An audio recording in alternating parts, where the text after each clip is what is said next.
This episode of Sacred Symbols is sponsored by Cometeer. Cometeer is the first coffee you melt to make. It's delicious, quality coffee that's ready in seconds. Cometeer's freshly brewed coffee arrives flash frozen inside the world's first 100% curbside recyclable capsule. It's super simple to melt your way hot or iced coffees, lattes, and so much more. No machines or expensive equipment needed. It's simply incredible, fuss-free, mess-free coffee. You guys know me, I am drinking coffee pretty much every episode of Sacred Symbols. And what's so interesting to me about Cometeer is that it completely eliminates any barriers for people to get into awesome coffee. All you gotta do is add water to enjoy it, hot or cold. Cometeer brings you the best coffee on the planet. It's incredible, but you don't have to take my word for it. Experience it for yourself and try the coffee you melt to make, brewed exclusively in partnership with award-winning roasters. And we've got a special deal for you. Save $20 off on your first order when you sign up at cometeer.com/sacred. That's COMETEER.com/sacred. And we thank Cometeer for sponsoring the podcast. Sacred Symbols, a PlayStation podcast, is brought to you by, well, you. If you want to learn how to support our show, go to patreon.com/laststandmedia.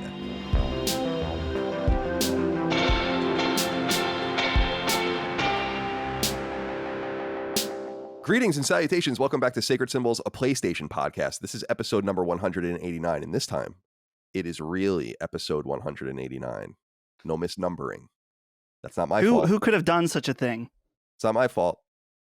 As always, I'm joined by Chris Raygun, my son. Chris, how are you today, my friend? I'm well. I'm doing all right. Woke up spry today, but I'm feeling pretty good. I don't know. It feels like a good day today. Sometimes I feel like you wake up and you just open your eyes and you're in. You're not just groggy. You're not coming out of a dream. You're in. And then you're out. There's no in betweens. It's either like if I'll wake up and I'm like, well, I'd prefer to be dead, I think, or I'm just like, yeah, okay, this is gonna be a good one. It's never like this is maybe this will be all right. It's never a middle ground. Dustin Furman, executive producer of All Things Last Stand Media. Welcome back. How are you, my friend? I'm doing good. Chris, you brought up, well, first of all, when you said you woke up feeling spry, I imagine you getting out of bed and doing a heel click on the way to the bathroom or something. Oh, yeah, 100%. You know the intro to American Dad where he jumps directly into his slippers? Yes, yeah. That's me. Yeah. But I was thinking, for me waking up, Colin, I think I've inherited some of your ways, which is not a good thing. In fact, there's more and more I'm finding myself maybe like there's a loud noise outside or something, and I wake up and I'm still tired, but then a little something creeps in the back of my mind, like, oh, you need to do this today. You need to worry about that. You need to do this. And then so I try to like block it out and just fall back asleep. Never works. Then it's like a mountain of things thinking about that I got to do or whatever. And sometimes they're a big deal. They're actually things to worry about. And then other times it's like I can do that in 10 minutes. There's no reason to get up now and do it. But that's where I'm at. You can't relax sometimes if that's in the back of your mind, man. You're fucked. Let me be clear. I can never relax. I've never relaxed in my entire life.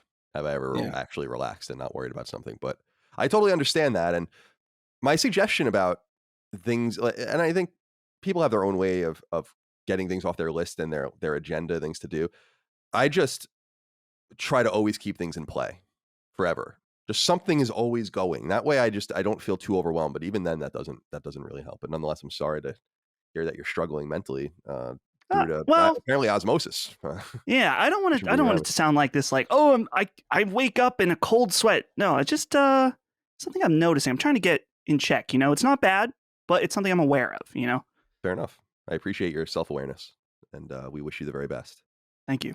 This is, of course, Sacred Symbols, a PlayStation podcast. We do this each and every week. You can get it 3 days early and ad-free on Patreon, patreon.com/laststandmedia.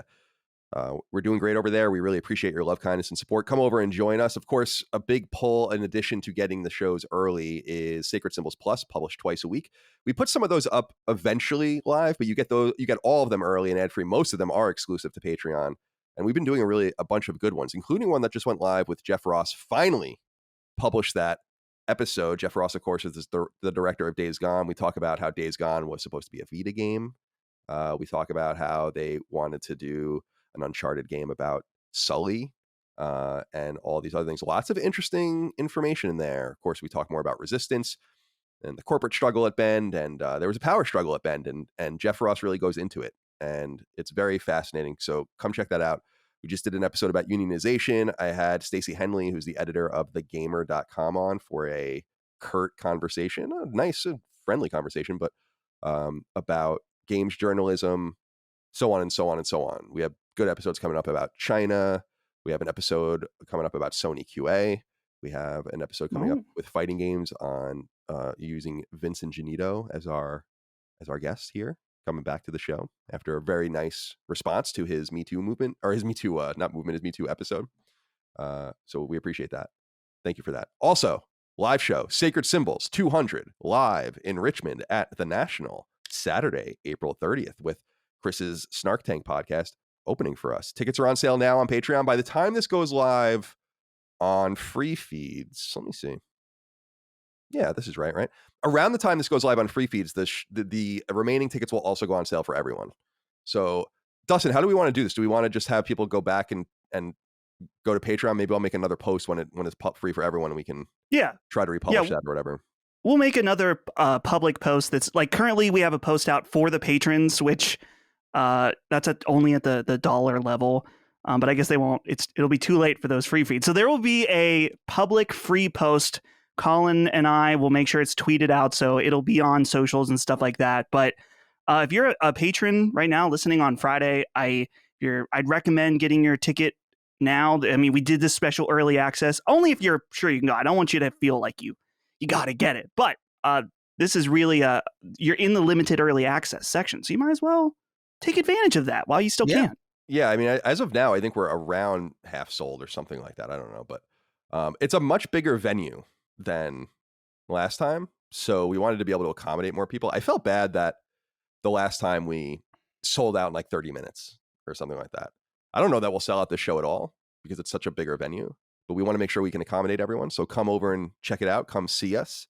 VIP tickets sold out in 5 minutes. Sorry about that. Again, just as a word to the VIP ticket stuff, because some people were like, oh, I wanted a VIP ticket. The thought about making them limited, I think we only sold 50, is because it's not really fair to everyone that gets a VIP ticket if we have like 400 VIPs and and then you're just like, you have no time, you have no, it's very impersonal. It's like when you go to the airport and you have like that fast thing, but like everybody else got the fast thing, and then the slow lane is like completely uninhabited, and it's like, well, the hell did I just pay for?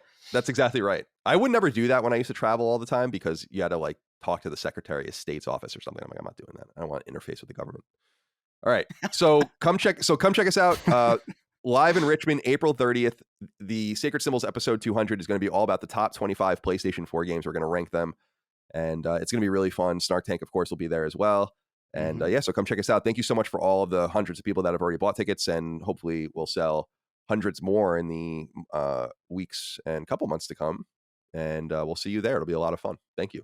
I think we've already more than broken even, which is kind of a relief, because this is a bigger event for us, like a bigger spend. It's a bigger commitment. So that was kind of nice. Yeah. Just here, it's like, don't even. We're in the clear. Yeah, which is nice. Okay. Let's see what else is there here. Oh, Carlos Torres wrote in. Said, hey, Sacred Boys, I want to point out these interviews are turning out very good for Sacred Symbols Plus, and the main episodes are always a feast. Thanks for everything you guys are doing on all levels. Just remember to take some time for yourselves, you filthy animals. There is no time. No. There is no time for myself. No. I don't even know how to focus on not working for some reason. Like, it's hard for me. Just like, I'm going to play games today, and then I just go find a million other things to do. That's what happened the other day. I was like, I'm going to play games today, and then I woke up and I just went into the garage and started cleaning instead. I don't know what that was all about.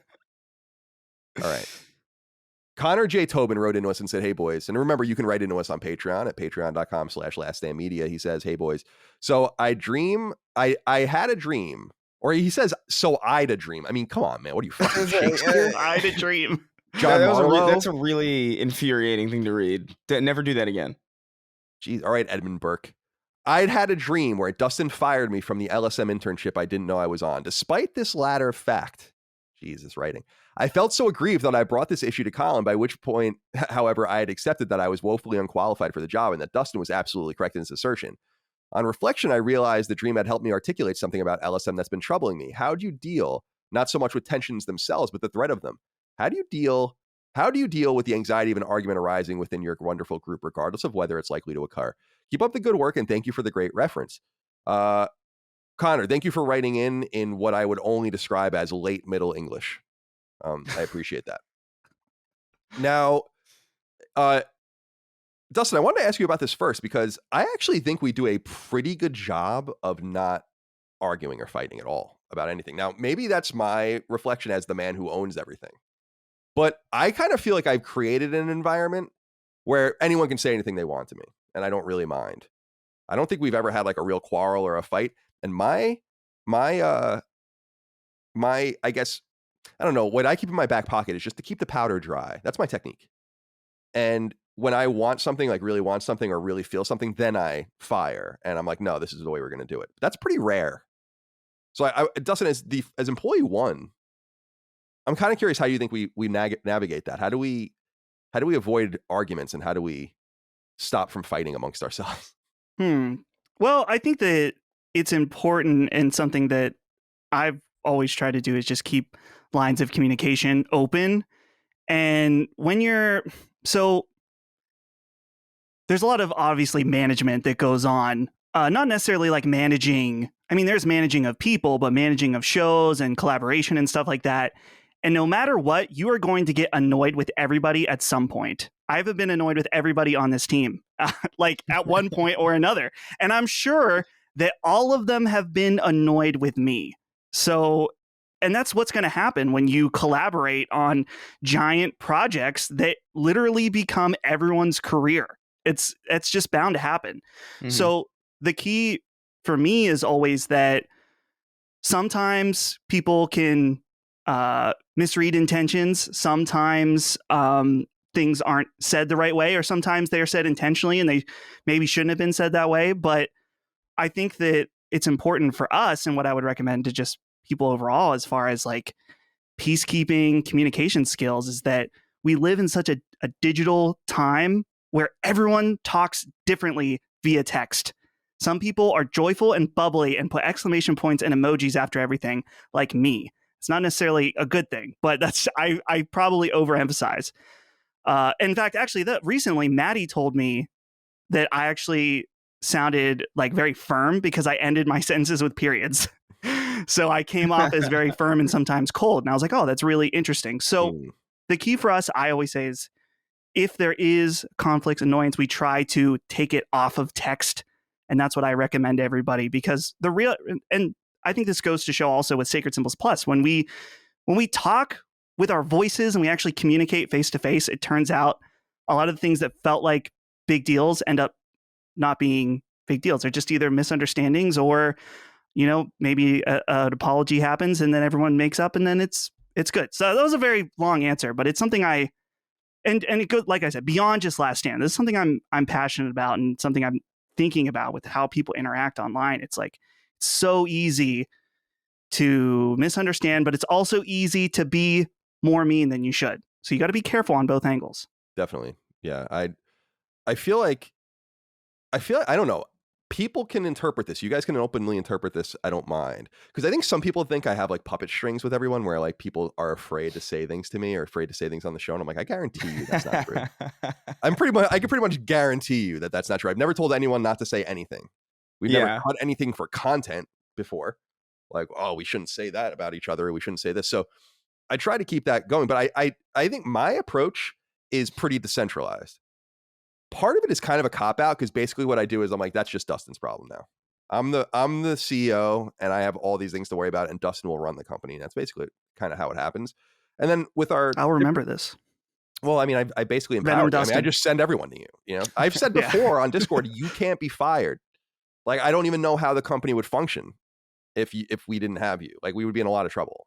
And so that's a great position of power. But I also think that as a boss, and maybe people disagree, is that when people ask me for things, I pretty much always say yes.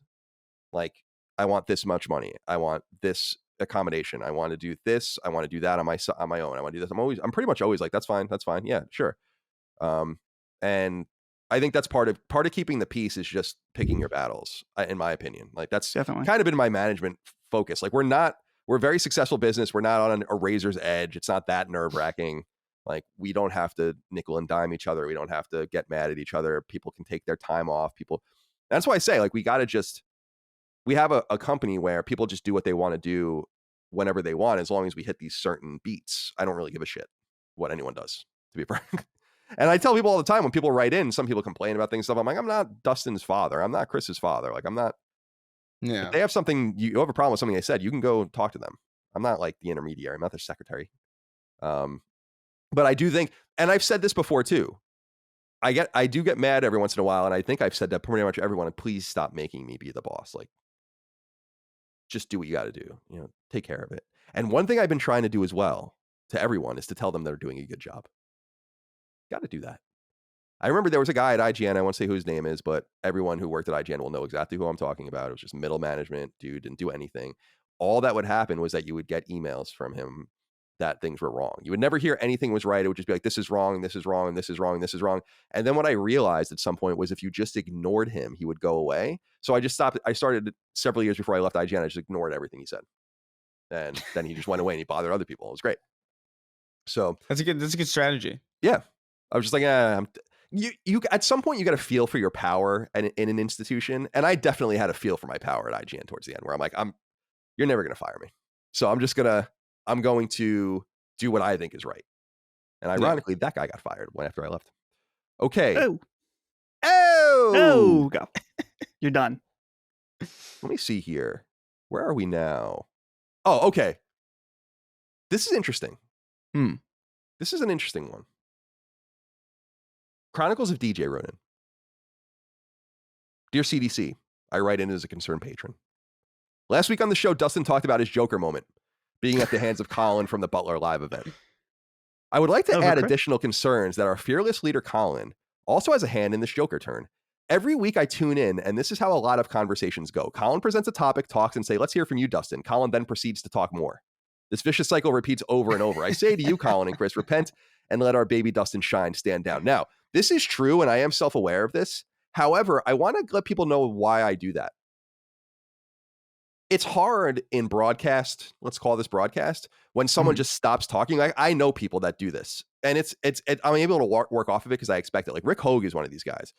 Rick he'll be talking for minutes and minutes, making good points, and you're listening and you're kind of like in it, and then he'll just stop talking because he's done, right? And I'm like, it takes you a beat to realize, oh, okay, it's my turn now to like, I'm still listening. I'm still in listening mode. I try to kind of alert people that I'm thinking of going to them so that they can start kind of thinking and being prepared.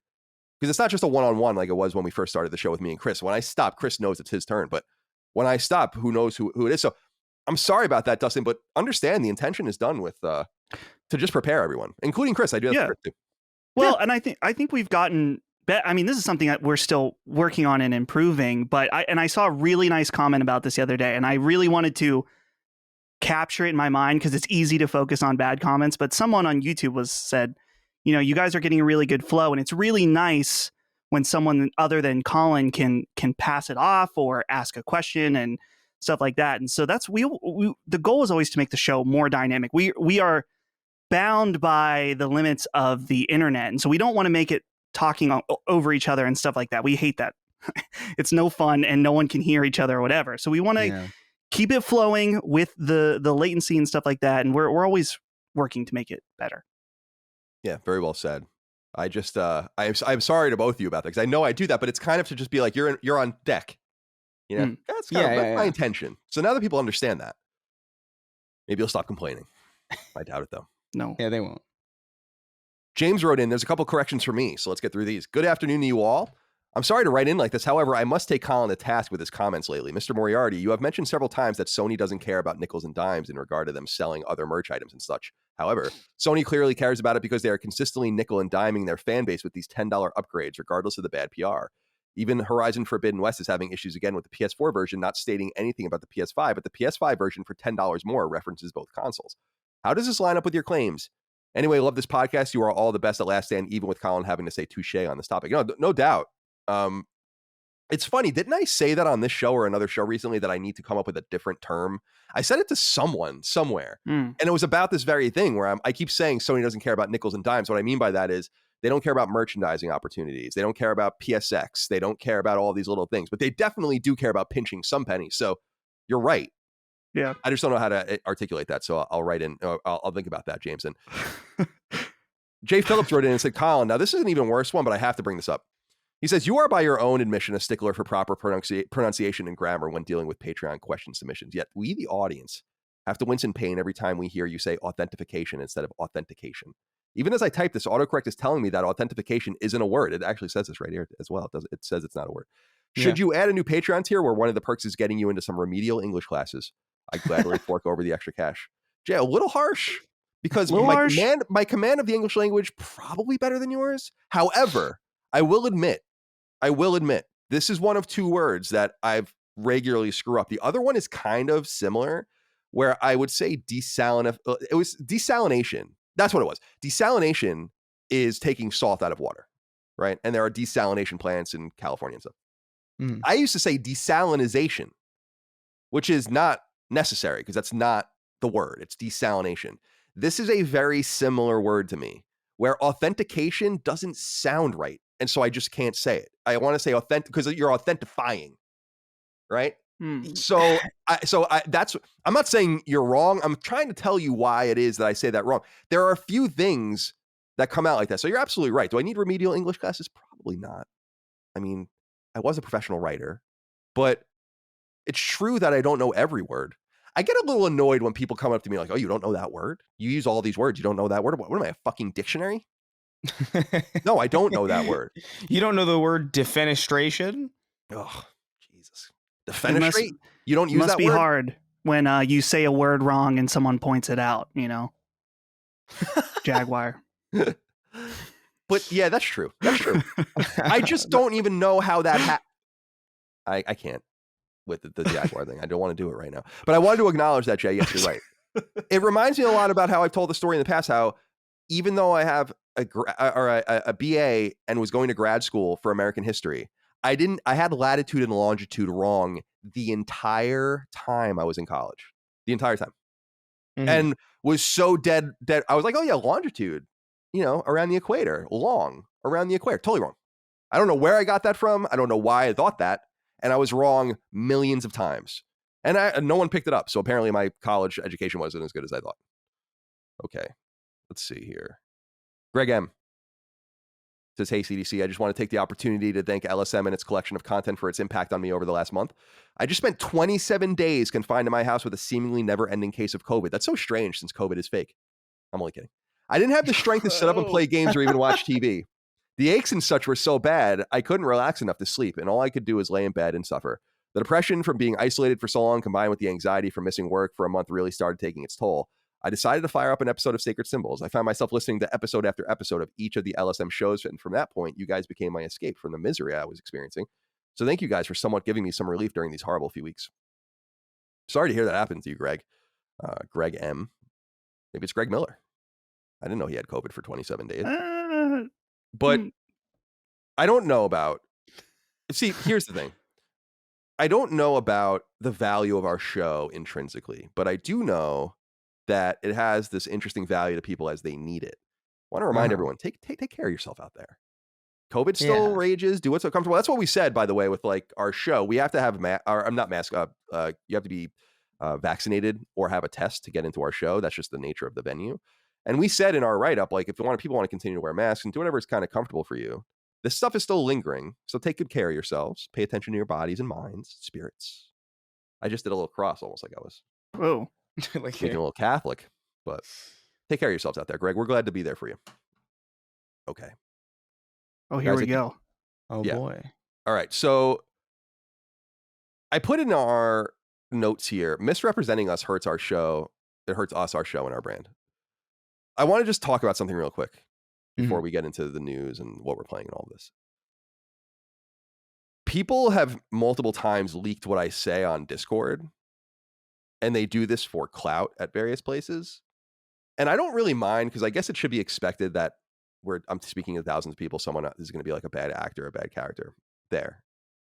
But I want to just give you an example of something that happened recently so that you can see how it could reflect badly on us, and that by doing this to us, you kind of do a disservice. So here's what I'm going to tell you.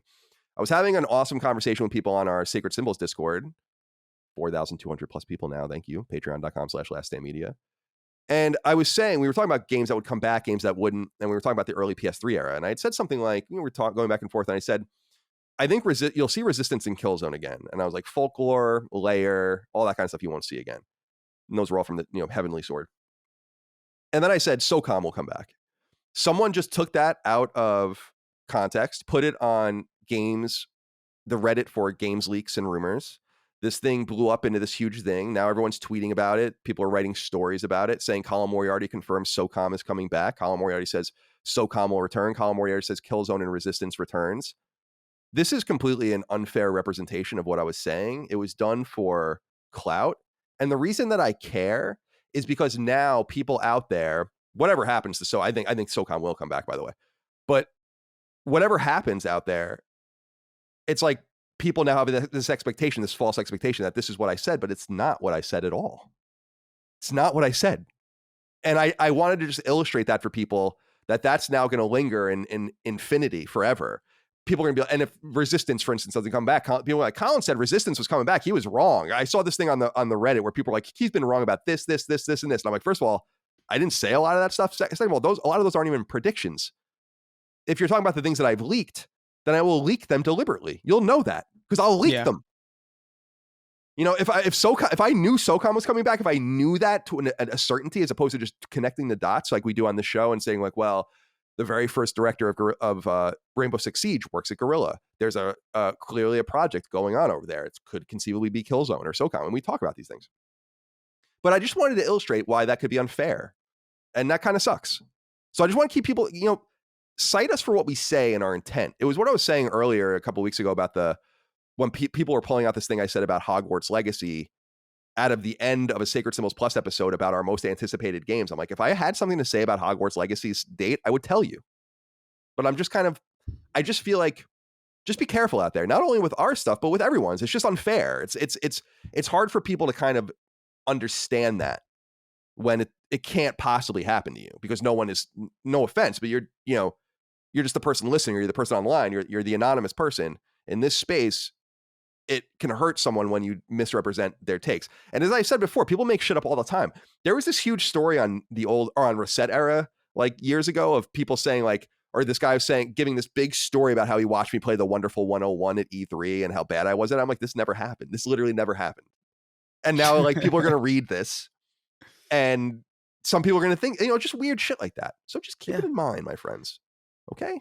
I appreciate you. People on Reddit, man, I'll tell you, we've had a couple instances where people, actually it's specific gaming leaks and rumors where something will happen on this show, and then our episode will appear on that Reddit when it's supposed to be paywalled. So I've had to interact with people there to be like, that's not for public consumption yet. And when I did this once, I reached out to somebody, and then in the comments, they said that I threatened them to take it down. And it's so funny because if you look at my message, I was like, would you please take this down? This is our content that's not supposed to be public yet.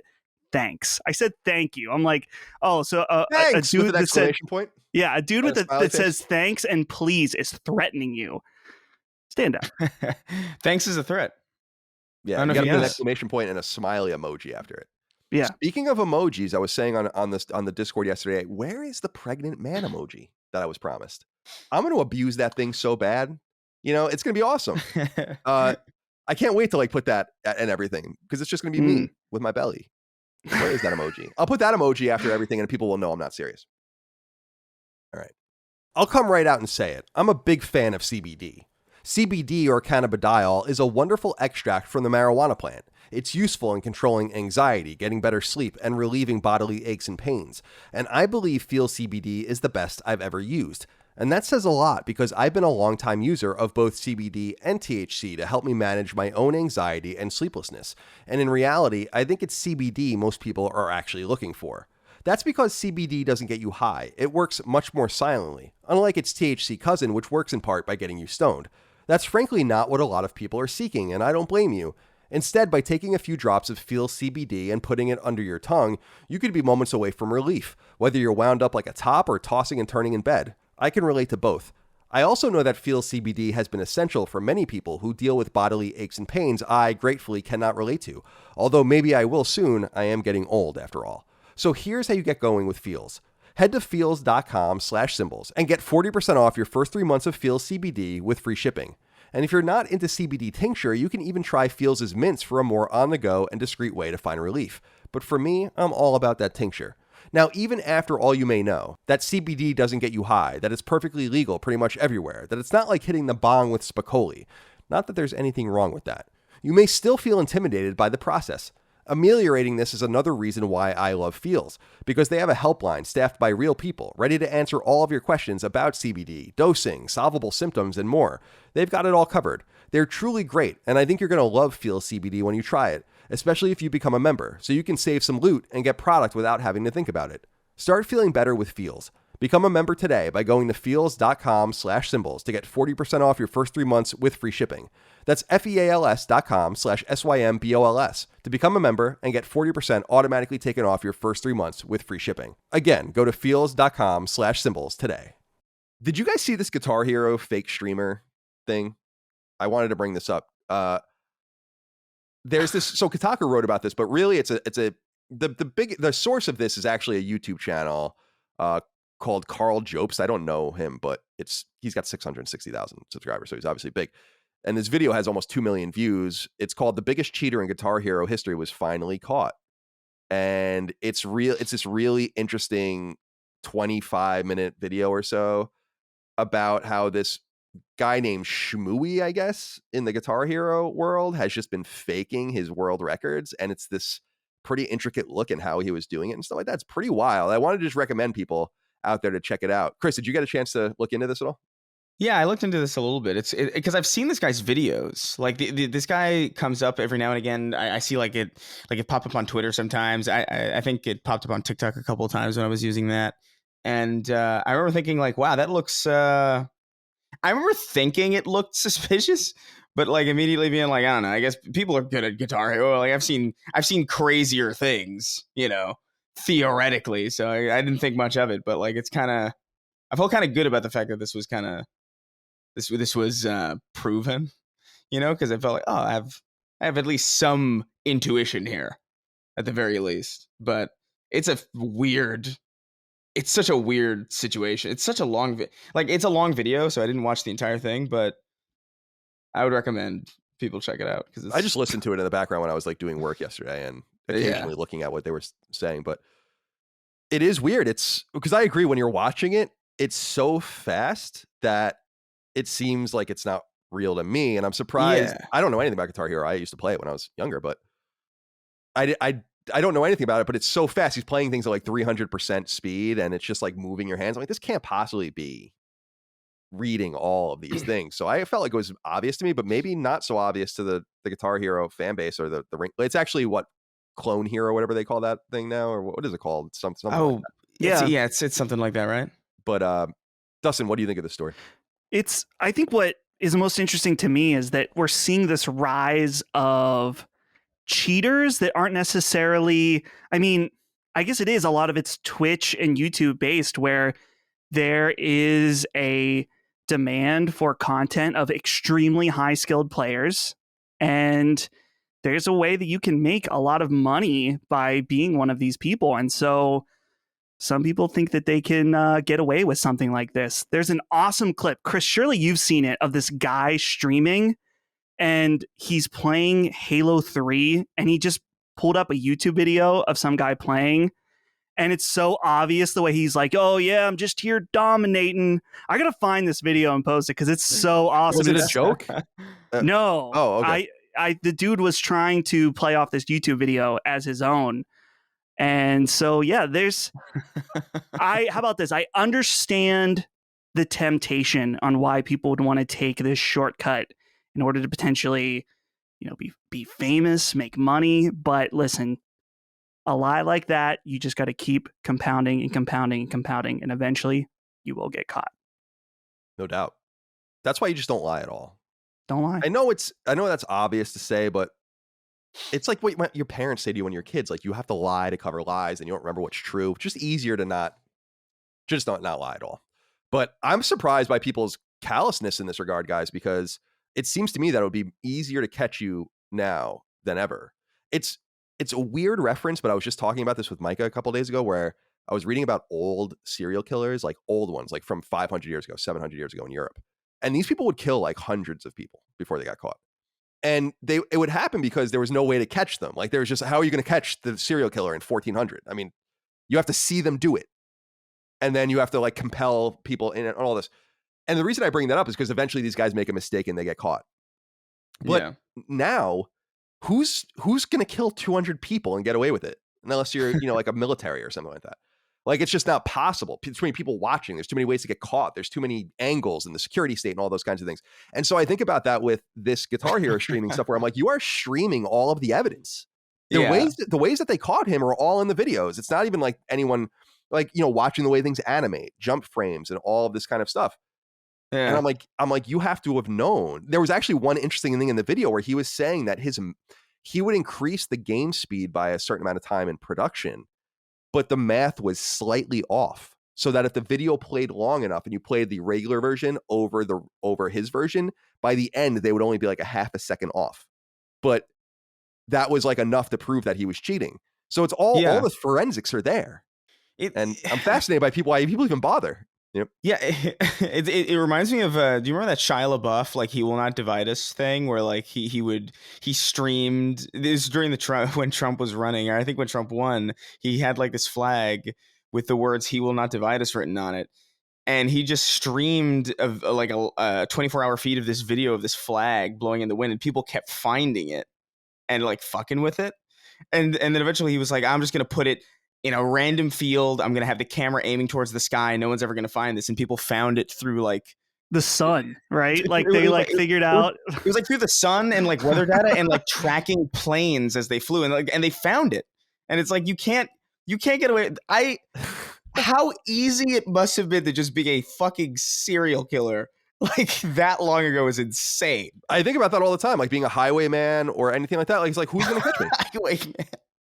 Like you think about the highwaymen, right, in Britain or something like that. It's like, who is going to catch these dudes? They were famous. Some of them were famous because they would just like be robbing people and getting away with it for years. It's like one of my favorite John Mulaney bits, where he's like a forensic detective in like 1930s. It's like, there's a puddle of blood by the scene. And it's like, gross. Yeah, you can't do anything. It reminds me a little bit of LA Noire, like solving crimes in error. It's like, what the fuck what are you gonna do? You just have to wait until the perpetrator makes like a really obvious I'm lying face, and then maybe you got him. Imagine what I always think about is like people that got away with murder or even like sexual crimes and stuff like that. How scared they must have been when DNA was discovered. And they were well, the ball is in play. The rape kit is in this office. Someone's just got to go test it now. And maybe 20 years from now, someone will. And then they'll catch you.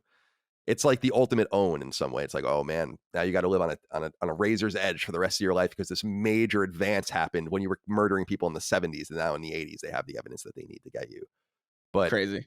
It is crazy. That's why I think Sherlock Holmes and all that stuff is so interesting too, because it's just like this very early analytical idea of like crime drama. And Moriarty, of course, is the bad guy in Sherlock Holmes. So, okay. So I don't know what we're talking about. What was that all about? Okay, Guitar Hero is fake. Okay. Wow. Next up, Jump Force. In case any of you guys are looking to play that or buy that game, no longer can be purchased. Came out in 2019, of course. Very high-selling Bandai Namco game that was kind of like a crossover fighter with Naruto and One Piece and Dragon Ball and all the rest. So the game has been removed from storefronts, and it will be playable until late August 2022 online, and then it will be taken offline. So just letting you guys know. Probably should have let you know a little earlier since you can't even buy it now. You can still get a physical copy, though. Good thing that's out there. Yeah, go get a physical copy if you want. Yeah, if you want to, for some reason, see like 4K Goku with real textured skin. Oh, like the art style of that game is like really. It's a really like dissettling art style. Yes. Like Yeah, there's some things like anime characters being brought to life is not what you want. I don't think. No. Because it brings to the fore all of their fucked up inhuman features that make the anime girl sexy, but is actually not. Yeah, it's like bringing Mario into the real world, and you realize he's like he's a deformed imp, right? Which they did in Odyssey. I mean, that freaked me out. I couldn't stand Odyssey because of the New Donk City. Oh yeah, when he was like, walking why around, are there humans in this? Why are there humans? This isn't he's cool. just strolling outside of a Sbarro's like a fucking freak. Speaking of Bandai Namco, since we're talking about Jump Force, they changed their logo again. Now, thank God they did this, because I actually think this is so much better. Just fixing the color. If people want to go, Video Games Chronicle and others have written about this, but you'll recall that back in the fall of 2021, Bandai Namco changed their logo for some reason to this. It just says Bandai Namco in black text surrounded by a word bubble or whatever. That's like pink or fuchsia. And it looks like shit. So apparently they went around inside their company and all this and got some feedback, and they basically just made that fuchsia red. And I actually think it just looks way better. I find it totally unoffensive now. How do you guys feel about it? I don't like it as much as the old one, but it's definitely more acceptable, I would say. Yeah, I would agree. I think the last one kind of, I don't know why, but every time I look at the last one, I think Polygon. I don't know why. It looks like, it's that pink color. Yeah, it's the pink, I think. Yeah. Where it's like, this looks like a series on Polygon. It's like, what the fuck is Bandai Namco? Yeah, and now it looks Polygon's masthead is like purple and goes into like a red gradient. Yeah, so I can see that. Yeah. Unfortunately, Polygon is just is Polygon even relevant anymore? I actually try to go there every week to get news in my circle, but they never have anything. Like you go to polygon.com/PlayStation and it's like Destiny 2 guides and Assassin's Creed shit and stuff. I'm like, all right, I don't know what's going on here. Yeah. SEO farm. Okay. What else? Oh, I thought this was such an interesting story. America's Army is shutting down. Do you guys know this game at all? Yes. Okay. So for people that don't know, Vice wrote about this. And it's common knowledge, but I guess they just had a little bit of a scoop here.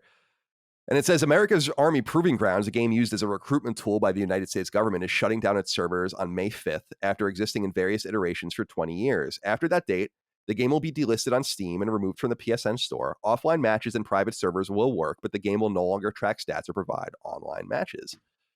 For 20 years, players have been able to download and play the Counter-Strike-esque game for free on PCs and consoles. It was a recruitment tool when no one else was using video games for recruitment, a free-to-play game well before that became common, and an attempt by the U.S. Army to reach a new generation of Americans.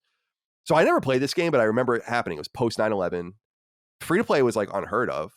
The Department of Defense itself developed this game, which I think is interesting. And it actually was on the PSN. I think it came to the PSN in 2014 or something. So I've never played it. I've never experienced it, but it is kind of quietly been there and it is going away. Dustin, what are your thoughts? So, Colin, this is going to make you in pain for just a moment, but it must be said. 20 years ago, I was 8 years old. Oof. And I was at the Clearview Mall here in Butler. And they had the Army had like an event for this game where you could play it in a LAN setup, and they would give you a copy on disc. And I remember this was during a time when I had a weird fascination with military sims. Particularly, I love the game Operation Flashpoint. Yeah. I was never good at it. That was like a fictional Chinese-American war, right? Or something in that. I'm trying to remember. It was all made up places. Like you were on an island that was a fictional island. But it was, I used to, so they had a map creator in that game, and I would go and like make situations and like, drive cars into people and stuff. It was like Gary's Mod before Gary's Mod for me back then. Yeah. So anyway, I was intrigued by this America's Army game, and I was so excited that it was free. But at the time, it was an online FPS game that was just, I wasn't there yet at 8 years old. So, but it's just funny, 20 years later, I had no idea it still even was a thing. But apparently, I guess it's not anymore. But it lasted quite a long time. The game I was thinking about, by the way, was the fourth Operation Flashpoint game, Dragon Rising. Codemasters games, of course. The last one came out in 2011, Red River. Chris, you have any memory of this game? Like very vaguely. Like I remember hearing about it a long time ago and assuming that this was. I thought this game was dead and buried a while ago. Like it's almost surprising that it's still around to shut down. Because I assumed.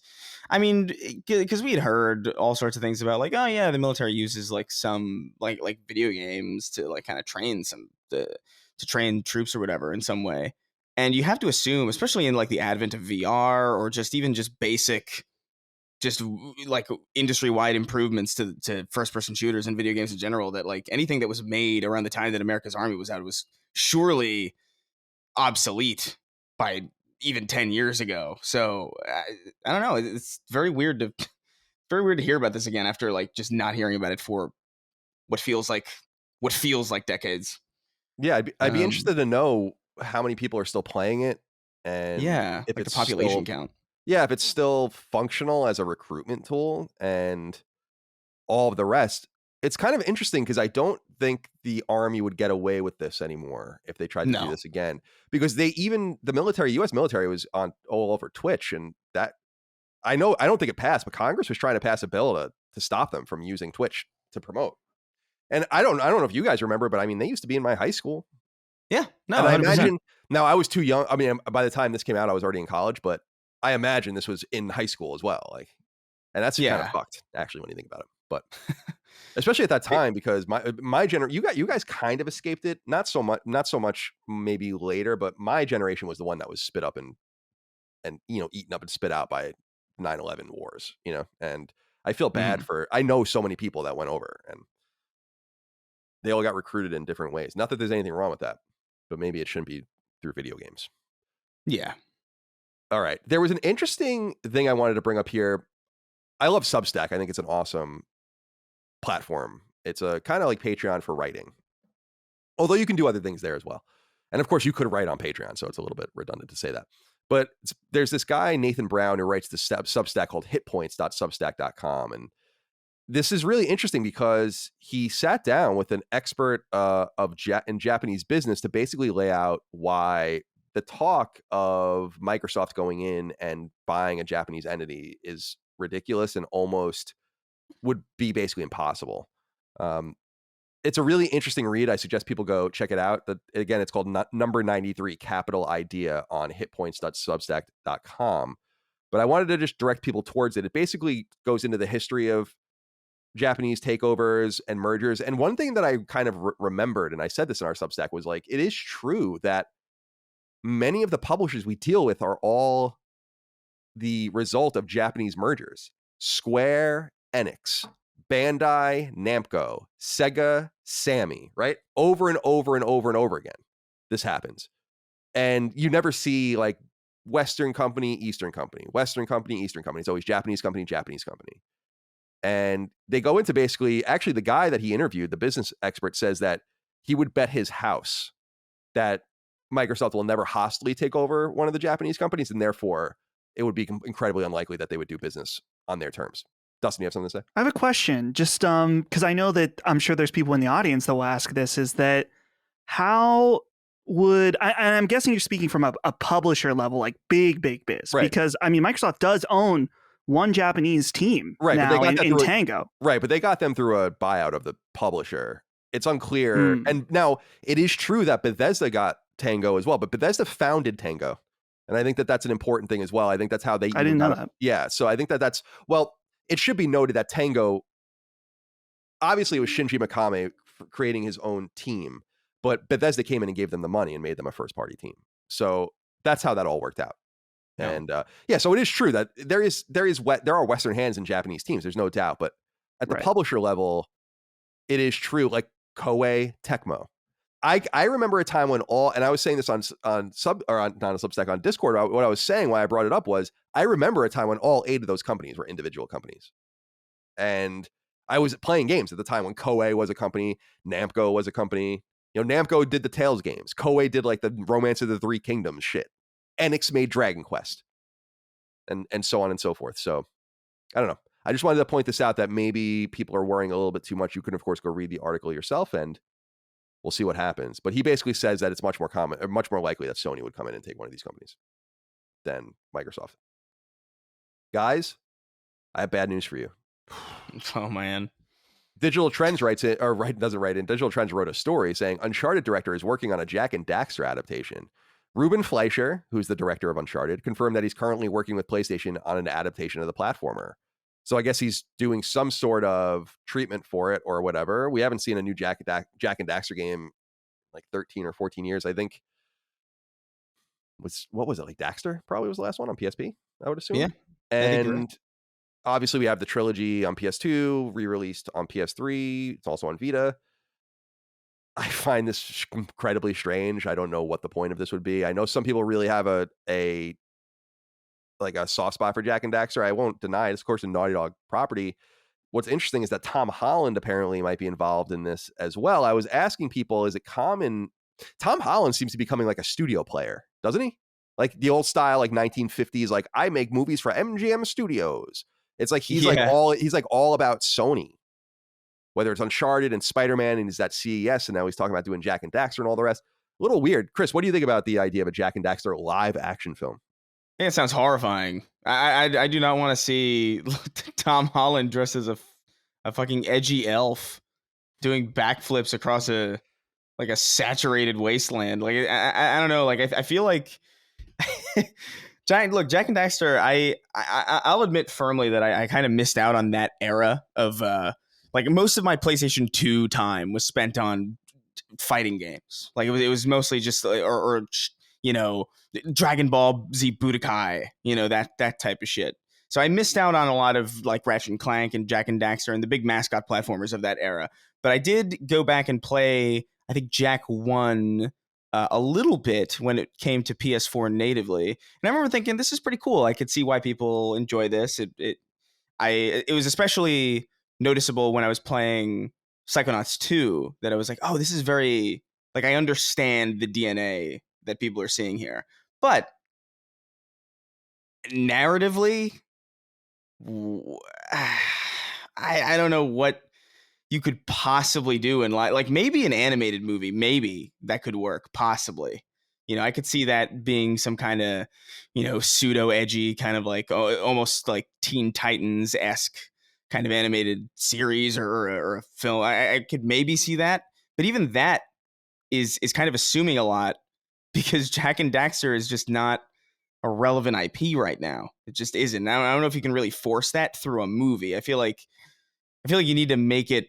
I feel like you need to revive it first before you try anything in the transmedia space, especially with such an elderly series. But I mean, I guess it worked for Castlevania, Yeah. So who knows? That's true. Anything, I suppose, could work if it was done perfectly right. But I'll recall, being told, and I think I've talked about this, and they might have talked about this publicly, that they were messing around with Jak and Daxter when they were going to start working on The Last of Us. And as I recall them saying that Jak and Daxter just kind of looked haunting in like the higher res you go, like the better the game looks, the kind of weirder the game looks. And you'd have to really stylize it. And I don't think that's what Naughty Dog really does anymore. They do realistic stuff now. So I just don't think they're prepared to do it. Now that IP can go to someone else. The last Jak and Daxter game was made by Ready at Dawn. They're not available anymore, but it goes to show you that others can do these games as well. Yeah. And one thing I will clarify, because I know I said, oh, Castlevania worked. I will say that works largely because it's animated. I cannot see a live action Jak and Daxter working at all. That's what I was going to say, Chris, is that an animated, like maybe you do it like you did the Ratchet and Clank movie, CG, something like that. Okay. Maybe Tom Holland's the voice. Okay. Yeah. I can see it, and maybe then there's some potential, but I'm looking at a picture of Jak right now. And I know we've had live action characters with pointy ears. You think of Spock or elves on Lord of the Rings. This dude's got like foot-long ears and green hair and a green beard. This dude's going to look like a fucking idiot in live action. There's just no way around that unless you completely redesign the character. So hopefully that they realize that if they're actually going to try to do this, make it animated. Just Tom Holland with a green beard with long ears. I can't. Yeah, and you have to ask yourself the question too: if they redesign the entire look of that series for live action, like, is it even a Jak and Daxter? Right. Yeah. proper. You know what That's I a mean? great Like, point. what about it is even Jak and Daxter anymore? If not for because it's certainly not the gameplay, because it's not a game. So all that's left really is the visual design of that world, and if that's not there, then you're just making a fucking elf movie. Like, Yeah. I don't know. Like, I think if they're really interested in this transmedia, cross-media stuff, then I think what they really should look at is if Jak and Daxter is on the table for some arbitrary reason, there are way better IP that are dormant, that if you just wanted to touch an IP, you could do that. Like, I brought up Heavenly Sword earlier. That would be an interesting movie. And in fact, I think they were investigating that at that time, making it into a movie. And of course, the game didn't do very well. That was really launched at the wrong time for PS3 when no one was playing it. But like, if they wanted to bring all of these IP to the fore, I just don't see Jak and Daxter as one that they need to do. In fact, even in the cartoonish space, I think people would rather see Sly Cooper and specifically would rather see Ratchet. So, Yeah. and I don't know that you need more than one of these. Ratchet and Clank, Jak and Daxter. I don't know. I think let's just pick one. Let's just pick one. I guess if Twisted Metal's on the table, we really shouldn't be surprised that Jak and Daxter is. But I agree with you. That's There's true. a bit too much of this going on. That's true, but I think Twisted Metal. That's true, but I think Twisted Metal is much more famous than. Yeah, well, I would say I'm just saying, like, as a time on a time basis, like, because Twisted Metal's like way older, you know. True enough. So it wouldn't be if they're gonna go all the way back to Twisted Metal. It makes sense that they would be like, oh, what about Jak and Daxter? What about I don't know. What about? I'm surprised they haven't done anything with Sackboy. I mean, I guess it would be hard to do, but they're making a Mario movie with Chris Pratt, so who cares? Whatever. Just do whatever the hell you want. Get over it. I'm surprised they haven't even done something with like SingStar or something where they can do like a singing competition and all this. You know, those are big. I think the tester really like screwed they don't want to do anything like that again. Oh man, the tester. We used to, I don't know, old school Podcast Beyond fans will remember this. I brought this up, I think, in the past, but we used to interview the loser of the tester every week on Podcast Beyond. They would come on the show. And every time I'd ask them who their favorite first party studio was, and most of them couldn't even answer the question, which I thought was so funny. I'd just be like, who's your favorite first party team? And Dragon Ball. Yeah, it was like, oh my God, you guys are supposed to be like the PlayStation hardcore. I don't take you very seriously. All right. Going out now, PS5 and PS4 system software betas. According to PlayStation blog, these will go out randomly to people that probably typically get into these things. I never get options to do this. But a lot of new options coming in for PS5 specifically. New party chat options, game-based enhancements, UI features, trophies, and all of this kind of stuff, accessibility features, voice commands, et cetera, et cetera, et cetera. So keep your eye out for that, your email box. This episode of Sacred Symbols is sponsored by Cometeer. Cometeer is the first coffee you melt to make. It's delicious, quality coffee that's ready in seconds. Cometeer's freshly brewed coffee arrives flash frozen inside the world's first 100% curbside recyclable capsule. It's super simple to melt your way hot or iced coffees, lattes, and so much more. No machines or expensive equipment needed. It's simply incredible, fuss-free, mess-free coffee. You guys know me, I am drinking coffee pretty much every episode of Sacred Symbols. And what's so interesting to me about Cometeer is that it completely eliminates any barriers for people to get into awesome coffee. There's a wide variety of different tastes in coffee, like light, medium, or dark roast. I personally like the light, and Cometeer has you covered on all of those. But the most important detail to me is that they source their coffee from some of the best specialty roasters, so you know what you're getting is quality. And like I said earlier, there's really no barrier here. All you gotta do is add water to enjoy it, hot or cold. Cometeer brings you the best coffee on the planet. It's incredible, but you don't have to take my word for it. Experience it for yourself and try the coffee you melt to make, brewed exclusively in partnership with award-winning roasters. And we've got a special deal for you. Save $20 off on your first order when you sign up at cometeer.com/sacred. That's COMETEER.com/sacred. And we thank Cometeer for sponsoring the podcast. And finally, I just saw this. I'm not going to get too deep into it, but it rubbed me the wrong way. On the Sims 4's website on EA.com, on February 9th, a letter was written. It says, "Our commitment to you, a letter to our players from the Sims teams.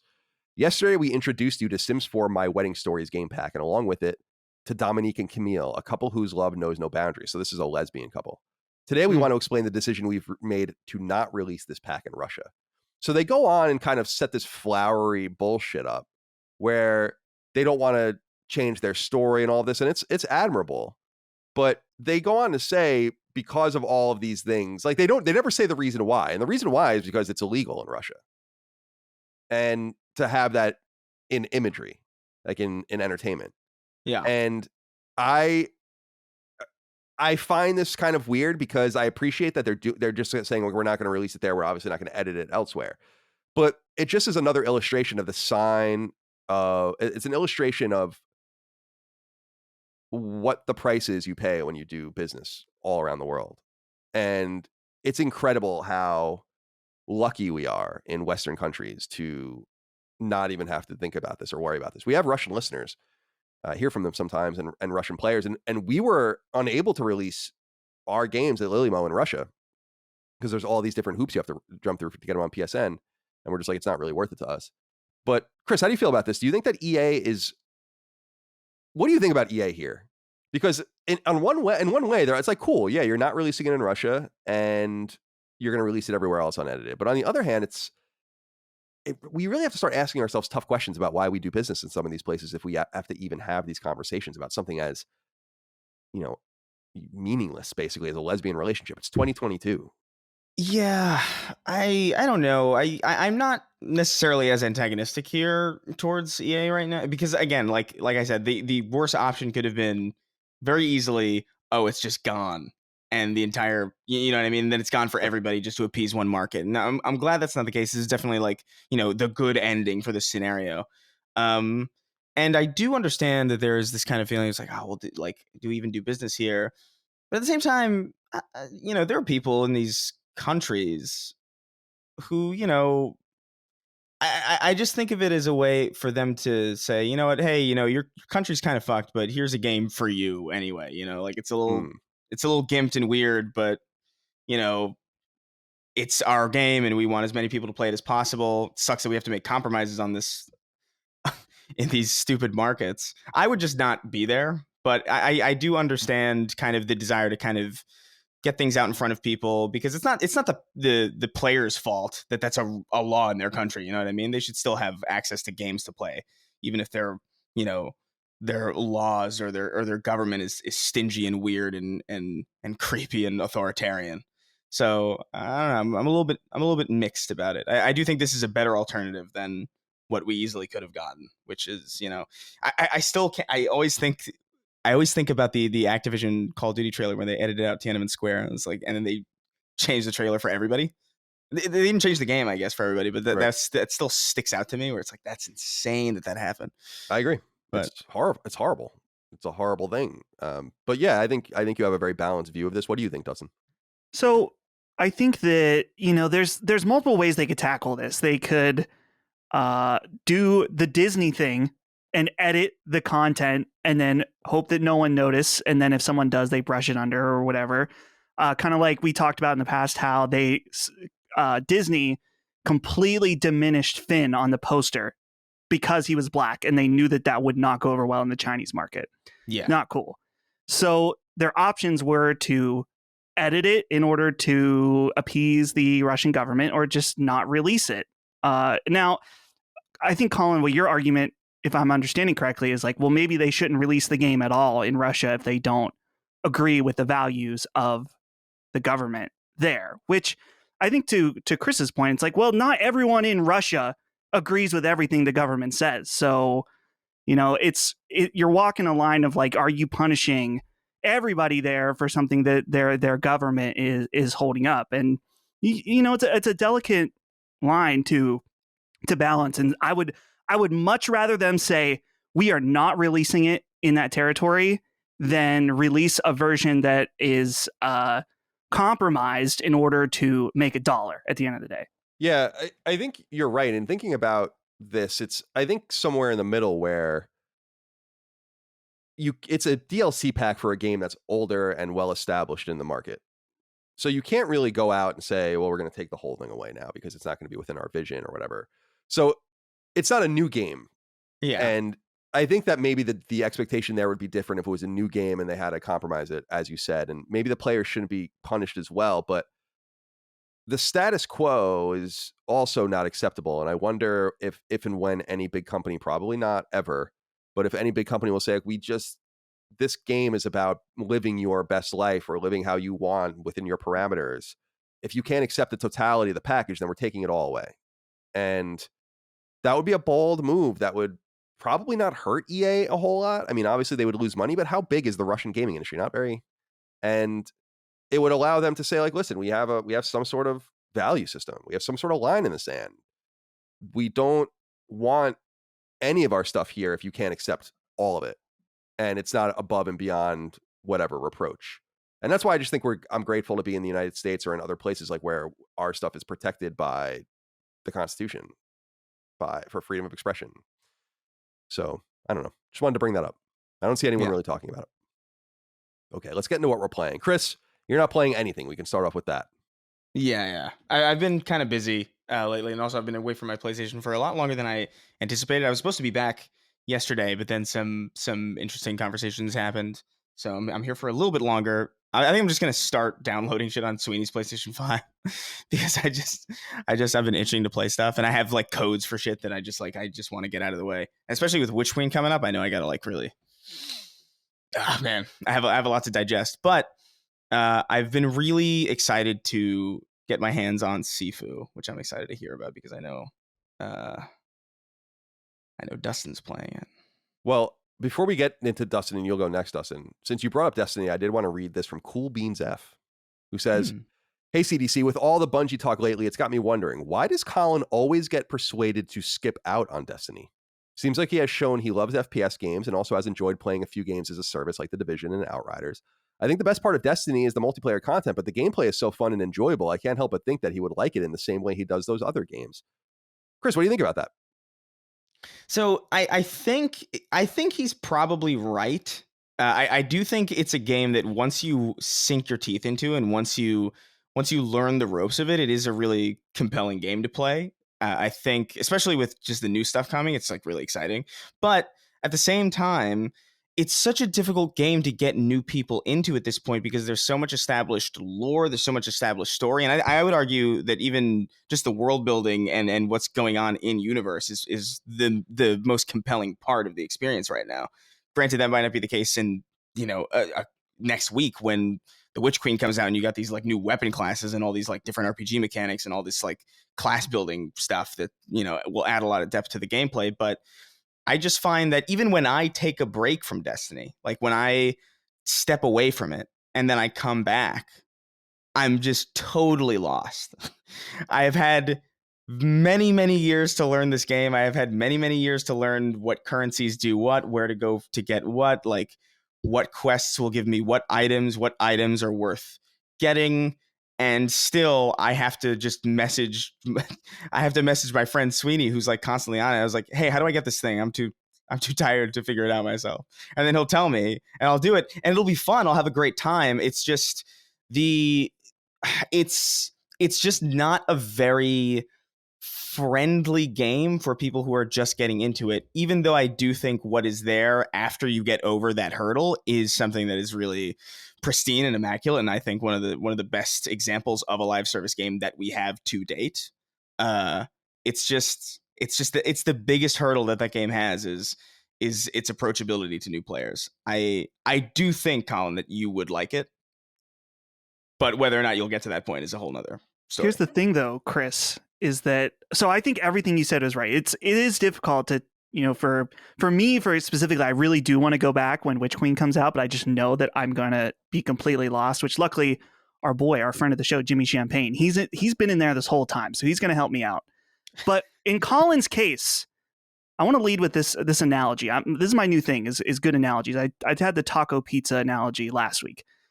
Destiny for Colin is like a delicious mozzarella hot dog, something that Colin loves and he enjoys, but they're handing it out and they're like, this is everything you love, but 1 second, and then they put mustard over half of it. And so it's true, Colin could enjoy half of the mozzarella hot dog without touching the mustard, but the entire time he's going to be thinking about the mustard. He's going to be thinking about, is there a little drop on the part that I'm eating? and he's going to be smelling the mustard. It'll be overwhelming the entire time. Wow, look at and you that's with just this going to analogy. completely This is some analogy. ruin it. And so that's the mustard is the multiplayer for Destiny. Is that it's true. Colin can play Destiny by himself to an extent, but the multiplayer will be looming over him and permeating every aspect of it, and that will make it unenjoyable. Yeah, this is a good point. I mean, first of all, that's some analogy. I mean, you I think really it's constructed S something tier, there. honestly. Yeah, that was some construction. I mean, Yeah, I got to give it up to you on that. That was Deep a lot. cuts there. Yeah, I mean, that was thoughtful. That pulled the mozzarella hot dog from the lore. Right. That brought us into Destiny, and very, I love food, et cetera, et cetera. So very well done on that. But I think the big thing for me is that, first of all, I've talked in the past about how when Destiny 1 came out, I played it at that weird time when it came out where I broke for like a couple months. I've told this story before. I just was totally broken for a couple months where I couldn't play shooters. Nothing felt right. And I don't know what was going on in my mind at that point. And so by the time I kind of got over that, it was kind of over. Or it was, on its way. And I think the bigger thing for me actually is that there's just too many other things to play. And I just have such weird tastes. Like I've had Dying Light 2 since before it came out, and I still haven't played it because I'm like, it seems too broken. I'll just wait until it's better. Like I have no pull. I've been playing the same games for like 3 weeks now. Like I just like playing what I like to play. So I think that also is overriding where I'm never really looking for something. I just randomly downloaded A Hat in Time on my PS5 in my bedroom last night because I was like, maybe I'll go back to this. Like I'm always just thinking of weird stuff. I'm never really quite anxious, with rare exception. Horizon's one of those games, actually, with rare exception, where I'm like, I'm ready to play this immediately. Like when Horizon comes out the 18th, 12:01 a.m., I'm going to be playing it that night for sure. Absolutely. No doubt. Because I can't wait. But that kind of product is rare. And I felt that way actually a little bit about Dying Light 2 until it was like coming out that it was broken. So it's cool beans. Well, it's good cool beans, I should say, that you wrote in about this. I appreciate it. I appreciate you boys elaborating on that. And I think it just fits. It just fits with this mantra I have where I'm like, I'm just never going to get to this. I know I'm never going to get to this. And I got to kind of accept that I'm never going to get to this. And I'm okay with that. Yeah, that's fair. It's also a very fitting analogy because I love mustard and mozzarella. So. Oh, yeah. Well, that's why the whole mozzarella hot dog is all for you. All of it, everything. All right, let's see here. Blah, blah, blah, blah, blah. Oh, I wanted to, before we get into what you're playing, Dustin, I wanted to bring up this question from Trevor Cannon, who says, "Hey, fellas, just wanted to reiterate how much I appreciate respect that you guys don't get games early. Or when you do, you don't get weird about it. I was listening to another gaming podcast the other day, and the host kept saying, man, I'm so excited to play Redacted. I can't wait to tell you about Redacted. Really? How dumb and trite do you sound? So what? You're playing Horizon or Elden Ring. Good for you. I love how you guys play games organically. You play them like the audience plays them. The conversation feels more authentic and current. Why would I listen to someone go on and on about a game I can't play for 2 weeks? Anyway, just kind of a rant. Thanks for the content and keep up the great work." I wanted to just acknowledge this again. I appreciate that you guys appreciate it because it's so much easier for us to do it this way too. I don't feel this pressure anymore. Man, it's so nice to not feel the pressure of the embargo. But I have to say, Trevor, I used to be one of those people.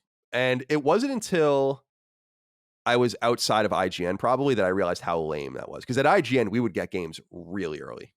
There's a difference between being a kind of funny and being at IGN when you get games. And there were games at IGN we would get comically early. As I've said before, we had Killzone 2 for like 4 months or something like that. It was like something insane. So I realize that is obnoxious, but you don't really realize it until you're not in it anymore. And I think that the reason that people do it is maybe for different reasons. I always did it to kind of promote this idea that we were going to have something exciting for you to talk about, that you were going to want to listen to soon. I think some people do it because they think they sound cool. And I'm not so sure it's cool to play a game early. I mean, who cares? If you're playing a game, who really gives a shit if you're going to play Horizon Forbidden West now or Horizon Forbidden West in 2030? I mean, what does that matter to me? But as far as the coverage of our games is concerned, I think that you're right. It feels nice to be talking about things at the time when you can talk about it with a bigger audience that understands. And it's kind of worked out that way. But it's very similar to Twitter, where I didn't realize how cringy Twitter really was and how some of my actions on Twitter were pretty cringy at times until I wasn't using it anymore. And then I realized. And it's a similar thing here. So I wanted to acknowledge that I was one of those people. Thank you for writing it, Trevor. Now, Dustin, let's go to you. What you're playing.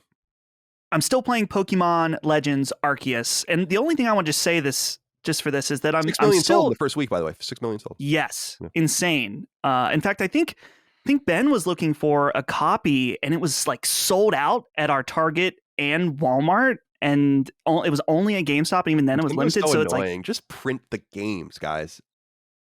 I'm wondering if this game is selling better. I mean, they know it's going to sell like crazy because it's Pokemon, but they've managed to hook people like me who are not ex-Pokemon fans, but people have been away for a while because they just wanted something different. And this is it. Yeah. This is the different game. Like I said last week, it's not perfect. It looks like balls, but it is it's fun. I'm really, really charmed and intrigued by this game. And I want to shout out to the eldritch horror that is Mr. Mime. And I realized I always knew Mr. Horror or an eldritch horror? Well, he might be a horror, honestly. Okay. But let me get to that. Okay. I'm glad you said that because you see him in this game and he's a weird looking Pokemon, no doubt. He has a somewhat of the shape of a man, but he's not a man. But when you see him out in a field, just fucking around like this, like kind of doing the mime shit, it's horrifying. And then you have to think about the fact that he might be fucking Ash's mom. Yeah. And that's a real reality that we need to consider. If you watch the show, he may be, or, I don't know what's going on. Wait, so is Mr. Mime like her mom, their mom's Pokemon? Yes. Okay. That's interesting. I don't remember We don't know what's going on. I watched Pokemon when I was like young, in high school. I don't remember that. Yeah. You probably blocked it out of your memory. Yeah. Listen, that you just sold that game for me. Just seeing a poorly proportioned homunculus mime in a Ghost of Tsushima field miming away under pale moonlight. That's a really compelling image. I shit you not. I'm minding my own business in this field. I'm trying to catch it's not Butterfree, but it's a different, newer butterfly Pokemon. I'm hanging out, and in the distance, I just see this pink. I mean, it's real low res because it's Switch in a distance. A pink blob, like almost look like it's doing the robot. And I'm like, what? It's almost scarier that it's low res. Yeah. It's awesome. I love this game. I'm into it. So nice. Take that as you will. Good. I'm still playing Uncharted 4. I'm playing it almost like a little bedtime story. I'll just play like 30 minutes, 30, 40 minutes at a time. The only thing I want to say is I think that this game, when it came out, there was a lot of hype. And then I feel like people have been down on Uncharted 4 over the years, saying, it really wasn't as good as we wanted or whatever. I think that's wrong. I think that's completely wrong. I think Uncharted 4 is fucking awesome. And if you haven't played it, it's fantastic. Check it out. The new version on PS5, very good. So that's all I'll say about that. Sifu. Okay. Sifu, really, really cool game. I just got it yesterday. I think I played for 30 or 40 minutes. And that was enough time for it to sell me on the really unique concepts of this game. Specifically, the aging mechanic is real cool. It has, so I guess it is like a roguelike where I believe there are 5 levels and you need to beat all 5 levels before you hit age 70. Now, you start at age 20. Hopefully I'm getting this all right. I was trying to talk to Maddie to make sure I was getting the details right. You start at age 20. When you die, you get a death counter. You go up 1 year. When you die again, your death counter goes to 2, and then you go up 2 years. Now, there are ways that I'm not really sure about that you can lower that death counter, but there starts to be a bit of an exponential effect on how much you age. So what's interesting too, that as you age, I think you get, your hits are more powerful, but your health goes down. So there's a little bit of give and take there. But this game is real interesting, not just from that, but its combat as well. Before people listening, they're going to cringe for a second. This game has some Sekiro elements. I'm not just saying it's hard, it's like Dark Souls, but the poise meter, you have a poise meter and your enemies have a poise meter. You got to break their poise in order to take them out. And so it has this rhythmic feel to the combat. I am really interested in this game, and it's something unlike anything I've played for a very long time. I'm really excited this weekend. I'm hoping that I can I think Maddie said he was able to beat it in 9 hours. So I'm wondering if I can do this over 3 or 4 days. But this is one that's going to suck me in as a fan of these really tough, difficult games. It's really cool. Well, it's made by white people, so sorry to say it's damn it. Can't enjoy it. Now, I've been kind of dissuaded about Sifu based on the difficulty argument, because I'm just not really into 3D, super difficult 3D games. I'd rather have super difficult 2D games in my life, but I'm also kind of trying to gauge the audience, where there have been some people that were making things seem so hard that weren't that hard. I think Returnal is a good example of a game that broke a lot of people, and it broke me, but I refused to let it break me. It was kind of a nice triumph, I felt like, for me personally. And so I'm trying to kind of better gauge what people's difficulty expectations are, because I think people are just getting worse at games, in my opinion. Right. And I am also getting worse at games. I am way worse at games now than I was 10 years ago, 20 years ago. I mean, I can't even believe the shit I was doing when I was like 8 or 10. And I sit down and play I used to beat the shit out of games like Kid Icarus, which is a really, really hard NES game. And now I sit down and I barely beat the second stage. I don't know. I think it's because I was like obsessed with one thing at a time. Yeah. And I would just go back to that one thing over and over again. You bring up a good point, Colin. I currently don't know how difficult this game is. I know that there was a lot of people complain. I saw some of the should there be a difficulty option debate rising up a little bit.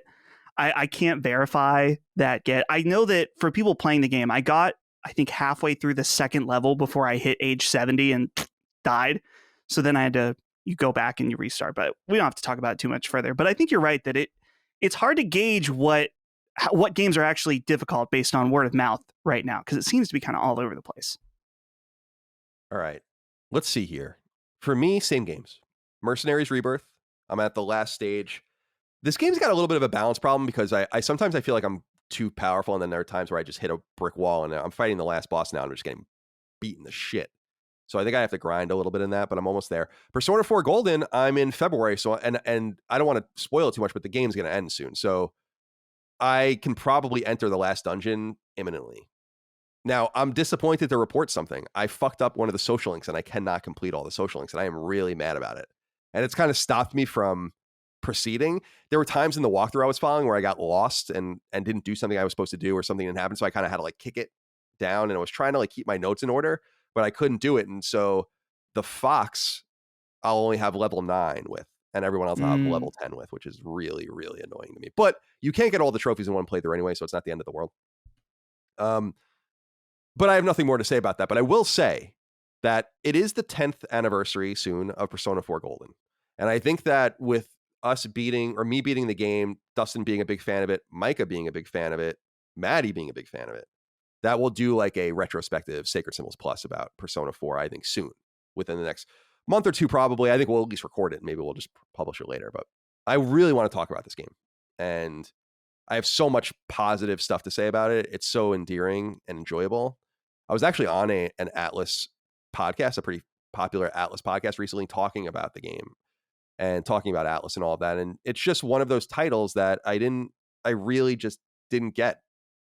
I didn't even get it the second time I went to it. I didn't even get it 20 hours in the second time. For some reason, I just got it this time. And I'm really glad that I did. I'm really, really happy about that. But on this point, similar point, JRPGs, Clark Petrie wrote in and said CDC, but mainly Colin. You turned a lot of us onto RFL last year, a game I thoroughly enjoyed, and I'm thankful for you mentioning. The developer's next title, Rise of the Third Power, releases this week. I know February is a busy month, but do you foresee playing this game? It looks splendid, and one of the trophies uses Eldritch in its name, which is a pleasant surprise for Sacred Symbols fans.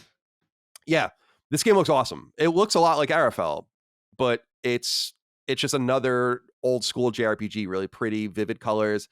It's actually out as we speak on PlayStation, which is nice because the RFL game originally came to Steam in 2016. We didn't get it on PlayStation until 2021, I think, or maybe late 2020, something like that. So I really enjoyed it. Yes, I will be checking out that game. I'm playing such weird shit considering all the stuff that's coming up, but that's Colin. That's Colin. So I think that actually I'll probably go download this game tonight. Thank you for writing in. All right, guys, let's get into the real news here, the big news. Start with a big piece of news. I really want to get your guys' take on this, number one. Mm-hmm. In a blog post on its website, Microsoft confirmed what we kind of assumed but now know for sure. Activision-Blizzard games are going to continue to appear on PlayStation platforms beyond the scope of already existing agreements for series like Call of Duty, and frankly, the language couldn't be any clearer, which we're grateful for, since Xbox's communication hasn't been great in this regard. One of Microsoft's many VPs, Brad Smith, wrote the following in part in a much longer post called Adapting Ahead of Regulation, which is Microsoft wisely getting ahead of anti-competition arguments regarding its various enterprises. Quote, first, some commentators have asked whether we will continue to make popular content like Activision's Call of Duty available on competing platforms like Sony's PlayStation. The obvious concern is that Microsoft could make this title available exclusively on the Xbox console, undermining opportunities for Sony PlayStation users. To be clear, Microsoft will continue to make Call of Duty and other popular Activision-Blizzard titles available on PlayStation through the term of any existing agreement with Activision, and we have committed to Sony that we will also make them available on PlayStation beyond the existing agreement and into the future, so that Sony fans can continue to enjoy the games they love. We are also interested in taking similar steps to support Nintendo's successful platform. We believe this is the right thing for the industry, for gamers, and for our business, end quote. Microsoft has offered to purchase Activision at $95 a share, or $68.7 billion. The deal will bring major IP, including Call of Duty, Overwatch, Diablo, and more, underneath Xbox's umbrella, as well as its constellation of studios like Treyarch, Infinity Ward, and others. However, it seems Microsoft's plans with Activision may have a longer view.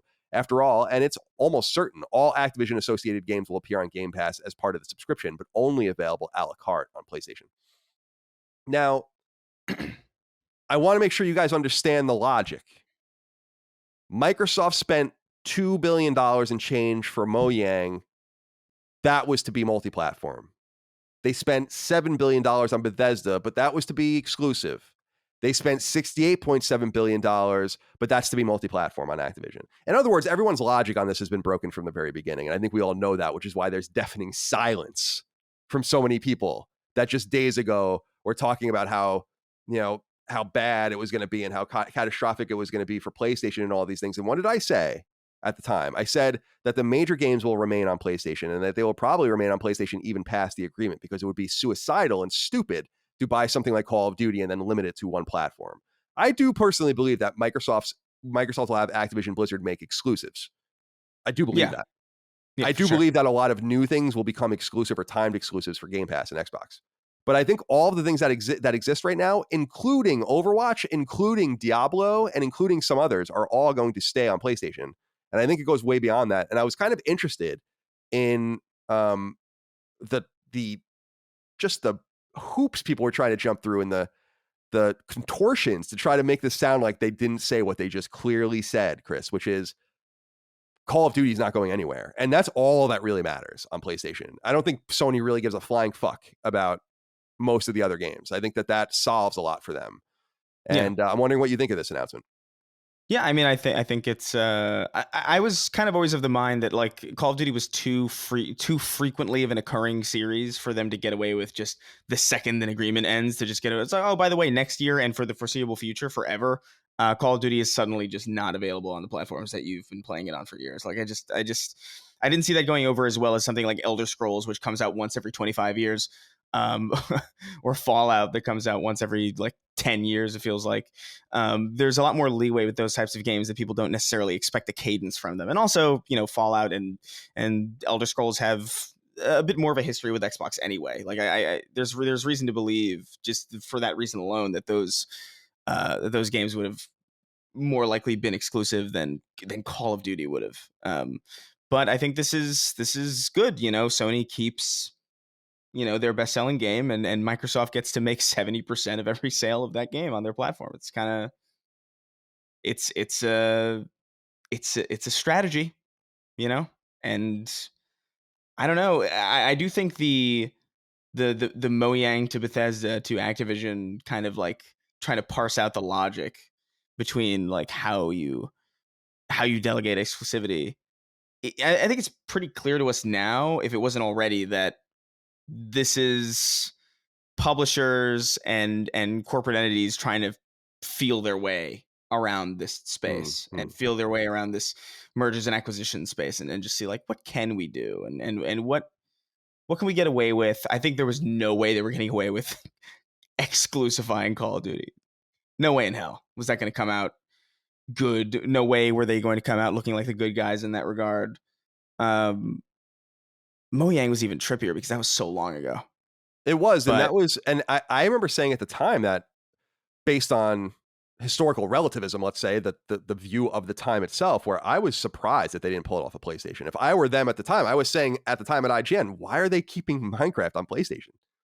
But clearly they always had this eye towards a more blue ocean Nintendo type strategy where they want to soak as much as they can with their IP. And I think they look at it saying like, well, it doesn't really hurt us if you play Call of Duty on PlayStation.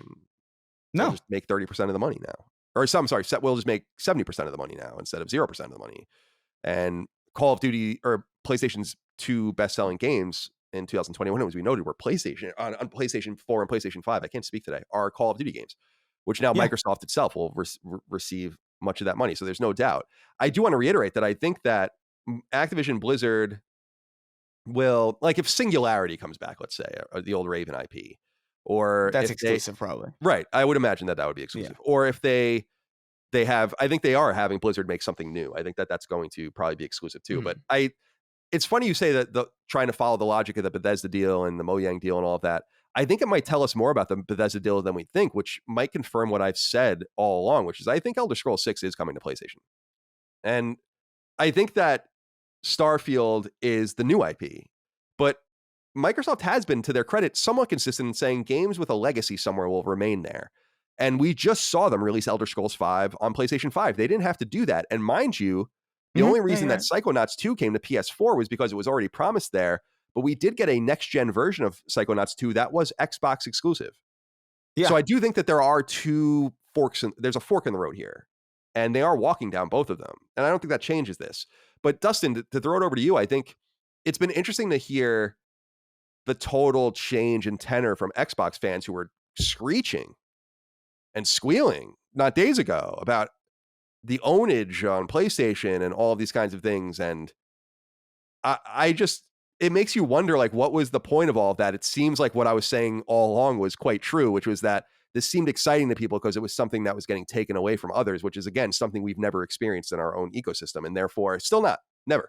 So maybe that will happen one day. I hope not.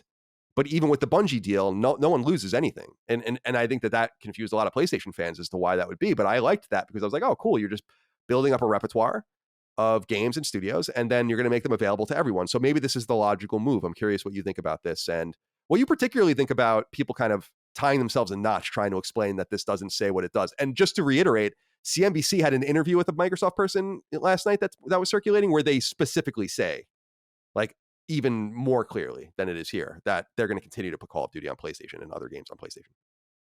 I think one of the most weird and surprising, fun, whatever aspects of everything going on right now is the contrast between the Twitter fanboys, the YouTube fanboys, whatever, the people that act like they're going to war for a fucking company, right?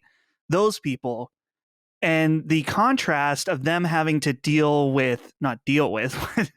of business, actual business, you know, the stock market, the acquisition, stuff like that. And so it's like they're trying to walk and talk a completely different language that they're not used to right now.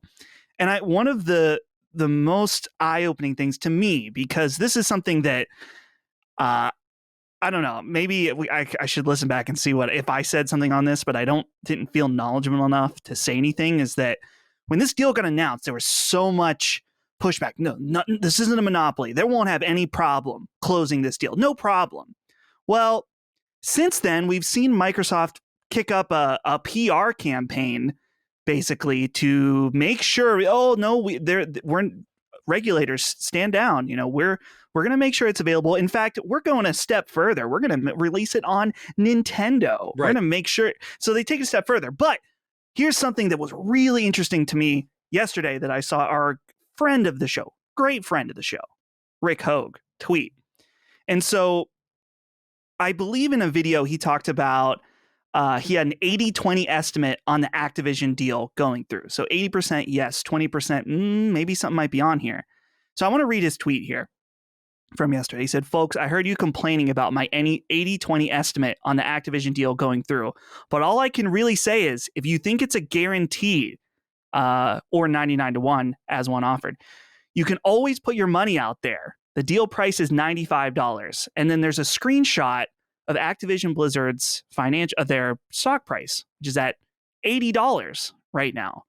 So I don't claim to know a lot about stocks or the market, whatever. So maybe, Colin, this is something you can answer better. But theoretically, I mean, if you are 100% positive that this deal is going through, couldn't you just put a shit ton down on Activision Blizzard right now for $80 a share? And then when it sells for $95, then you're in the clear. That's absolutely You're gonna. So I just find it really interesting that there is clearly some market uncertainty. I don't know what's going to happen. I don't claim to know anything about regulations or, antitrust stuff like that. I'm not claiming one way or the other. I'm just observing what's happening as far as the stock market and trying to at least draw some kind of informed conclusion. And as of today, I just checked Activision Blizzard stock, $81.40 at the time of recording. Very interesting stuff. Yeah, because I think it's more complicated than Rick's letting on in some way, because Microsoft is paying a premium on the old price, and that price is still higher than what Activision was worth. So people are winning now; they're sitting and staying, right?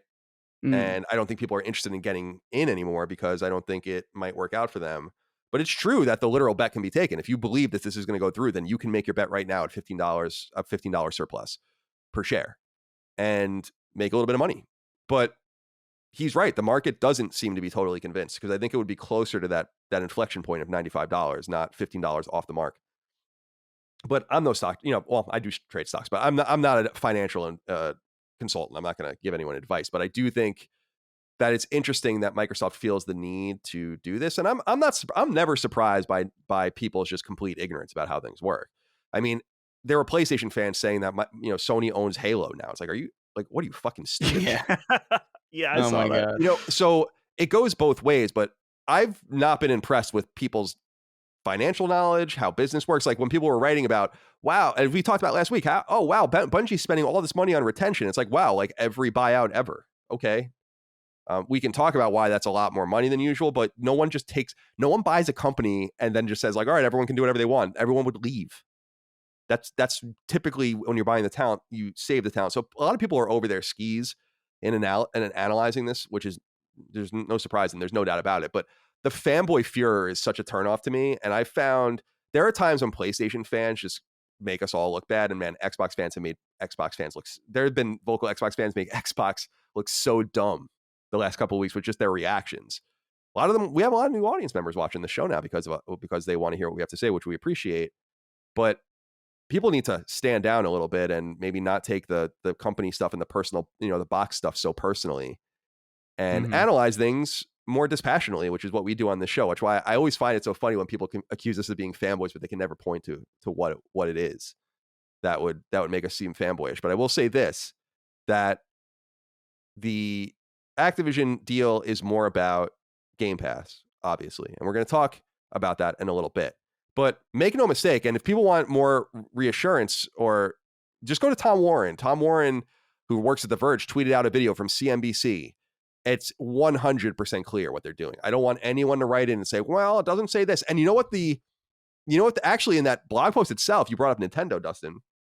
It was the Nintendo mention that proved that they were saying what they were saying, because a lot of people ignored this, but it says, we are also interested in taking similar steps to support Nintendo's successful platform. That's what they say. And people were like, well, what they're saying is that they're not going to remove Call of Duty games from PlayStation. And I'm like, but Call of Duty games don't exist on Switch. So if they're trying to take similar steps, then what are you talking about? Your argument doesn't even make any sense. So I think it's time to get, and it's clear that Microsoft fans were mostly excited because it hurt PlayStation, right? Mm. I mean, but now it really doesn't. So now that whole thing falls to the wayside, and it's fun to analyze it, but I hope some people check themselves a little bit. I could go through, I go to my Twitter mentions every once in a while and read them, and man, people are so hostile and rude on there.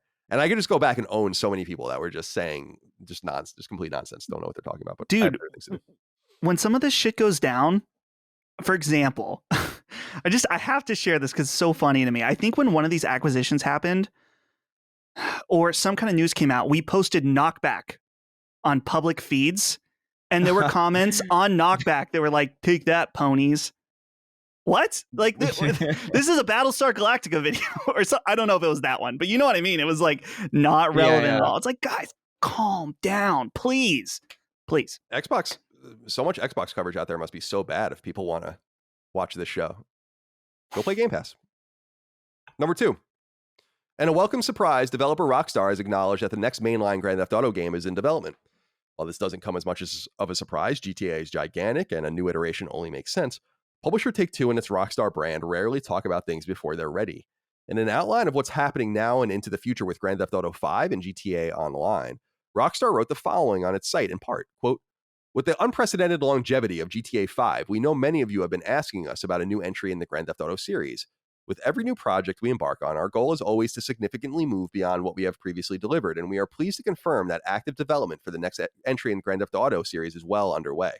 We look forward to sharing more as soon as we are ready, so please stay tuned to the Rockstar Newswire for official details," unquote. And that's it. But it's now official. A new Grand Theft Auto game really is coming after all.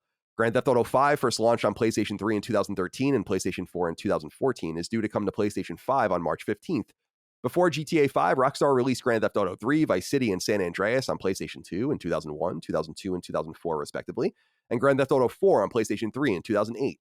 Red Dead Redemption and Red Dead Redemption 2 also launched in 2010 and 2008, respectively. Even though it's long in the tooth, GTA 5 and its Grand Theft Auto Online spinoff are massively popular. The game has sold a staggering 160 million copies, with 5 million sold between October and December of 2021 alone. Siren Curran wrote in and said, "Hey, Sacred Slitters. What do you guys make of the GTA 6 development announcement? Seems very unlike them to make an announcement like this without a logo or a trailer to hype up fans. Are they trying to appease the fan base after their recent Red Dead Online and GTA Trilogy controversies? Feels very un-Rockstar to me. Would love to hear your thoughts." By the way, that GTA Trilogy sold 10 million copies. And everyone knew it was fucked. So I think that just goes to show you what kind of game they're playing with here. But Chris, let's go to you first. What do you think about the confirmation rather that GTA 6 or whatever they're going to call it is in development? I don't think we're surprised, but it's kind of nice to hear. Just so we know, like now we can speculate. In fact, I want to do an episode in the coming weeks speculating about what GTA 6 might be. What do you think about this announcement?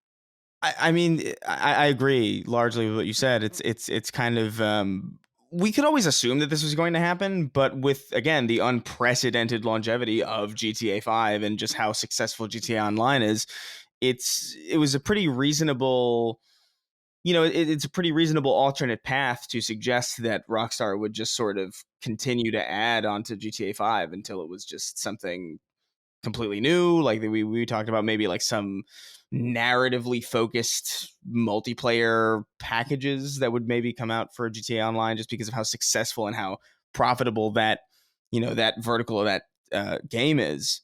But it's nice to have confirmation that a proper next entry, presumably single player, is underway, and that's exciting. I do wonder how that goes, given that they don't have Hauser anymore and they don't have a lot of the key talent that kind of made even Red Dead Redemption 2 and Grand Theft Auto 5 so memorable, especially in the single player department. So that's going to be an interesting thing to see them navigate through. But I don't think this is to distract from how poorly the remasters went. I genuinely don't even think they care that much. Like you said, they sold a ton of money, or they made a ton of money, so they're not crying about it necessarily. I just think it's been a long time, and I don't know if they could have really gone another 4 years being radio silent as they toil away on this thing. I think they had to say it at some point, even if it wasn't ready, because we know at some point it will be. And I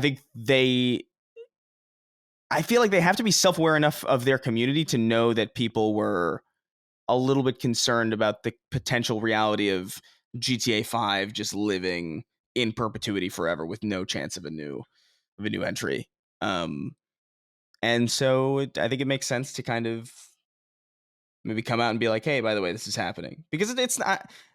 It's safe to assume, but at the same time, again, not necessarily a guarantee. GTA 5 is insanely profitable. So it would almost be kind of dumb of them to do it. Yeah, You know? it's interesting. In some way, they have nothing to lose by doing it, but then there is an opportunity cost to, because GTA 5 has almost turned into Minecraft or something where it just became a platform. I don't think that they anticipated that was going to happen. Yeah. And you kind of, it's like, do you kill the golden goose? Because you kind of, it does, you have to kind of make a choice, not necessarily in resource management, because they have infinite resources, but more in what you're going to ask your audience to pay attention to. And that's why I think GTA 6 must be perfect. And that's what makes me excited, Dustin, in the lead up, I guess, however long it takes to see more of GTA 6. My suspicion is that they realize that quality is going to be vital, because they are potentially making a product that will exist for 10 years or more. And GTA 5 just doesn't feel very good anymore, in my opinion. Now, it feels a lot better than GTA 3, but things change and they need to be more cognizant of that. I'm wondering what you think of this, and if you think we'll see a robust single player game, which I think we will. To your point, by the way, Chris, I was just thinking Hauser's gone, but he might have written the story before he left. And so who knows how this all might go. What do you think, Dustin?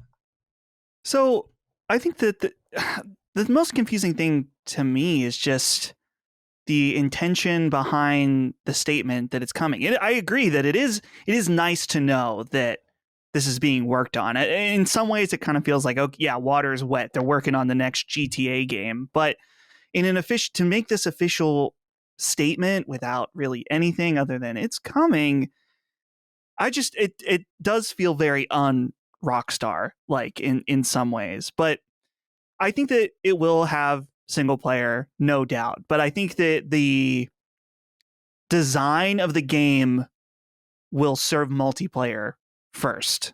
I think that will be the overall focus. But I don't know if that necessarily means that we're going to get a not as high quality or a shorter single player. I don't know if that would necessarily be the case, but I'm just guessing from a development standpoint. They're like, okay, well, multiplayer is the moneymaker, and that's what made this game live so long, or the last game, GTA 5. So we need to focus on that. And there's a lot of really interesting possibilities without getting into what we think GTA 6 will be, since we're going to focus on that in an episode. But I would fully expect them to integrate full role-playing support in this, with that being so huge on Twitch. There's so many possibilities. Very interesting to think about. So Rockstar is just such an interesting company to me. From what I've heard about them and the employees and how they operate, I've heard stories of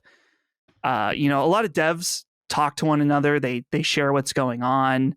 It's kind of like a code or whatever between devs, and apparently Rockstar devs they aren't like that.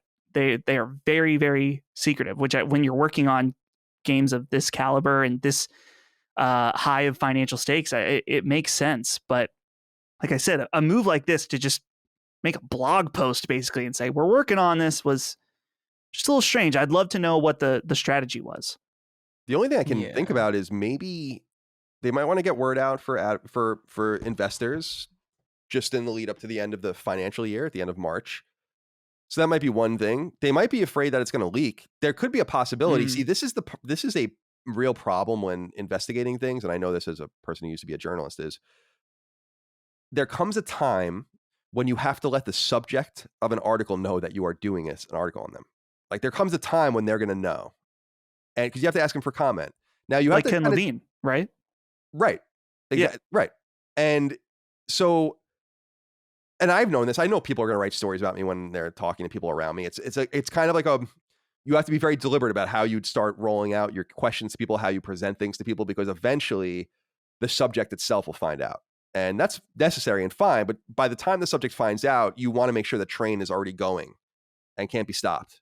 And so they can get on or not. Like, you give them an option, say, like, I have until 9 a.m. to give me comment, whatever it might be. And so it's possible that they might have gotten wind of that. Simon and the guys that do the marketing and PR over at Rockstar are fucking really, really good. And they're crazy. And as I said before, when I worked at IGN, they would put people on airplanes with builds of games and have them hand deliver them, and then put them back on a plane and go home. And they're in New York, right? So I remember when we got GTA 4 at IGN in 2008, a guy came with a box and gave it to us and then just left. And so they only like shipping things. And so my only like conspiracy theory is maybe they got wind that this was going to leak, and they wanted to just get ahead of it and say like, well, we'll confirm it. And yeah, it's coming. And you'll remember that last year we were noting that in the GTA trilogy, there is a screenshot of what seems to be the new game in a picture frame. And so I think that, I don't know if it's true, but I feel like the picture in the masthead of the GTA shot is that picture. And I'd have to go look into that, but I think that they're kind of starting to connect the dots there in that respect. But man, they must be excited. If you're Strauss Zelnick or one of those guys at Take-Two, you must have a fucking mega boner right now, because your GTA 5, I don't know, GTA 6 or whatever it's going to be called, that could be a $500 million game to develop or more, and they'll make that money back in a millisecond. So yeah, they know they can probably say like, we're going to spend $1 billion or more on Grand Theft Auto between development, marketing, and all of that. Well, we're going to have commercials during the biggest football games. We're going to have commercials during award shows. We're going to have ads all over the place, billboards, everything. And it's going to cost us $1 billion, and we're going to make all that money back immediately. And that's a pretty exciting proposition if you're in a business, because that's like their only sure shot. Oh, not their only sure shot, but that's a sure shot. GTA 5 sold more copies than Red Dead Redemption 2 something like 5 times or 5.5 times. So that's a big deal. Yeah. Man, I don't know. I'm just thinking about like the potential that this is going to be like a live service game first and then a single player game second, which is probably in all likelihood what will happen. But I just hope it's not to the detriment of the single player experience, which is like, you know, that's not exactly an unreasonable fear to have given some recent, you know, even just the way that the industry has propelled itself in the last couple of years, where, you know, even live service games that are live service primarily don't even launch like well. You know, Battlefield can't even doesn't even have a scoreboard in their fucking game. I know, that's crazy. That's unbelievable. So you have to assume, I don't know what you said about Dan Houser maybe finishing the story before he left. Like, how long ago did he leave? Right? Like, how long ago was he that? left like a year ago or more? Well, actually, he never went back after Red Dead, so he was like still employed by them. But it would. I don't know. I mean, I don't know. My assumption is that Grand Theft Auto 6 was in development at the same time. Like, I feel like they were in the development at the same time. Yeah, but the thing though with like this, the thing that's always made Grand Theft Auto interesting, at least from a single player perspective, is how well they satirized, you know, the like America and the culture like that we kind of exist in currently. And so much has happened in the last like 2 years alone that is just kind of going to go unaddressed. Like, you're just going to have. I don't know how you can make a Grand Theft Auto game, like a modern Grand Theft Auto game, and not mention like NFTs, you know, or like that, or even just the pandemic in general. Like, I know people are like, oh, I want to escape from that, but like, I mean, that's, if you really analyze that through the lens of a Grand Theft Auto game, that could be hilarious. And I don't know. I guess I have time to work on it, but it's going to be worked on by other writers, kind of stapling things onto what was already done when this guy finished his treatment before the pandemic even started. Yeah, I mean, I would imagine, that's what I'm saying, is that I would assume that if GTA 4 or 5 came out in 2013, it could be possible that the treatment and all this was written in 2014 or 2015. I mean, I don't really know. Like, I really have no idea, but no, for sure. Yeah. It's just a thought I had. Definitely. And I think it's a reasonable thought, because I personally think that there is an audience yearning for Grand Theft Auto single player. And I think that all they have to do is release it, and they'll see that. It doesn't mean you don't have to have it on the remasters. That's what the remasters were. 10 million copies. Yeah, exactly. And single player games. And they were and they're broken. I mean, they're still fun. Yeah, they're broken. They say in their blog post that I was citing, they still say that they're still fixing it.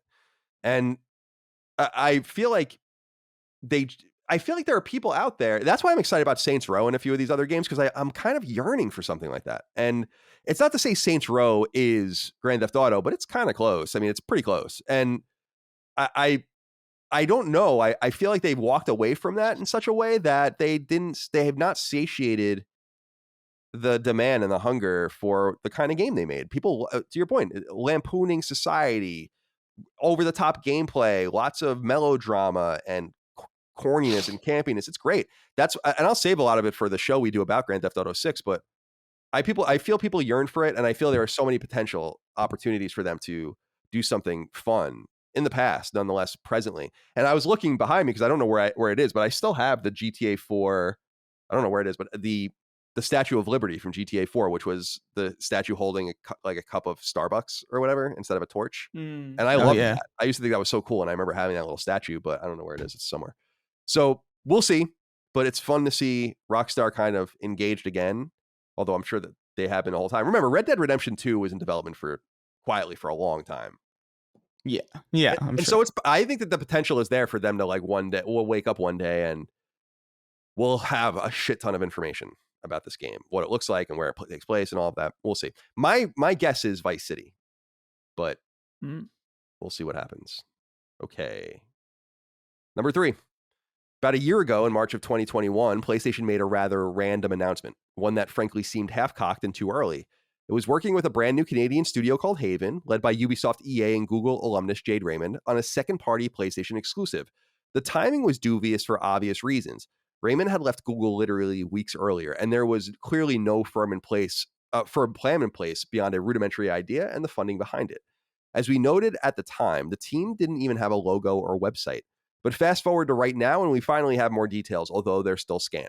The interview was conducted with French-language publication Le Devoir, which makes sense as the studio is located in Quebec.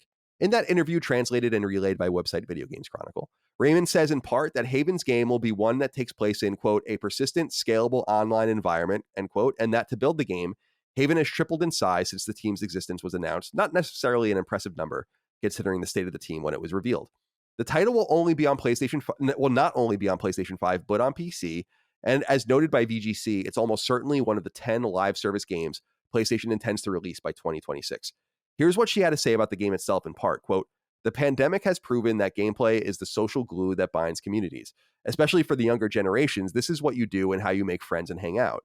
That is something that we really want to build and design for. The second thing is thinking about the remix generation. It started a little while ago. There is this age of self-expression where we're designing our Nike ID shoes. We're reading our friends' blogs rather than what our professional journalists are writing. And I think that has continued to go further with things like TikTok. That's another thing that we're thinking about at the heart of this IP. It is beyond user-generated content. It is about taking the self-expression and remix concept to the next level, end quote. What the game may otherwise be remains a mystery, though it's safe to assume it won't be here for several years at least. Jade Raymond, who is CEO of the studio, is best known for her time at Ubisoft, where she worked as the producer of both the original Assassin's Creed and its sequel, as well as the original Watch Dogs. And I'm talking about, you guys might remember, Watch Dogs was rebooted and was a different game when it came out. She was responsible for the original one. She later went to EA, where she founded the Star Wars-centric team Motive, before moving on to Google, where she left almost as quickly as she came. Dustin, let's go to you first. What do you think? We have a little bit more information. I don't necessarily like what I'm hearing, but I understand that that is what they're aiming to do, and it is important. So these games are not for me. They were never going to be for me. I think we all knew that the second-party relationships they're building are all for multiplayer games. And I'm not confident that this, again, game will be for me, but it might be for someone. She seems to talk more about the ethereal nature of everything in life than gameplay, which I'm a little confused about. But it would have been nice to know a genre, for instance. So it's hard to even conceptualize exactly what she's saying. But what do you make of what we do know? The most intriguing aspect to me about what she said here is this idea of the remix, it's self-expression, whatever. I think that there is something to that when you look at TikTok as this idea of like jokes layered on jokes and remixing stuff. And I wonder how that incorporates into a video game. I think specifically of two examples, one being, and this is just a small element of a game, but I think it's fitting of, I think it was Black Ops 2 or some of these Call of Duty games, you could create your own character icon. And people just use this in order to make just vile stuff often. I mean, some less vile, like you got like a silhouette of a boner or something, and that's funny or whatever. But, and I also remember this, if anyone old school Phantasy Star Online fans on the original Xbox, people could make their own emotes and stuff like that. And I just horrible shit on that as well. So the question for me, just when you start doing stuff like that, is how do you moderate it to some extent? I mean, I guess Sony's done a decent job with this with Dreams, because obviously there's a huge potential for people to make some not so wholesome stuff there as well. But if you design a game entirely around that, man, that sounds challenging. But it's an intriguing idea, no doubt. I just don't know what that means. I think, Colin, you brought up a good point of it. It's like, those are interesting ideas, but what is it applied to? What genre, what type of game are we even looking at? But maybe that's still to be determined. Yeah, I don't know. Dreams to me is kind of the touchstone in a negative way, because I'm like, you guys already are trying this. Like, you're already doing user generated content. I don't know. It does seem different, right? Like, you're talking about things I don't even understand, like TikTok and all these things I just don't use. And I know they're going for a younger audience, but Chris, this idea is amorphous enough where it seems maybe half baked, because games take so long to make that you might have missed the zeitgeist by the time you launch, and that's a big problem for you. I also am just the foundation of this doesn't seem steady to me, because as I noted when Haven was revealed, Jade Raymond had left Google like 6 weeks before that. I just don't know what this is. I'm not confident in this project like I am more confident in Firewalk, or I'm more confident in some of these others, especially because they have, frankly, more talent at those studios that we know about, like people from Infinity Ward and Bungie and all these things. So it's like, oh, you're making a shooter. Okay, we get it. You don't have to say anything more. I'm just more, it's exciting to not know what they're doing here, but I just don't understand what she's describing. And I'm confused and concerned that the first question isn't, what is the game? Like, what is the genre? You don't have to say anymore, but what is the genre? What is the perspective? What is all this? Yeah, like player expression and all that, that's cool and everything, but it's meaningless in the absence of a concept. Like what do you really? It's so nebulous that it could literally mean anything. It could be this could apply to just making memes for Twitter. It doesn't say anything about game design or what kind of game you're building. It's like, okay, cool. Maybe you want players to be able to express themselves in the game. Okay, cool. But what game are you making? Like, there's plenty of games that let you do that already. Like, it's not like a unique concept. I mean, that's been a thing since forever ago. Like, even like the original Halo games had that with like map making and stuff. This is not like a completely new thing. And like you said, Dreams is almost overboard on that concept to the point where that's all it is. So I don't know. This comes across to me like somebody approached somebody with, a recognizable name and was like, hey, we're going to give you a lot of money to make something. What do you got? And it's like, well, people do a lot on TikTok. And that's probably important.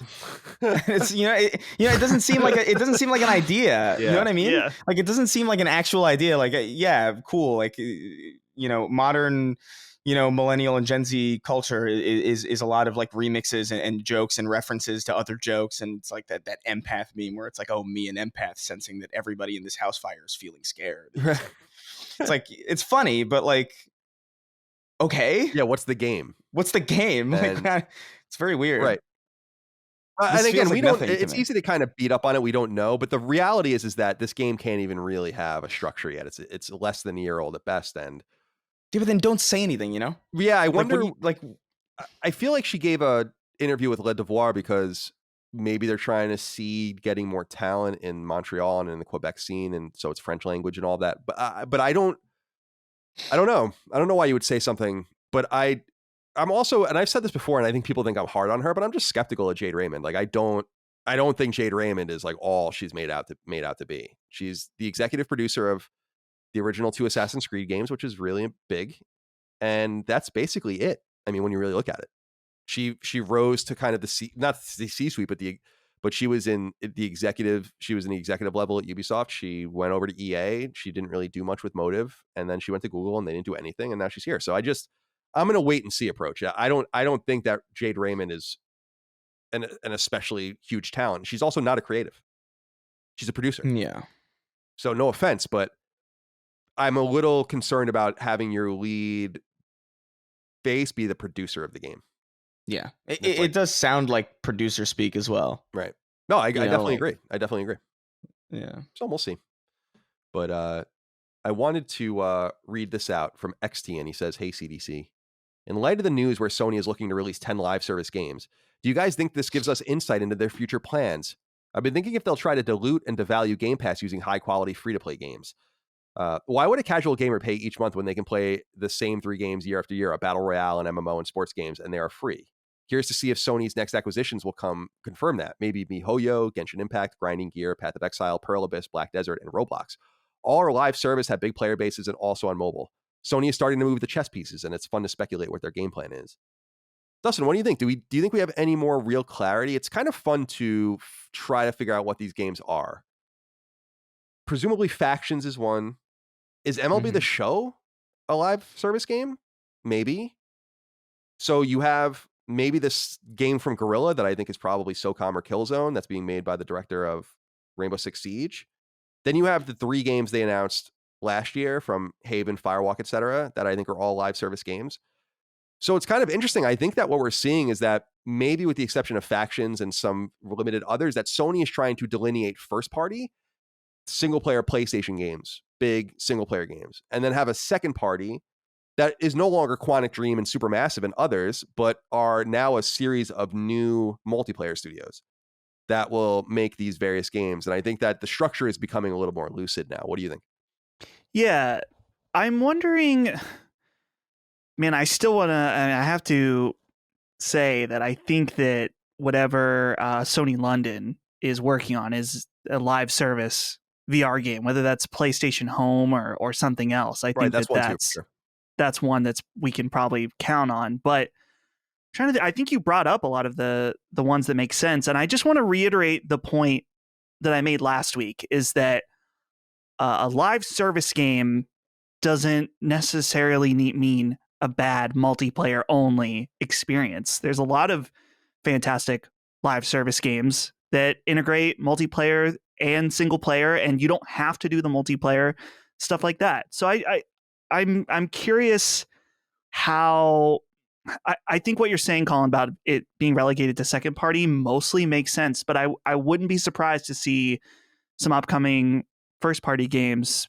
become live service games alongside their single player experiences. It could be.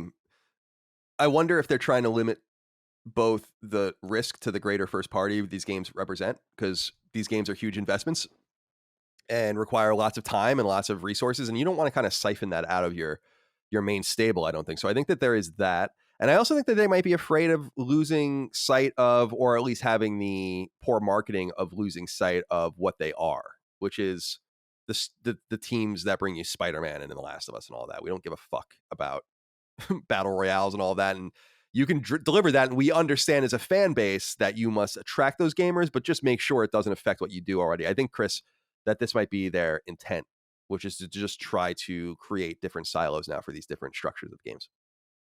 Yeah, and I think it makes sense. You know, it's a different time. Certainly, they can't coast by on single player games forever, especially as like live service and all that kind of like bleeds into even single player experiences. So they've got to have a plan in place, and they have to have studios in place that are equipped to kind of handle that in ways that maybe their single player studios don't really have a lot of experience in.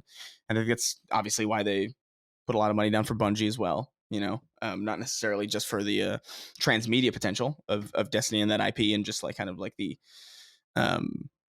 you know, the potential of it. But I think I don't know. I think so. Will these still be? Do you think these will still be like?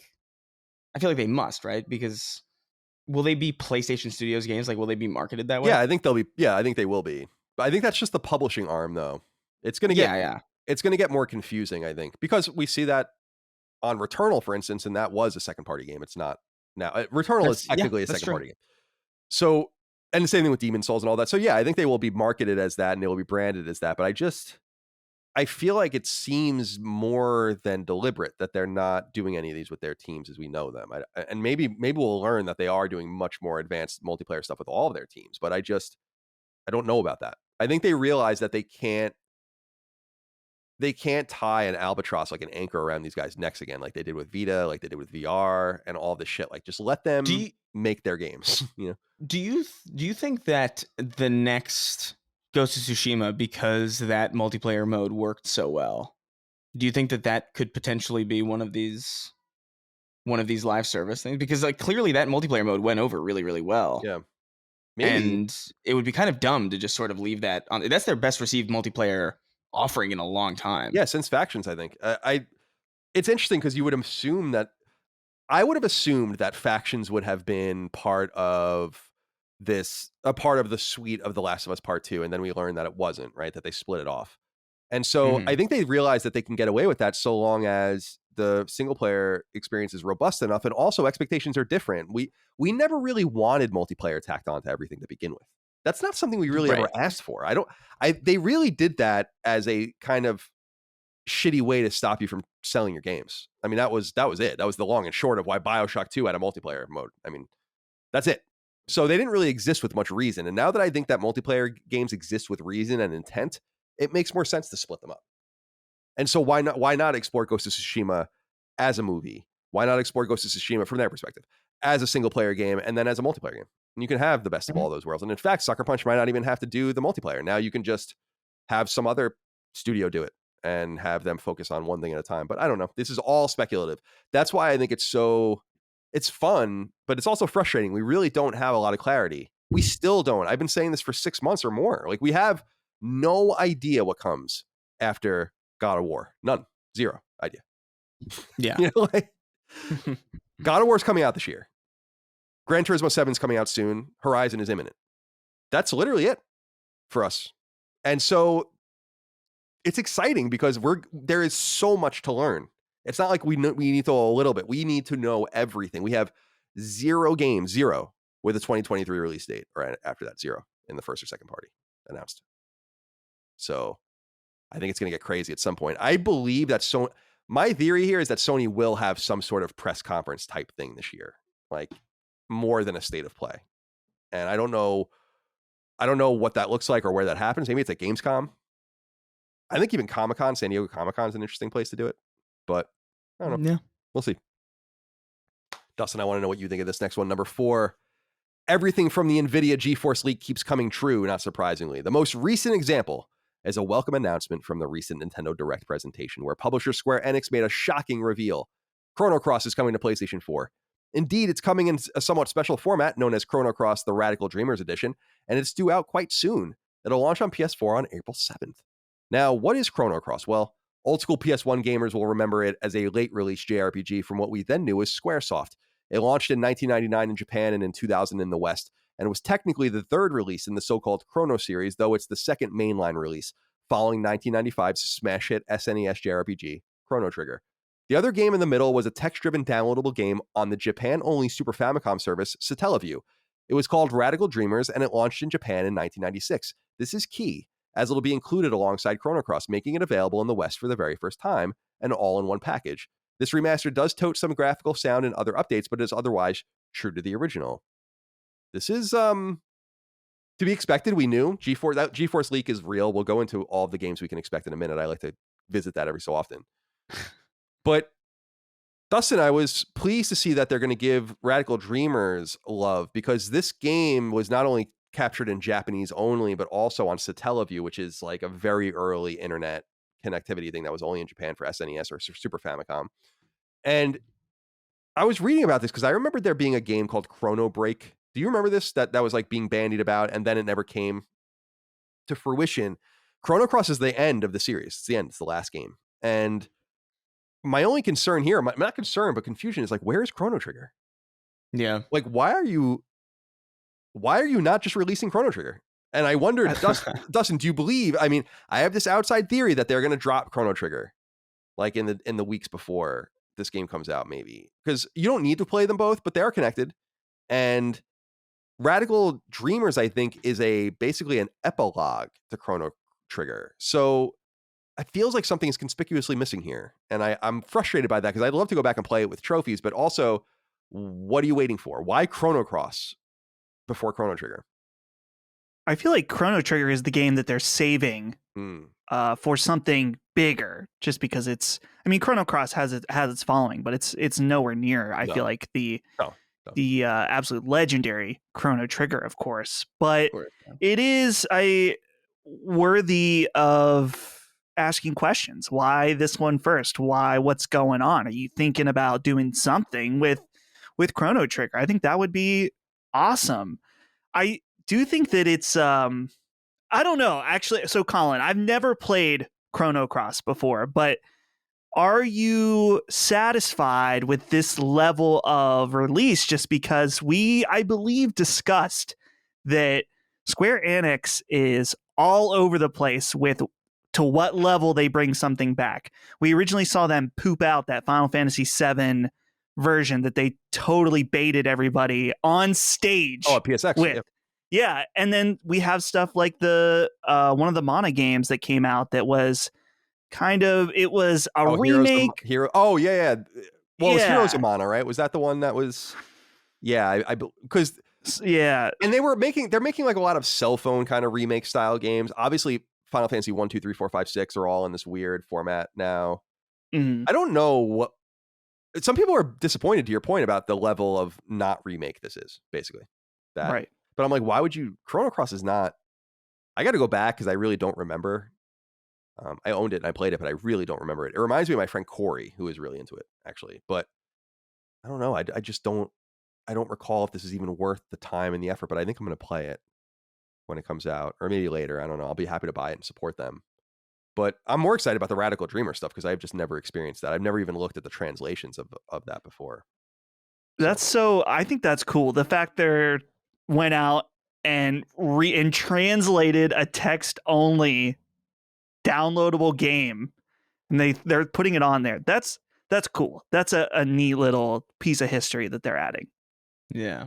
Well, I won't even throw this to you, Chris, because I know you don't care about role-playing games, but I do want to bring this up because I don't know if you guys watched the Nintendo Direct yesterday. I didn't watch it, but I went through all the news. Andrew Vinci wrote in and said, "Hi guys. With the news of the Chrono Cross and Live Alive remasters, what are your thoughts on Sony dipping into their back catalog of games and enhancing them for this generation? Not just PS2 remasters, but adding enhancements similar to what Square Enix has done with their titles. What are some of the older IP you'd like to see made available? And why do you think Sony never takes the time to go back and lean into their legacy titles more often when they have such a rich history of unused IP?" I want to kind of give Sony their credit where it is due. Sony was really the first entity to go back and start re-releasing their games. When you go back and look, you had games like limited games on places like Super Nintendo, where it was like there was a Ninja Gaiden trilogy of the NES games. There was Super Mario All-Stars, of course, which was awesome. And then you go to PS1, you have some compilations, like Metal Slug and all this shit, and King of Fighters and all this. But it wasn't really until games like God of War Collection, Sly Cooper Collection, Jak and Daxter Collection. Sony was doing all of these before anyone was doing that stuff. And the only company that was actually kind of in the same era doing that was Ubisoft, as you'll recall. They started making these random collections too. Yeah, Splinter Cell collection. Right, exactly. That's how a lot of those Splinter Cells came to PlayStation for the first time. And I look at Sony and I'm like, they were on this for a little while. Like they did know what was going on.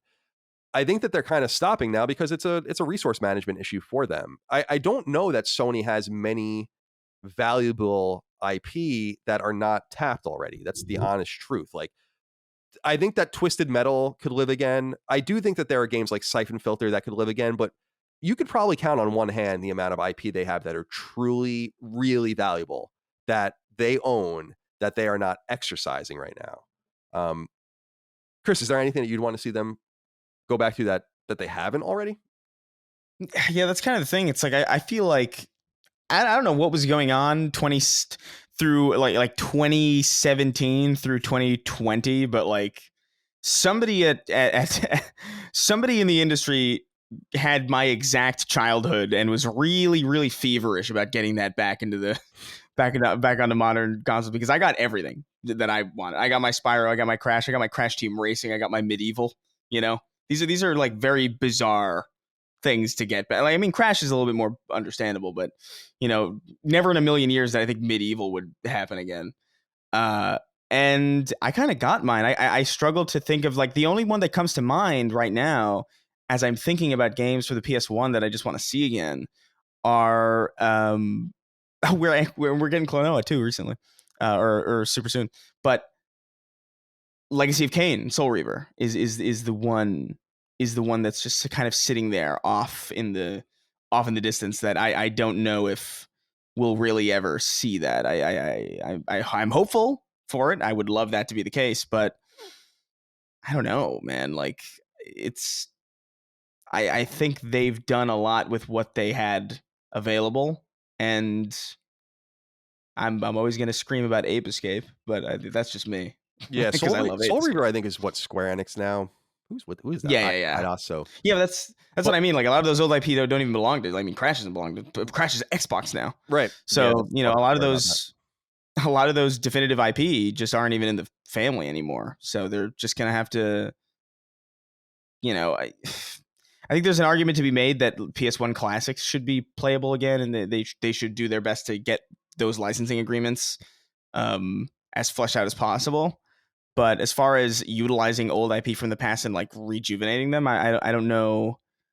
I don't know if there's that much that could live again. We have Siphon Filter, of course, and maybe Twisted Metal's the one that's weird, man. Like I know that you say Twisted Metal could live again, but I'm really not sure about it. I'm really curious as to how that's going to look in a first party like Sony environment, because that game is so.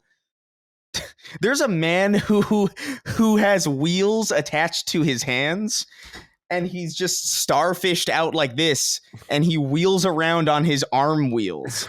It's like a really stupid fucking thing that we all just accept, that we all thought was cool, by the way, in the 90s. True. Yeah, we did think that was that Axel's the coolest, man. So to see Axel in 4K, I don't know, and carrying his dead daughter through the fucking wastelands, and it's really mellow. I don't know how that's gonna go, but we'll see how that goes. Yeah, we'll see how it goes. I agree with you that it would be weird. I think it's more the model of what Twisted Metal represents as far as its potential as a free-to-play game or a game as a service that I think is tantalizing to them. But who knows? I mean, there's a lot of rumors about that game and MotorStorm, and maybe they'll both come back. I don't know. But Dustin, when I think about dormant IP and with PlayStation that they own, I really think about, and it's like Twisted Metal, Siphon Filter. I think maybe you could do something with Colony Wars, but I don't think anyone cares. Do you have The Getaway, which I think would be interesting to go back to for sure? You have like a couple of things in the PS2 era, but I think The Getaway is probably the major thing, the major touchstone there. And then maybe you have like, maybe Heavenly Sword comes back or something. Obviously Resistance, obviously Killzone, SOCOM. But when you think about the scores of IP they own, people are like, let's go back to Legend of Dragoon. And so I'm like, why? Why? There's one Legend of Dragoon game. We don't need to go back to Legend of Dragoon. But so I think people just kind of throw out these names too and don't really think it through. I think maybe Parappa the Rapper was one. I think maybe Hot Shots Golf, but I don't know. What do you think? Yeah, I really can't think of anything outside of the stuff you already mentioned. I'm looking through like PS1 games. A lot of the things that I would want, or I don't even want to say I would want. It would be cool if they came back. Some niche games. They're not Sony first party games. I think Chris and I, from the era we grew up in, have eaten pretty well these past few years. The biggest omission, of course, is Ape Escape, without a doubt. Please. Ape Escape 1, man, what a magical game for me. No doubt. Yeah. But yeah, I'm looking, I can't seem to find anything. I mean, memes aside, Tomba, of course, is the one. If you're really asking me what I want, Dustin Furman, I love Tomba 2. I don't even know if they own that anymore. We've talked about that there's some fuckery going on with the rights of that game. No one knows who actually owns it anymore. Sure, someone does. I don't. I can't figure it out. But some niche ones. Colin, you remember the game Threads of Fate? Yeah. Not a Sony game, but no, that was a role-playing game. Weirdly remember that game and playing it, but I don't remember if it's good or not. Yeah, that was a Squaresoft PS1 game, I believe. Right? Yeah. Yeah, it was. And I remember Threads of Fate. I don't know. I mean, because there are IP that I would like to see come back. Like, I think it would be cool to have Tokyo Jungle come back. I think it would be cool to have Wild Arms come back. I think it would be cool to have this, that. But it's like Tokyo Jungle. I mean, that's even more ridiculous. That game was super cool. But I think, again, I think it's good for new things. Like, new things. We want new things. That's kind of the key point. Because even, like, I think about, like, stuff that... I mean, Dustin, you said we ate pretty well. It's like, I mean... Even I think of things like, oh yeah, I used to love Oddworld, and then like, oh, here's a new Oddworld game and new and tasty, and it's like, oh shit, all right. Like our generation, like got we had a lot of our stuff kind of pulled back into the limelight, and some of them were really really great, some of them were just kind of like okay, and I feel like I'm getting kind of tired of things constantly coming back. And I know I can say that from a privileged position of having everything that I loved come back. But at the same time, I don't know if you guys saw this news recently, but like I think yesterday they were like, "Oh, Futurama's coming back." Oh yeah, and I'm like, "Why?" Like this show died like 3 times. I'm pretty sure. Just like it's not even a matter of things aren't good, therefore we don't want them. It's just a matter of just like we did this. We had these. We had Legend of Dragoon. And as much as I would love to see like a modern playable Legacy of Kain game, I would almost just prefer like an up-resed 60 frames per second version of Legacy of Kain Soul Reaver. Like I don't even necessarily need a big budget recreation of this thing. I just want to be able to play these things again in a way that doesn't make me want to die. Well, I totally agree. And I also think that we just got to give things more distance, like just give things more time. What I think about sometimes is I really liked the Pierce Brosnan movie, The Thomas Crown Affair, which came out probably around like 99 or 2000. But that's a remake of a movie from the 60s. And I didn't even know that until I was older. And yeah, that's because there was enough distance between the movie and the remake, like where it's like, oh, it's something new. I always think about that Talk song, It's My Life, that No Doubt covered, and how many people didn't know that was a Talk song. And it's like, because it's old. It's not, you gave it a little bit of space and a little bit of time. So give things a moment to breathe, and then people will be excited that they come back, and then there will be a whole new group of people that maybe don't even know that it's old to begin with. And I'd like to see more focus on that, but I don't think it's going to happen. It's not like Spider-Man coming back after 3 years of not, you know what I mean? Right, exactly. There's no demand for these things unless they have enough space away and people want them again. And sometimes people have to trick themselves into wanting these things again. People have to sometimes remember why things went away to begin with as well. And that, I'm a sucker for nostalgia. I do a whole podcast about it, but it's not always good. But I do want to go into the NVIDIA leaks because we must, because the Chronos Cross remake was in there.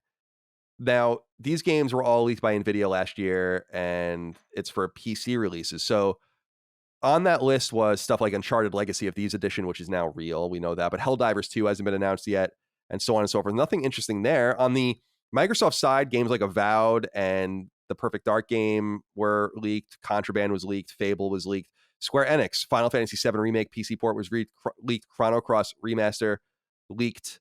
GTA 3, Vice City, and San Andreas remasters have leaked. Untitled Respawn game, or the 3 Star Wars games, that is leaked. However, Titanfall 3 is on that list. So who knows about that? Crysis 4 was on the list, and that leaked. So there's a lot. Death Stranding PC edition leaked. Now, it's exciting to look at what isn't on here yet. Not so much from the PlayStation point of view, but from Square Enix. Final Fantasy IX Remake. Kingdom Hearts 4. Final Fantasy Tactics Remake. Tactics Ogre, I think, is on this list as well. There's Mirror's Edge Remaster, which I think would be pretty interesting. And Earth Defense Force 6 is on there. I don't know, man. A lot of interesting stuff here yet to see. We'll keep an eye out on it. All right. Yeah. Number 5. For some reason, renowned Japanese studio Platinum Games may be changing its focus, if not partially, then perhaps entirely. Word comes by way of an interview given by Platinum's new CEO, Atsushi Inaba, who, in a conversation with Japanese publication Famitsu, is translated by website Video Games Chronicle, noted that he wants the team to develop fewer quote-unquote one-off games and rather create content quote-unquote different from the past that, quote, can be enjoyed and loved for a longer period of time. An internal project headed by Hideki Kamiya, perhaps Platinum's most important creative force, is a mysterious title that they referenced as representing this move to something new. He continued in part, quote, the projects that we are trying to create for the future will be different in terms of their structure. Considering the changes in the market over the next 5 years or so, I think it is absolutely necessary for us to do this. I'm sorry for being so vague, but I think that's all I can tell you right now, end quote. For fans of Platinum, founded in 2007 by ex-Capcom devs responsible for the likes of Resident Evil, Beautiful Joe, Devil May Cry, and Okami, along with others, this news seems ominous. Platinum's first game, the 2009 Wii title Mad World, was well received, as was its PS3 game Bayonetta, also launched in 2009 on PS3. Bouncing between publishers, however, has likely made life harder for Platinum. Its early work with Sega on games like Vanquish segued to a brief period with Konami, working on 2013's PS3 game Metal Gear Rising: Revengeance, before moving on to Activision and later Nintendo, and even with Square Enix.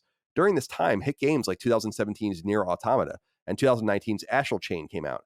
However, evidence of the new Platinum may be nearer than we think. The underwhelming-looking Babylon's Fall is due out on both PlayStation 4 and PlayStation 5 later this year. Dustin, I really want to know what you think of this, because I know you're such a fan of Nier Automata. I'm a huge fan of a few Platinum games, including Vanquish is like one of my favorite games from that era. I absolutely adore that game. I'm concerned by this. I don't know what they're doing and why they feel like they need to do this. And I think that this doesn't portend well for them. I don't think at all, in my opinion.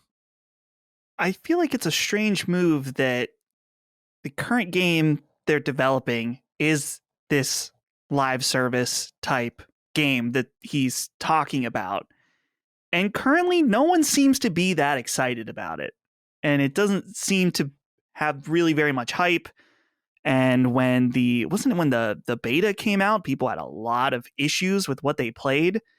So to already make statements that's like, yeah, we're going in that direction that currently isn't really seemingly working out for us. I mean, who knows? Maybe Babylon's Fall comes out and is excellent. Hopefully that is the case. Platinum is awesome. I wish the best for them, but it seems odd to me to pivot mid-experiment, honestly. And I don't know, Platinum, they're such an up and down team to me, where they have had really excellent highs. You mentioned Nier Automata, Bayonetta. I mean, Bayonetta 2 is, I've not played it myself, but many people swear that game is, incredible. And now, you see the development hell of Bayonetta 3. You saw Scalebound cancellation. By the way, I want to jump in really quick about Scalebound as well, because now they're kind of like seem to be begging to go back to that game. I don't know if you guys saw that, where Kamiya gave an interview saying, like, let's go back, let's do it. And I'm like, what is this? What is this? Right.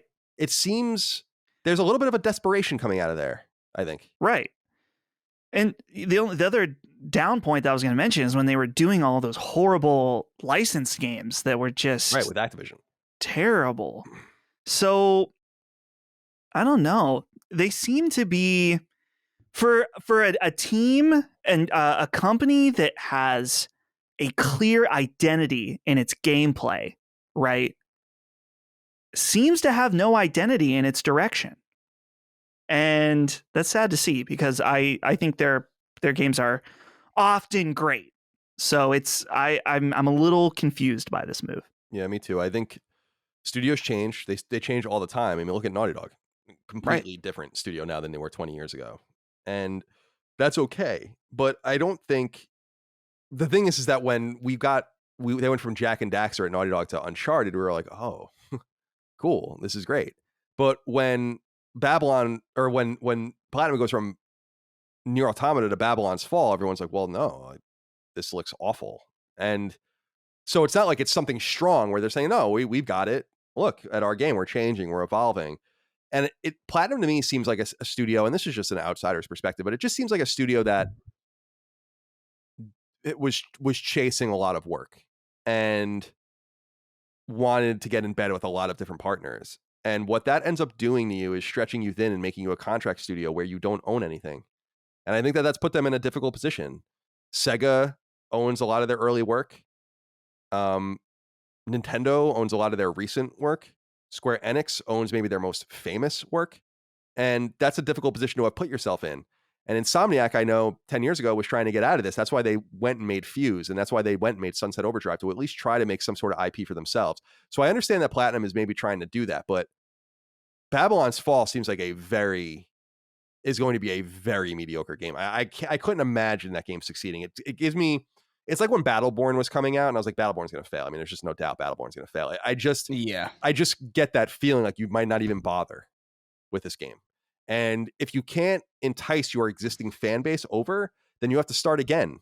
Now, I would argue that Naughty Dog did that, and they did it successfully, and other studios have done that. But I don't know that you can do that when you're going from something like Nier or Astral Chain, which is very well respected, to something like Babylon's Fall and this other game. And now, Chris, I'm curious, do you feel this level of desperation coming off of them too? When I was reading the stuff about Scalebound, I was a little taken aback by that, because I'm like, you could just go to Microsoft yourself and tell them that you want to go back to Scalebound. Clearly Scalebound, I mean, Microsoft was in bad shape when they canceled Scalebound and Phantom Dust and all that, or they weren't. The Xbox brand was. And you imagine the game just wasn't very good. And I believe that the game wasn't very good, because not everything Platinum makes is good. But at least they have an identity. So I don't know. Do you have anything to say about this? Yeah, I mean, I think the scale-bound talk recently has me pretty confused because I don't know. I remember when I was paying a lot of attention to the Xbox ecosystem back when that game was in the midst of being canceled, and I remember kind of like looking at it and thinking like, this doesn't look particular. Like, it wasn't my style of game anyway, so like no, not much of a loss for me. But I just question the desire to even go back to something that, you know, in my perspective, just looked so fine. Like, there's no real reason to go back to Scalebound. It wasn't particularly, it didn't scream unique to me enough to go back to. And I just, I think most of what you said is pretty on point. I don't know if I have much to add to it aside from the fact that Babylon's Fall does look not good. You know, and that's somebody from, I'm not huge on Platinum games necessarily. Like, I don't play all these weeaboo games.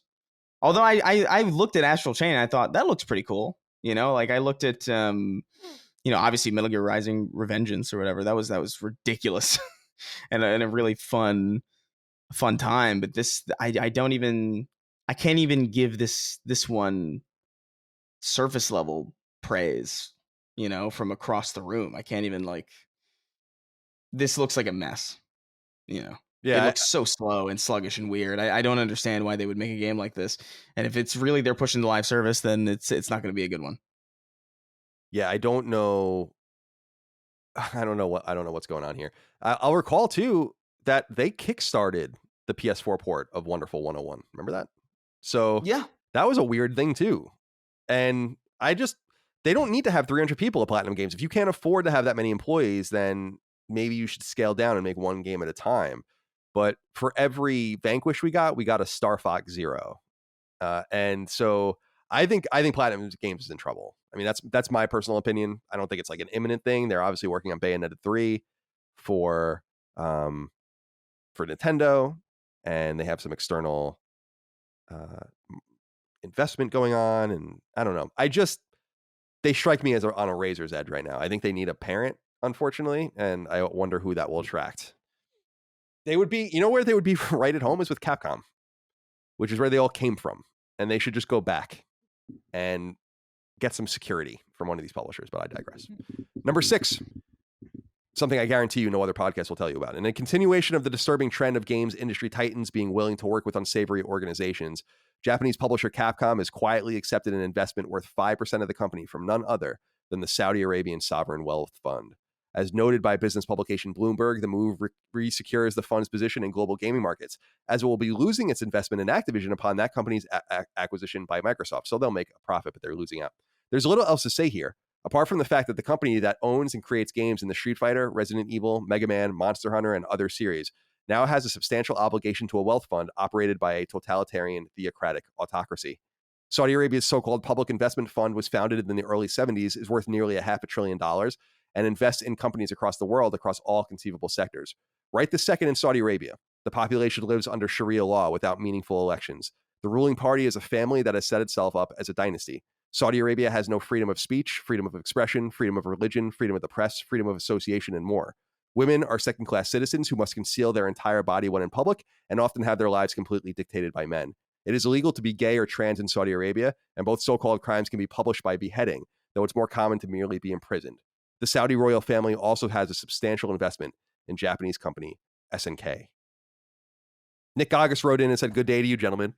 What are your thoughts about Saudi's $1 billion investment in Capcom and Nexon?" They also bought into Nexon, which is a South Korean publisher. "I personally couldn't care less about the latter, but regarding them acquiring a 5% stake in Capcom was like a punch in the gut for me.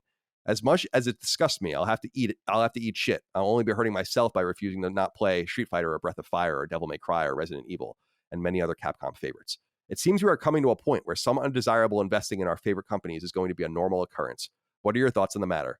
Will you shun Capcom or accept the inevitable? Thank you for the best gaming program available. You guys are the best." Thank you, Nick. Dustin, let's go to you first. What do you think of this? Yeah, it sucks. I don't really know.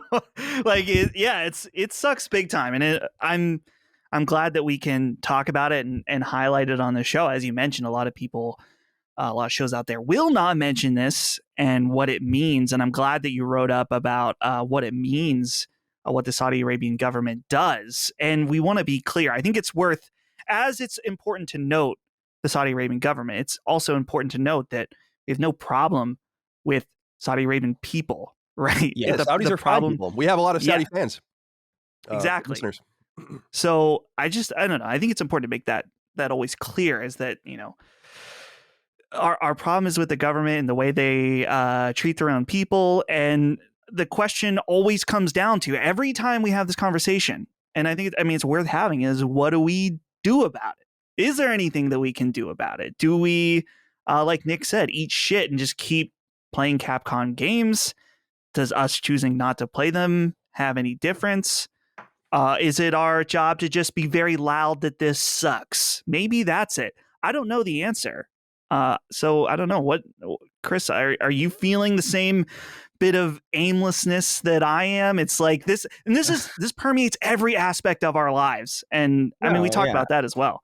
No, 100%. Like, how do you even, we've talked about this endlessly on the show. Like, how do you, you can't participate in this industry without incidentally contributing to something that you can't, you just morally abhor. Like, it's just not possible. We have our machines that are built by like child slaves in Foxconn buildings that jump off into suicide nets in the streets. And then it's like, like you have all sorts of situations like this. It's super unfortunate that this is such a, I don't know, before with SNK, it was like, all right, well, I guess I can not play, Metal Slug Tactics as much as I want to.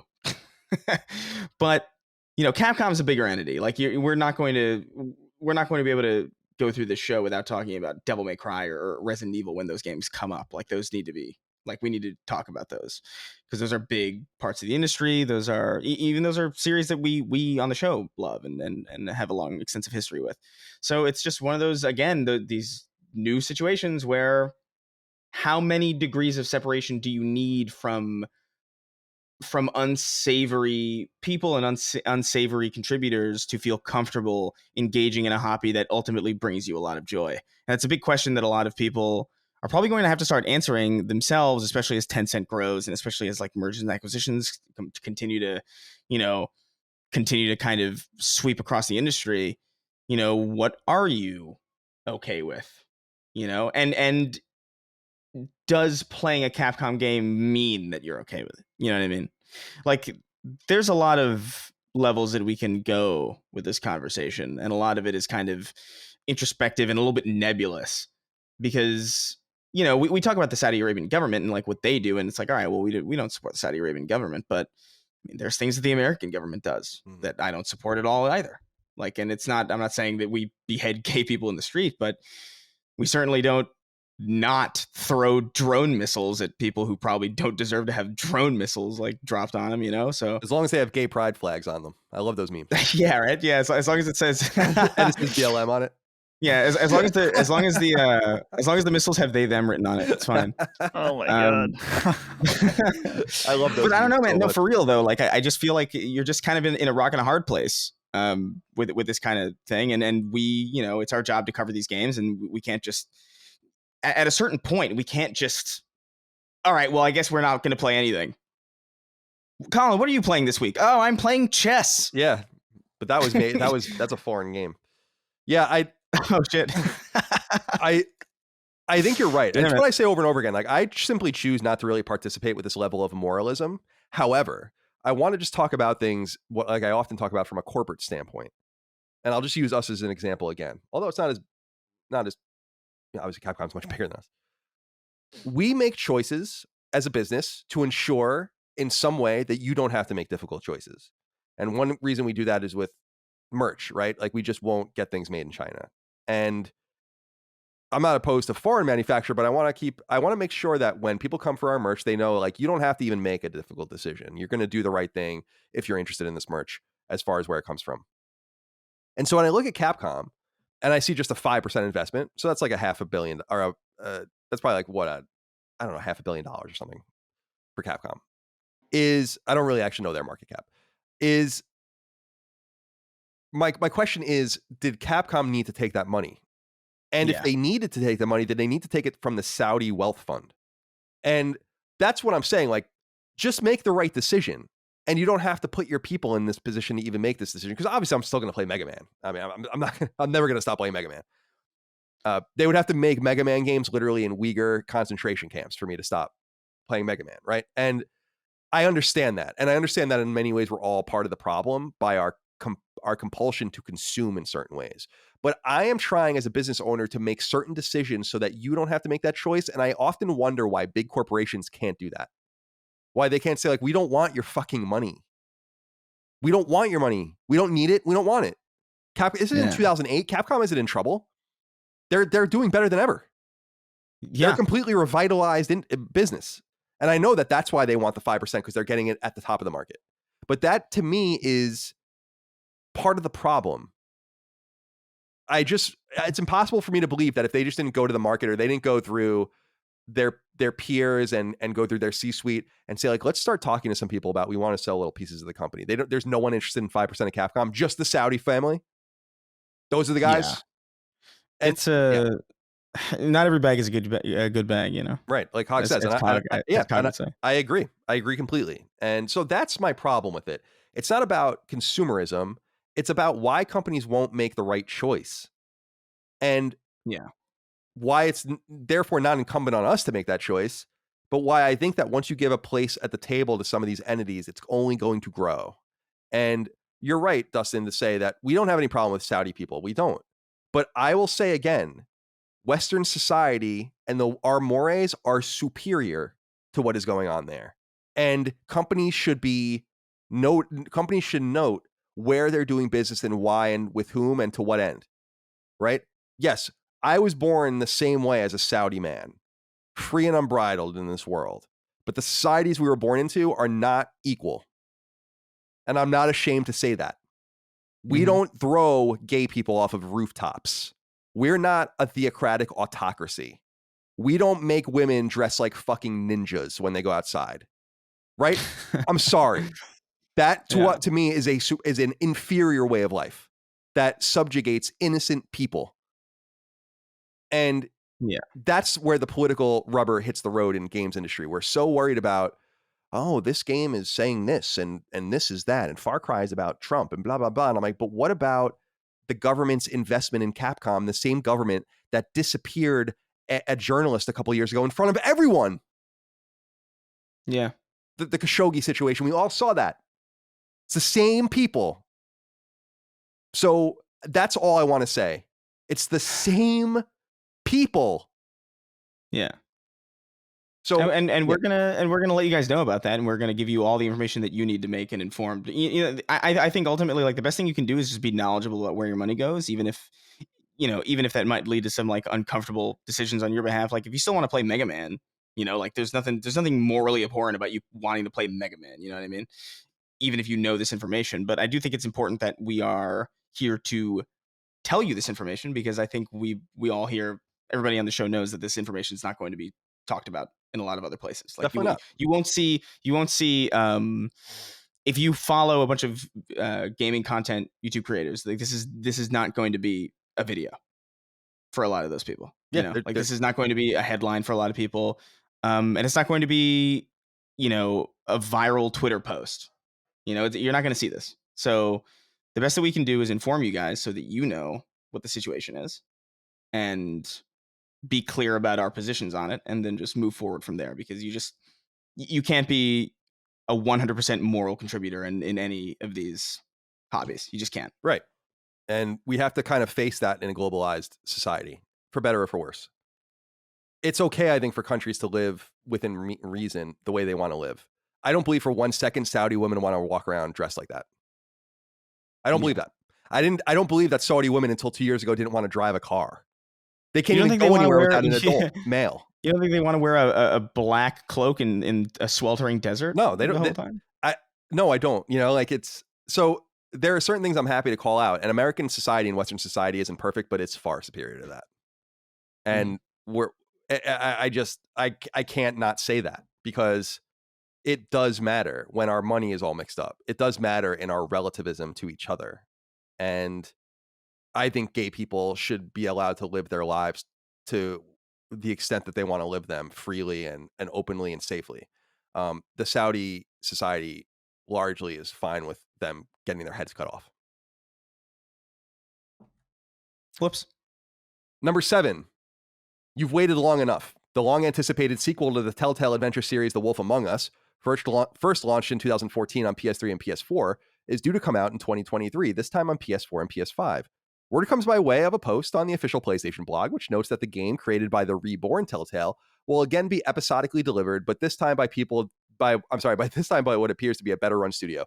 As you recall, the original Telltale was infamously poorly run, with horrible technology and a breakneck pace destroying its credibility before it went belly up in 2018.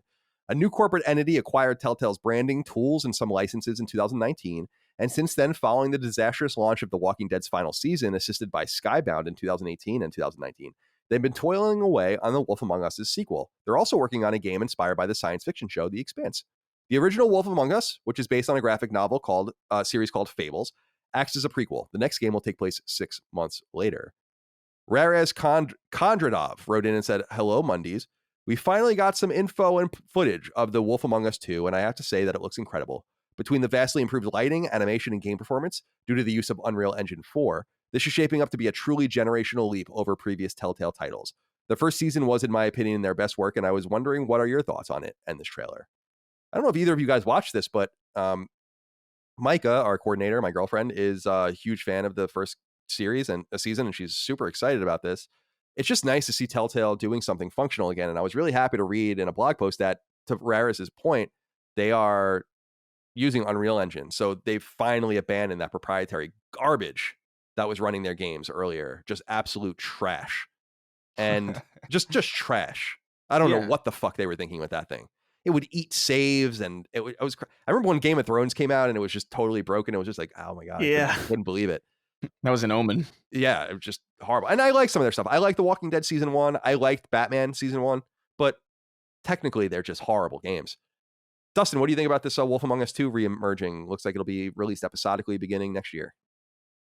I have a request of the new Telltale to go and remake the original Wolf Among Us, because I've always been intrigued by this game, but I just never really liked Telltale games. I think a lot of it had to do with performance issues, and you mentioned saves getting eaten, stuff like that I've always steered clear of their games for the most part.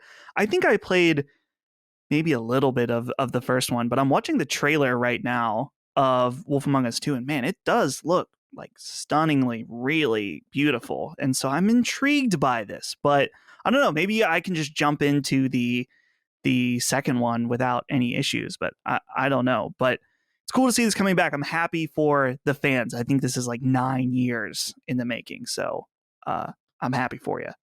Yeah, I'm happy for them too. What do you think, Chris? Did you play the original?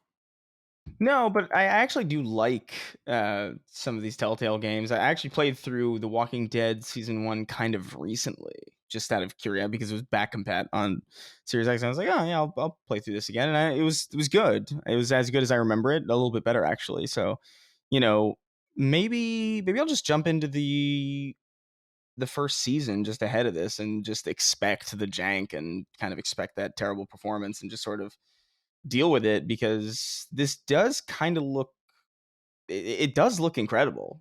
Like, it looks really like stylized, and in a way that doesn't also come hand in hand with just this feeling of fucking jank that was there for a lot of the original Telltale games. I'm into it. This is a game that kind of intrigued me too, but I just never got around to. Just, I don't know why. I guess I think part of me thought like there's no way this game is going to see a sequel.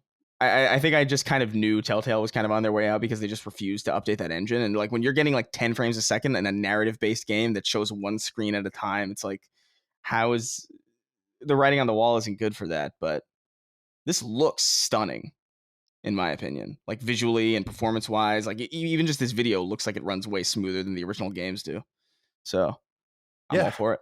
They were happy to pay the Unreal Engine fee, the percentage, to get a workable engine. I think that's wise. I know that they were really interested in trying to circumvent that with their other stuff, but it just was broken and they just refused to stop. I remember saying at IGN, like, you need to stop and fix your engine before you make anything else. And they were just way ahead of their ski. They were over their skis like crazy, man. I remember them just fighting like for their lives for years to get these games out. And I was friendly with the PR guy, Joe Stoffer, over there.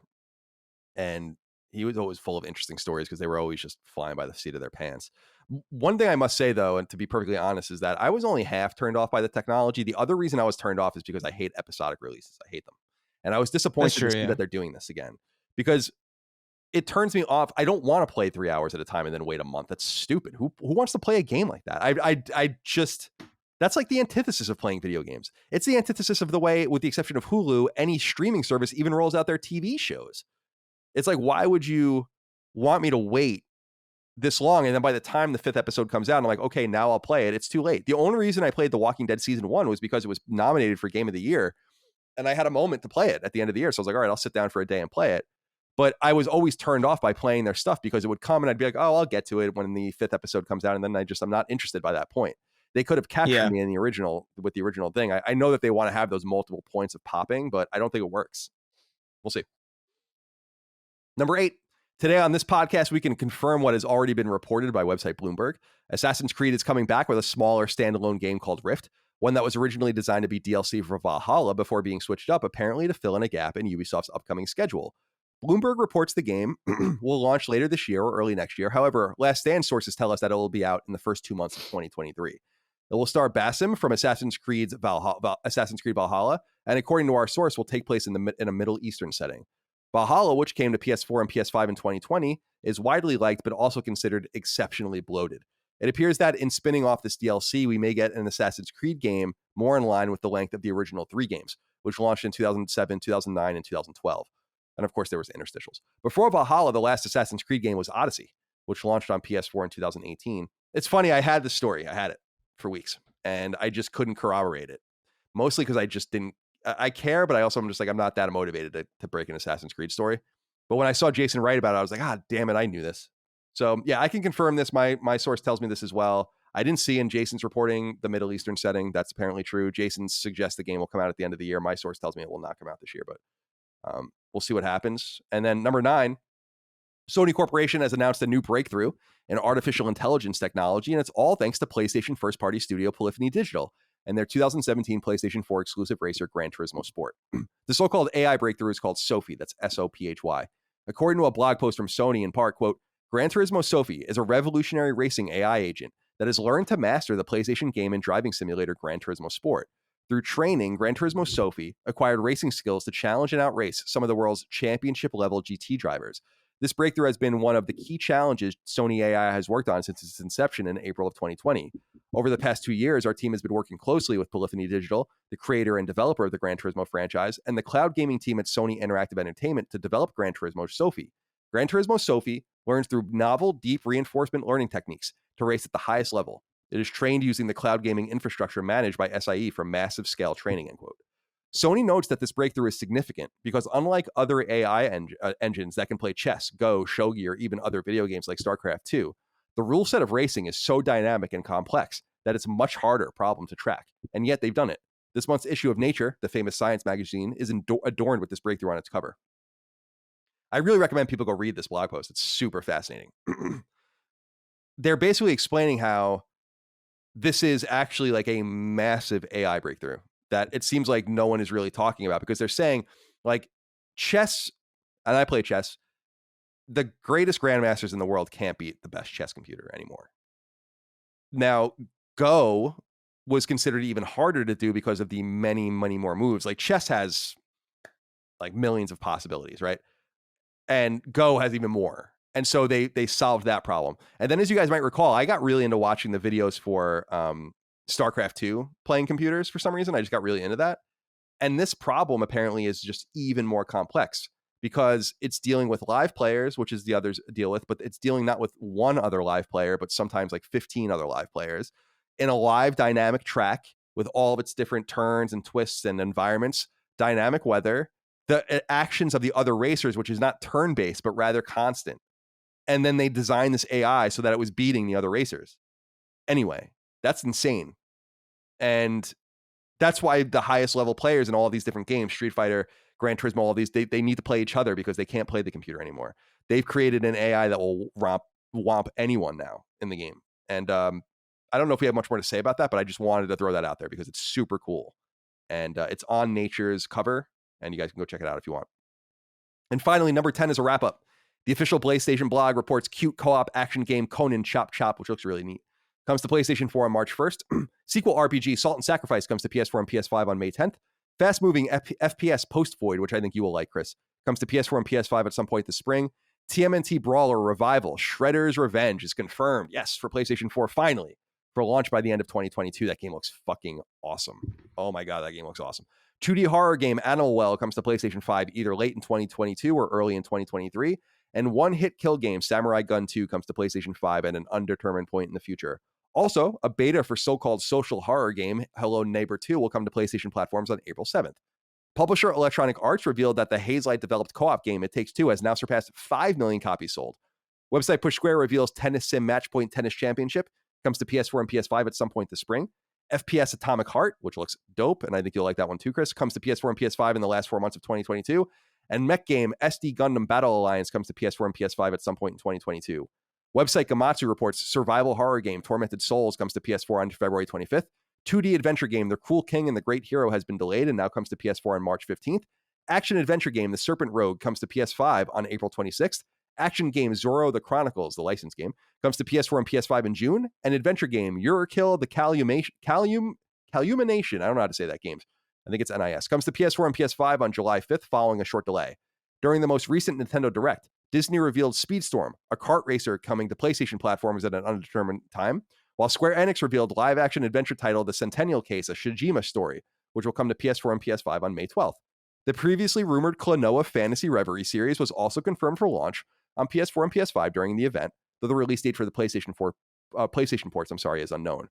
Publisher Capcom revealed that 2020's Resident Evil 3 remake has surpassed 5 million copies sold, and finally, publisher Koei Tecmo revealed its Souls-like game Nioh 2 has surpassed 2.5 million copies sold. Some good stuff in there for people to check out. I think you're really going to dig that. Where was it? Post Void game. No, yeah, I just bought it. Oh, cool.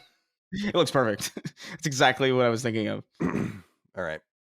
Tradition dictates, boys, as we're done with the news, it's time to get into 6 questions, comments, concerns, thoughts, and ideas from the audience on patreon.com/laststandmedia. You can submit your inquiries there. Of course, join us to get access to Sacred Symbols Plus, early access to this show, ad-free, and all the rest. We couldn't do it without you. Thank you.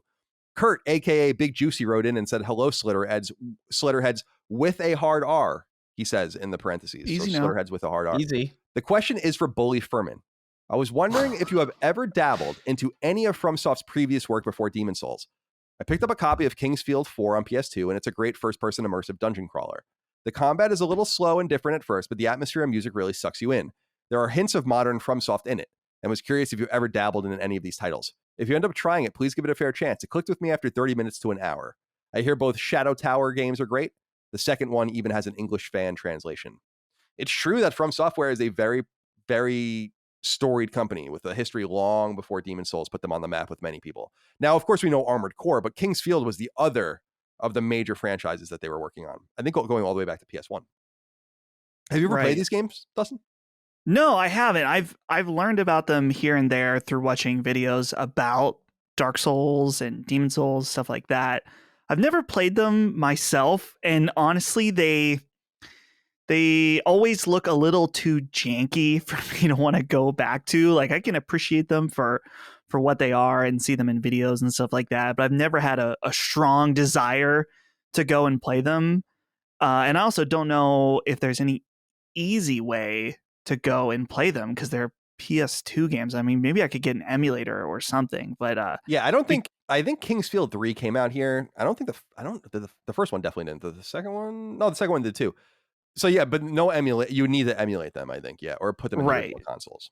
Yeah, and that's it's if there was an easy way for me to check it out pretty quickly, then potentially. I think that my love of From Software is very closely tied to Miyazaki, who is their auteur figure that we've talked about before, and I'm very intrigued by him as a person and his game design philosophies. But there is a lot of crossover with those games and how he was inspired by From Software's history in order to make Demon's Souls. So maybe there is something there. Maybe it would be worth checking out at some point. I'm fascinated by with FromSoft. I never played them. I remember them. I didn't buy them at the time, but people might remember they did 2 GameCube exclusive role-playing games called The Lost Kingdoms and The Lost Kingdoms 2. I think they came out in 2002 and 2003. And those are probably the most mysterious games for me because those are the only times they ever did anything on Nintendo until I think, Dark Souls finally was ported there and stuff. So interesting studio. Do you have any history with these games, Chris? No, I never even heard of Kingsfield. Like that's entirely new to me. But like I had seen, my only familiarity comes from seeing friends of mine who had owned Armored Core, and I think maybe playing it a little bit. I have a vague recollection of playing a game that was at least that looked a lot similar to what the gameplay that I've Googled of Armored Core since, but not much experience before. I think Dark Souls 1 was like really the first time I was like, all right, well, what's this? Like, I didn't even know. I didn't play Demon's Souls on PS3 until my first Demon's Souls experience was the PS5 version, which is, pretty good one. I forgot to mention there is a game in From Software's catalog that I have played, and that's Metal Wolf Chaos. And oh my God, they released that recently, didn't they? They did. Yeah, that's when I played it. I think I reviewed it for Handsome Phantom when I was working with those boys. Is that the one where you're the president? Yeah. Yeah, and the dub is just amazing. It's not a very fun game. It's fine. It's playable. It's not gonna, it's not horrible, but it's not great either. But it is definitely worth checking out. Just if you've never heard of Metal Wolf Chaos, go watch some of the trailers. This is just the weirdest. I think, Chris, you mentioned you're the president, and you are the president of the United States, and you are in this mech, and man, it's something else. I'll let you, the viewer, discover it, because it's worth it. I forgot that was FromSoft. It's amazing. They made something like 40 games before 2010, and then have made like 5 since then. Yeah, which is very interesting. But things have changed, obviously. Yeah, they were, if people might remember too, FromSoft was like all over the early PlayStation 2 as well. They had so many games on PlayStation 2 at the time, like the Armored Core games and Otogi and just a lot of shit that they were doing. All right. Jeremy S. wrote in and said, hello, Sacred Slitterers. Do you know why there is no game review feature on the PS Store? Has there ever been one? I can only think of a couple of prominent digital game storefronts that don't have this functionality, Nintendo eShop and the Epic Game Store. The former, I believe, were testing it a few years back, but it never came to fruition. I find that the lack of functionality curious, given that people surely want to know how a game is and or plays on their hardware before making a purchase. Intrinsically, the absence of it feels a bit disingenuous, particularly when a game such as Cyberpunk comes out that is borderline unplayable without having any native functionality to alert others of this within the store. This is such an important feature on Steam and is typically my go-to when I'm checking out games, no matter what I end up purchasing or where I end up purchasing it from. But going to another source for this information I feel is inconvenient at best from an otherwise slick and complete platform.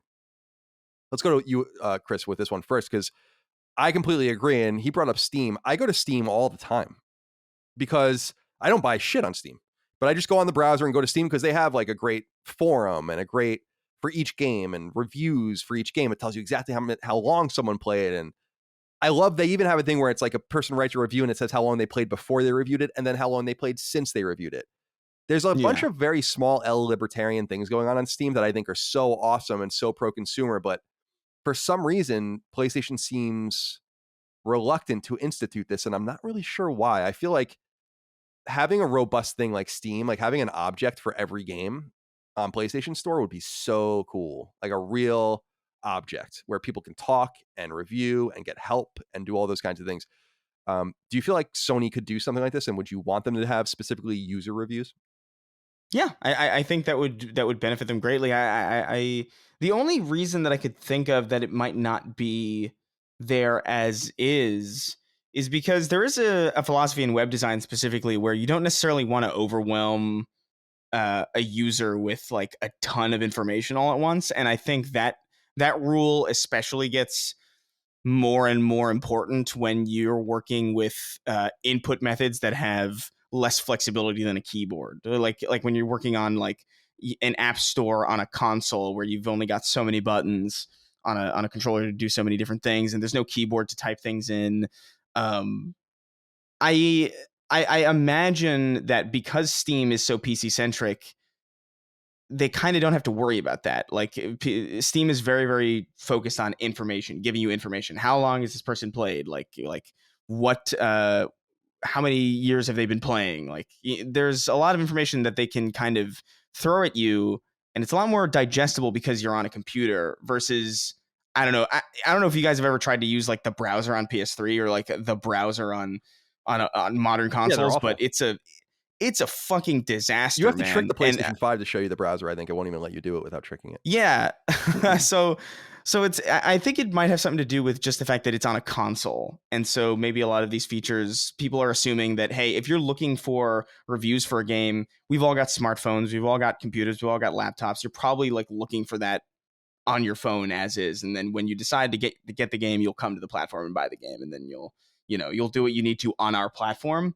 But I don't see any negative to allowing, at least, even if you couldn't do it on the PlayStation Store itself, at least let people do it on the website and have that information maybe as like a side tab that you can scroll through if need be. I do understand the web design elements of it that might tempt designers to not have that information kind of front and center, but at the same time, I do think it leads to a far better shopping or browsing experience for anybody using the platform. Those reviews on Steam are pretty. I mean, some of them are useless, but at the same time, but they tell you how useless they are. They tell exactly you. Like exactly how useless they are. It's like there's like God of War, like, oh, this game sucks, and they have 3 minutes logged into it. It's like, okay, well, that's not really much of anything. But there's just so many advantages to Steam. And yeah, 100%. The full game the full game demos, I think, is something that PlayStation just absolutely must do. Dustin, I'm curious what you make of this. I just don't understand why they don't seem to be more focused on doing the hard work of making a really robust storefront and a really robust crossover between the storefront and a social aspect that is, I think, missing on PlayStation. And I think it would be. I love that shit on Steam. Like with RFL was a great example. I would go to the Steam page to get a walkthrough there because it was in the discussions tab, and then it's kind of bumped up and it's voted and people comment on it. And it's like so useful. I can't get over how good Steam is. And I just feel like everything there should be copied wholesale. I understand that there are concerns because it is very user powered and they're afraid of that. But I think that ultimately works for you. What do you think? Well, I don't think that a system like Steam would necessarily work on PlayStation unless the main holdup that I'm thinking about is that, okay, so you allow users to write reviews on the PlayStation Store. Do they do that on their PlayStation with a controller? Maybe when they're typing out in the app, maybe on a computer. I don't know. Maybe in the app. Yeah. Maybe in the app is a possibility. But I guess then, I don't know, you're already kind of getting a degree separated there in order to do that, which I think that there's, so that's one angle, but there's also this idea of the concern of it being weaponized, which we've seen Steam happen with Steam games over and over again, which sometimes it is, I don't know, I think we had this discussion on the show months ago about, is the weaponizing of reviews a legitimate way to get your voice heard about a game or something?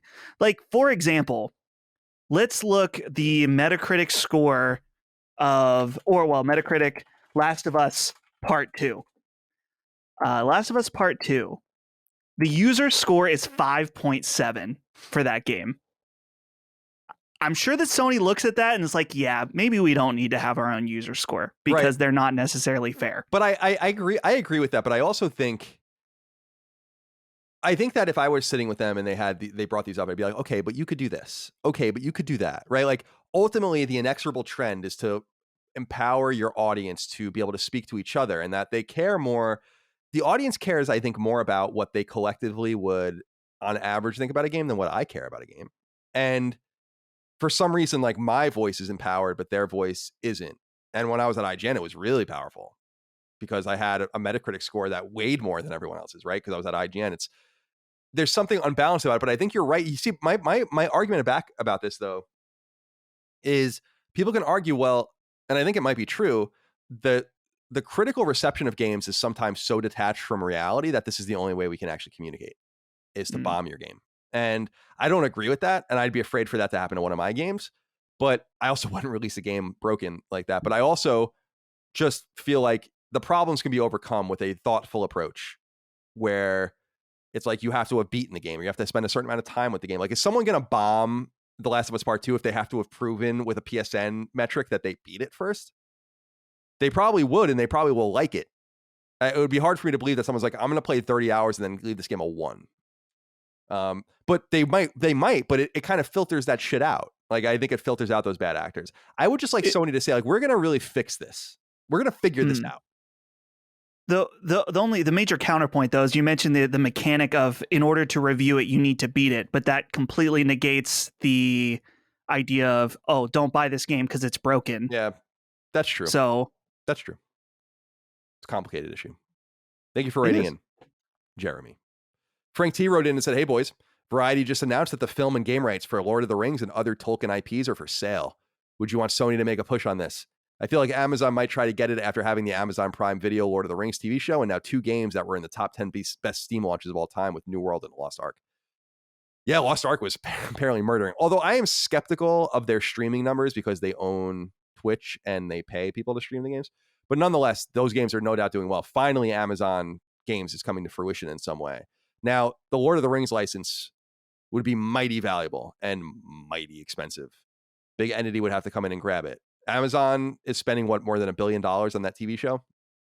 So you would assume it's going to cost you a lot. But would I want Sony to get involved? I don't think so.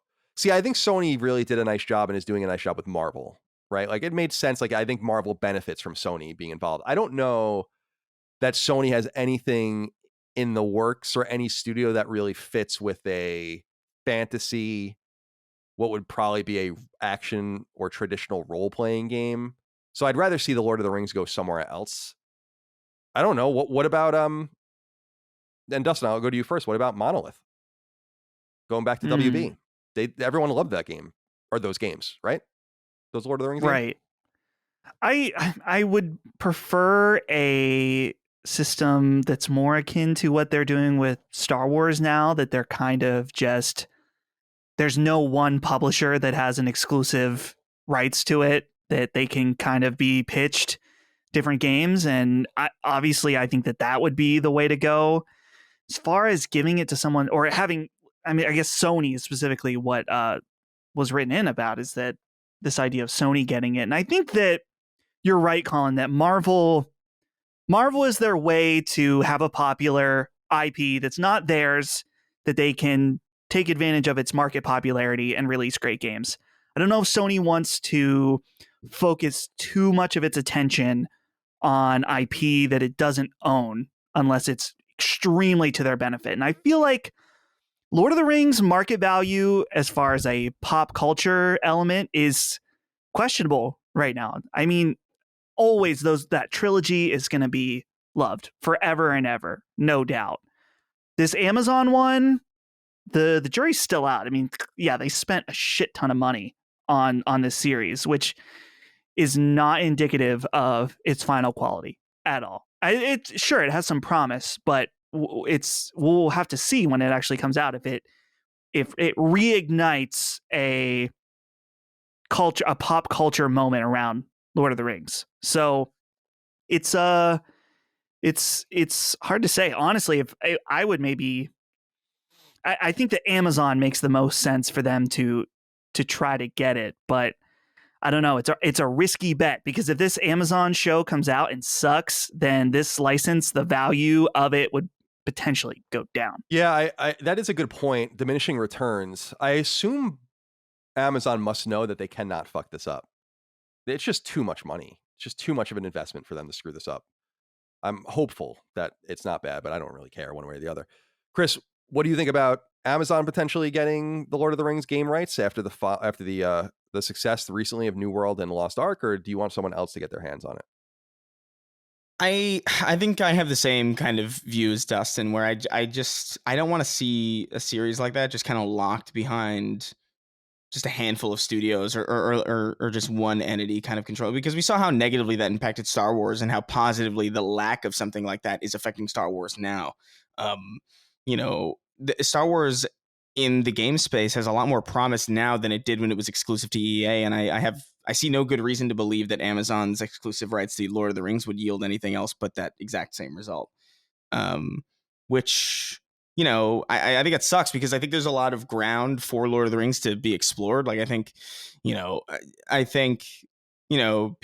have different interpretations of Lord of the Rings Conquest. I love that game, and I would love to see like a Battlefield style game in the Lord. I understand that sounds weird. You have to look this game up. It's ridiculous. That was an EA game, yeah. And it was an EA game, and it was a pandemic game as well. Right. And it was great. It was fun. It was janky and broken, but they did it. They made a multiplayer Lord of the Rings game that was fun and really cool and interesting. And I see no reason as to why other studios can't do that. Hypothetically speaking, if Sony were to make a push, I think Sucker Punch would do an amazing job at making a Lord of the Rings game. But that's entirely hypothetical. I would prefer the rights to these licenses and IP be as broad and open as possible, because I think the consumer wins out the most at the end of the day if that is the state of things. And also developers win too, because they get to use licenses to make a ton of money. So like I think it's the most mutually beneficial, whereas I feel like buying exclusive rights to an IP really only stands to take that IP from other studios that could potentially do a better job than the studio that owns the IP. Yeah, very well said. Can do. Very well said.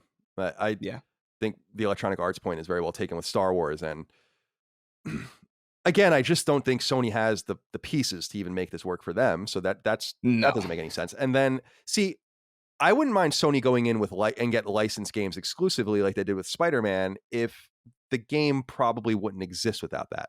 And I think that's what Spider-Man is. The whole Spider-Man product from stem to stern is a Sony product.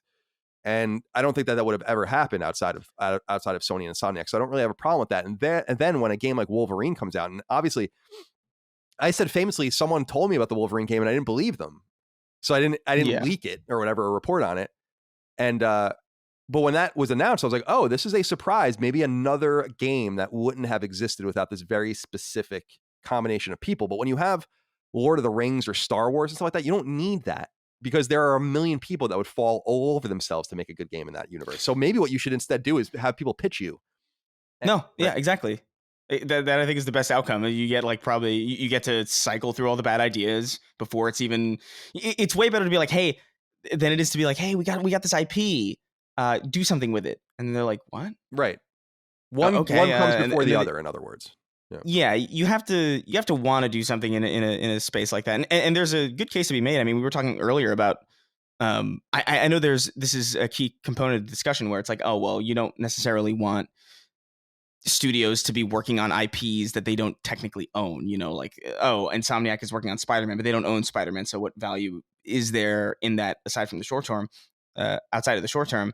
But I mean, we were talking earlier about a lot of PlayStation IP that they do own that they're not doing anything with because the value is tapped out of it. So maybe there is no big difference really. Like, why not just leverage a really popular IP, make a boatload of money about it, make a boatload of money with it, and then not have to worry about that in the future because you've done what you needed to do with it. There's a lot of strategies at play here, but I turned it into a bit of word salad. But no, it's all good. I think it's great what you said, because I think you're right. I just think it goes into my ethos about just acquisitions generally, as we've been saying ad nauseum, which is just an open economy that allows for many different people to interact with something. Is just better. It's just better for quality. That's it, period. And I love what you said about EA and Star Wars. I don't think I could have said it any better, because that is a perfect example of squandered potential. And when they open, not that it's quite one-to-one, because this was happening before it got opened up publicly, but it was the opening up of Star Wars that lit a fire under EA's ass. And it was when those games got good.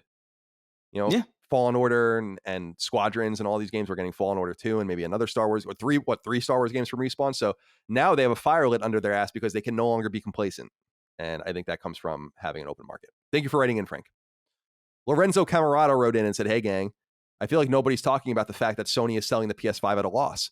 Is this something that should be considered when talking about sales and the shortage issues of the console? Colin, you said at the beginning of the PS3 era that the fact that they weren't selling that many units was kind of a positive since they lost money on every single transaction. Do you think something similar is happening right now? Is Sony secretly happy that they can't satisfy the huge demand for PS5s? Thanks for the great show as always. You have a great memory. We used to make fun of that all the time at IGN. It was so funny when PlayStation 3 was struggling, but the more it sold, the worse Sony did because they were losing money on every one of them. So, but that's obviously the game you have to play. And of course, even at $600, they were losing like $200 a console on PS3 when it came out. So they were fucked then. Now, Lorenzo, I have to kind of correct you a little bit because Sony said last summer that they are no longer selling PS5s at a loss. And so they're either neutral or maybe making a little bit of a profit on them now. So they're not in the same situation. But I wanted to say that I loved what you were bringing up here because it shows how much more complicated sales are and corporate happenings are than just the numbers. And PS3 is a great example of that. Sony was so fucked during that era because they needed to sell more PS3s. But to sell more PS3s means they needed to take more and more losses. And you guys should go look at 2007, 2008, 2009 for Sony. Bad news. Bad news for them. And so it's very funny to think that. But the era is different too, because now taking the losses up front is actually more essential when games are being bandied about with all sorts of different metrics. It's no longer the in PS3 era when you pay for everything. Now games are free. Now games are ad driven. Now games are all these different ways to make them. So I think even if Sony was still losing money on the consoles, let's say $50 a console or something, I'm sure they'd be thrilled to lose $50 a console and get more of them out. And in fact, I bet you they would say, listen, if in some hypothetical situation we can actually meet demand and lose $50 per console, we will gladly do that. But right now they're making a profit on their consoles, but they can't make any. So it's fucked. And you got to imagine, just as you mentioned, Colin, about them flying out PS5s on planes. Yeah, they would rent entire cargo planes to get them out. I'm wondering, I don't know if that would negate some of them not taking a loss, but I'm sure that potentially could affect how much they're making. And it's like, yeah, as soon as depending on how much of the loss, as long as they sell a few games with it, then it's like evens out. And think about all the games you sell throughout the life of a console to someone. The problem with PS3 was people buying the console and then not buying any games, there were no games for it afterwards. Yeah. So it was just you bought Resistance and MotorStorm and then you kind of had to wait. I mean, layers sucked and there was a bunch of bad stuff in the beginning. You just bought a Talladega Nights Blu-ray. Yeah, exactly. Probably came with it. Yeah. So I wanted to just throw that out there because I think it is an interesting point about, again, the complexities of the way these businesses run. And it's a great point too that you bring up, Dustin, that, and to what Lorenzo was talking about, it probably did change not only flying them out of China to various places like they were doing over Christmas, but the very cost of shipping traditionally has also just gone markedly up. Like even Chinese standard shipping containers are like up 5 times over. So that could ruin the entire profit margin of these things as well. This is why I also think why these companies are so insistent on going digital, like, and are full-fledged. They just don't want to deal with any of this anymore. They only have to deal with it with the manufacturer of the hardware. They don't have to deal with it with games or anything anymore, or any of their other items. And I think they're thrilled about that. So anyway, thanks for writing in, Lorenzo. I want to go to you with this one, Chris. Kamsa115 wrote in and said, "Hey, Sacred Lads, now that the PlayStation has purchased Bungie, now that the PlayStation, I don't know why I said that. Now that PlayStation has purchased Bungie, what would you three personally like to see as their first non-Destiny related project? An FPS? Perhaps reviving a dormant PlayStation IP like Killzone or Resistance? Or maybe tackle a third-person action-adventure game akin to output from the other first-party studios? Would you like to see it be multi-platform or exclusive? Curious to hear your takes. As always, keep up the great work." So I just want to be clear that their games are going to be multi-platform. I think similar to what we were saying about Xbox fanboys kind of wrapping themselves in circles about what's obviously happening with Activision. A lot of people have been wrapping themselves up thinking that anything beyond Destiny will not be on other consoles. They absolutely will. That was part of the deal. They're explicit about that. I think we need to stop talking about that possibility. Now, Chris, I mean, right off the bat, I think Bungie should stay far away from anything that Sony has already done. That's not what their strength is. There'll be such a waste unless they took a fraction of their team and were like, "You guys go make Killzone." I think that would be kind of cool. But yeah. I think generally speaking, they should all be working on something new and pushing all in one direction on something major beyond Destiny 2. I'm wondering what you might think that should be. I think clearly that would be an FPS. I don't imagine that they're going to do anything else. Yeah, I think that is clearly that is clearly where they belong. That's clearly where they excel. It's clearly where they have inspired the most innovation throughout the entirety of their existence in the industry. I mean, I struggle to think of a game after Halo that was not influenced by it. I struggle to think of a live service game after Destiny that was not influenced by it. They are trendsetters in this space, and they have an uncanny ability to kind of see ahead of the curve on a lot of things. And even if they might flounder that opportunity sometimes, their design decisions usually stick pretty well. And I think, I mean, we know they're working on a hero shooter of some kind that I don't believe is Destiny related at all. I think it's entirely new IP. I think it's their attempt to get back into kind of like the esports scene. But that's kind of speculative at this point, although I'm pretty certain of it. And that hasn't been unveiled yet, but assuming that that's not true, or even just assuming that maybe they could do something else, it would be kind of cool to see them tackle something a little bit more, maybe single player driven. I know the Destiny team is full of people who love RPGs, and I think it would be really, really interesting to see Bungie take a crack at something like, dude, I'm salivating just at the thought of this, but like something akin to Elder Scrolls or Fallout, but with Bungie's perfect understanding of first-person kinetic gameplay. Like that sounds awesome. I don't know how likely that is, because they likely exist in a multiplayer sphere almost exclusively. I think that's where their passion is, and I think that's where they want to continue to be. But that would be my selfish desire. Outside of just a selfish curiosity of what it would be like to see modern Bungie make a game like Oni again. Because I believe they do own that IP, which is like this weird third person kind of samurai sci-fi game they made, I think a little bit before Halo 1 came out.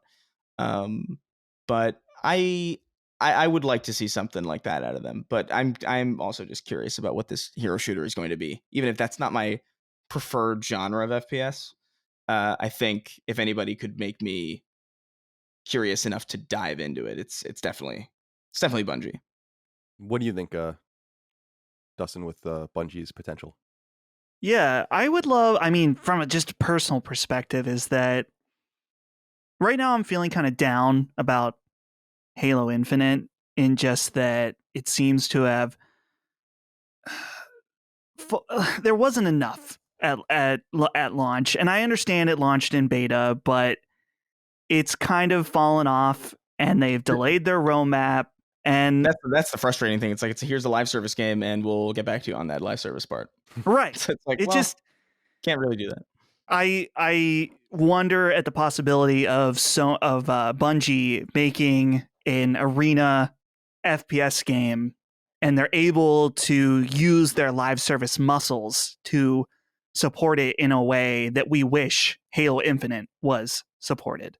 So, but I don't know. I think as cool as that would be, I'm really curious about this hero shooter idea, especially with how down bad right now Overwatch is, that might be able to take that market. We'll see. 100%. We'll see what happens. I do think that PlayStation fans that think that Bungie is going to work within the family are mistaken.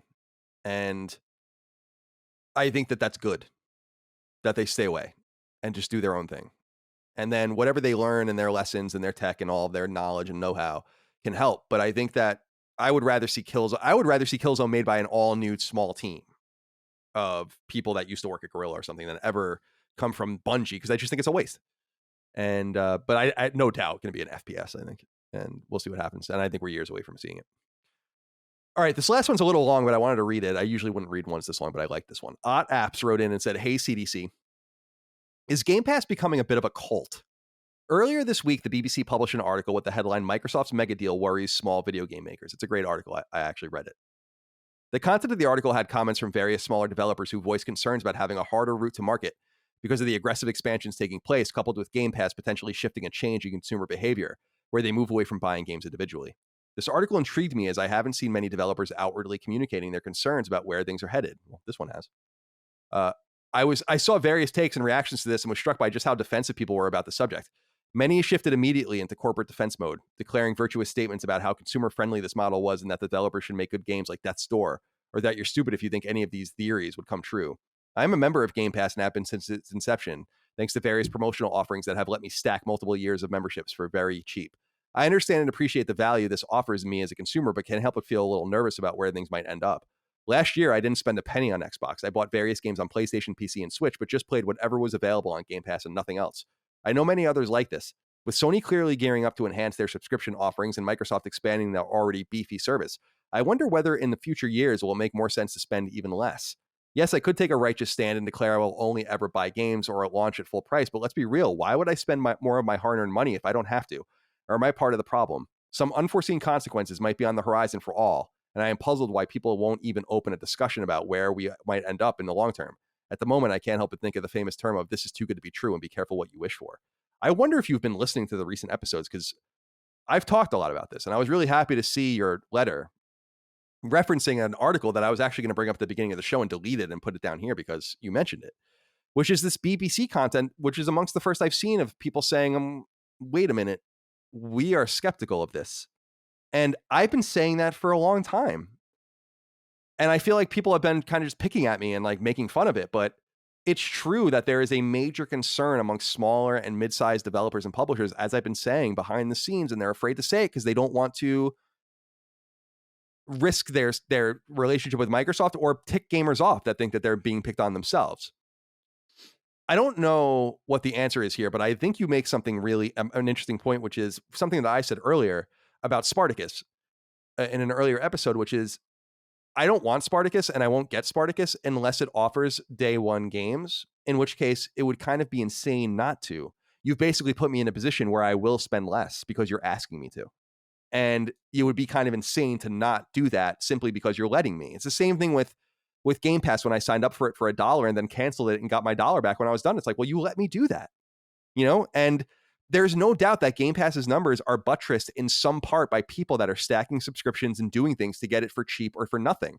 They make it very obvious. There are entire tutorials about how to do it that still work. And Microsoft knows that it works because it helps them increase their numbers because they can use money from other parts of their company to help provide the loss that they're taking on Game Pass. And they are taking a loss on it.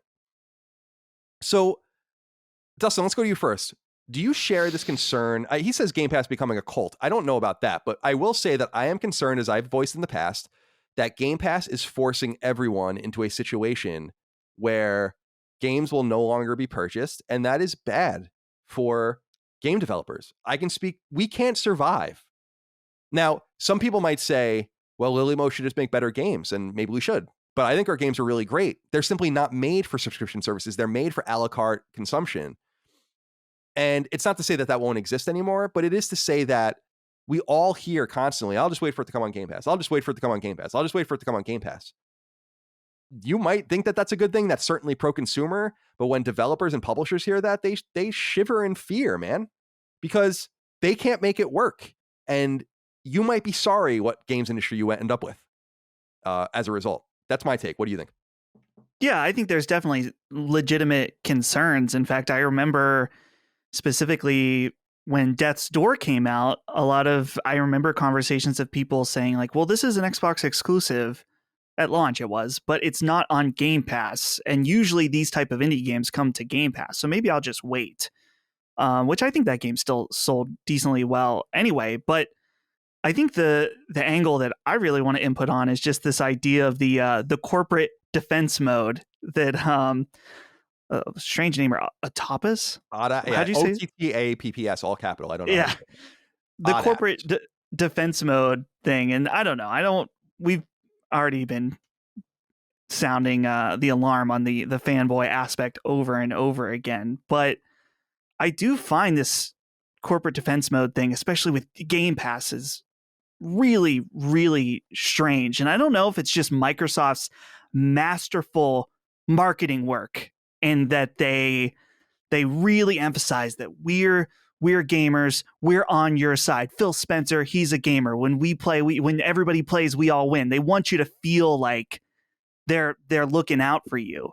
And I'm not saying that every game developer or publisher out there is cold-hearted that they're trying to trick you in order to get you to defend their side. But there is, I mean, something to be said about that. And then to be fair, Sony has also done some of this stuff too. Not so much recently, but thinking about how they like PSX. Like PSX is basically like was a way to get your fans together and really get them hyped up. I've always said that was one of the best or one of the most valuable aspects of PSX is that you get your most hardcore fans together, and then you send them out like they're apostles to spread the good word about the products. And so it's just I would like to see people be more open-minded to different aspects instead of instantly shutting people down about like, yeah, there are some concerns and those are worth hearing. Maybe you don't think that maybe you think those concerns are overblown. Maybe you think that they're really nothing to worry about, but just, the instant shutdown, like, oh, no, Game Pass is profitable. Game Pass, don't worry, developers love it. It's like, just hear us out for a second. There's other aspects. There are other developers that don't like it. I mean, I'm telling you, people don't want to hear it. Now at Lilymo, we are working on pitching our next game to Game Pass, and we want to know how we are interested to know how it works. We want to know, how could this benefit us? Is it true? How? And maybe I'll have more answers than that. We're doing it as an exploratory thing because we're curious. It might even preclude us from releasing our game day and date on other platforms if we do it. But we want to know, like, we need the data ourselves. I am sick of reading this other stuff from loaded sources that are working with them already. I don't think the money is going to be as good moving forward. And I'm afraid it's not even about the in the moment stuff. It's about what it trains people to do. And Chris, I'll throw it over to you now. I'll say that my want for the industry is, especially in light of Spartacus, is like, especially knowing now with Call of Duty and all of this, my hope is that just like, they're going to do it, but don't do it. Just try to hold the line and figure this out and understand that your competitor is doing something that can only be possible because it's a massive war chest from other parts of the company are helping it do it. Someone had written recently, and it's true, that Game Pass could potentially be a loss forever. I mean, it never has to make a profit. They could just put all of their competitors out of business and just take all of the money from Microsoft and make it happen and then pretend that it works, but it doesn't. And I want to know how Game Pass works when everyone is paying $20 or $25 a month for it, which is what it will end up costing, something like that. And when it means that a lot of developers are saying like, well, we can't compete now. We can't do anything about this now. And I'm afraid of the short-term gain of quote unquote pro-consumerism and the long-term gain of a loss of art. And I just know how expensive it is to make games, and I'm concerned about this. I just really am. What do you think? Yeah, I mean, I don't even know where to start with it. I feel like when I look at the situation that's happening with Game Pass, I just see an inevitability that I feel like it would be. It's not necessarily that this is the way that I thought the industry should go, however long ago when this was originally pitched. It's more so like, oh, this makes sense. This is where this is going, because this is where music went. This is where television went. This is where film is ultimately going. You have HBO Max now just putting shit out immediately, like day and date in theaters and on streaming services. And yeah, there's still boutique. I just saw Jackass and Jackass Forever or whatever in a theater. It was fun. It was like it was a boutique experience kind of because of that. Like theaters are actually crazy cool right now. There's like theaters like Alamo Draft House where they just give you all this like and when we saw Jackass, they had these like leather reclining seats and like they like shook with the movie. I was like, this is cool as hell. It's a way better movie going experience than it used to be. And I kind of thought about that and I was like, that's kind of interesting, because logic would dictate that these things should have been gone. Like the second the pandemic happened, like I'm surprised there are still movie theaters at all, and yet they persist. And I think they persist because there will always be a desire for that boutique experience. there will be a point in time where, Game Pass games will not be as high quality as some of the stuff that competitors are charging full price for. But I do think that there will always be that market for those titles because they understand the value, especially because of the juxtaposition between that value proposition and what Game Pass is delivering, which is, snackable experiences and things that are like, oh, maybe I'll dive into this thing that like I probably wouldn't have ever heard of if not for this service. But then you have a God of War, or you have a Horizon, or you have, a Last of Us Part 3, The Rest of Us, the and remaining. maybe those things don't go away. Maybe they just are separated even further along, and maybe they're actually given more value because they're so separate from those subscription models. That is what I hope happens. I'm not so sure because, again, you're comparing apples to oranges. These are just analogous things. That's not happening with the music industry for certain. Like, a lot of bands and artists need to go on tour constantly. They have to sell a lot of merch in order to sustain themselves because album sales are no longer enough because people are not buying music.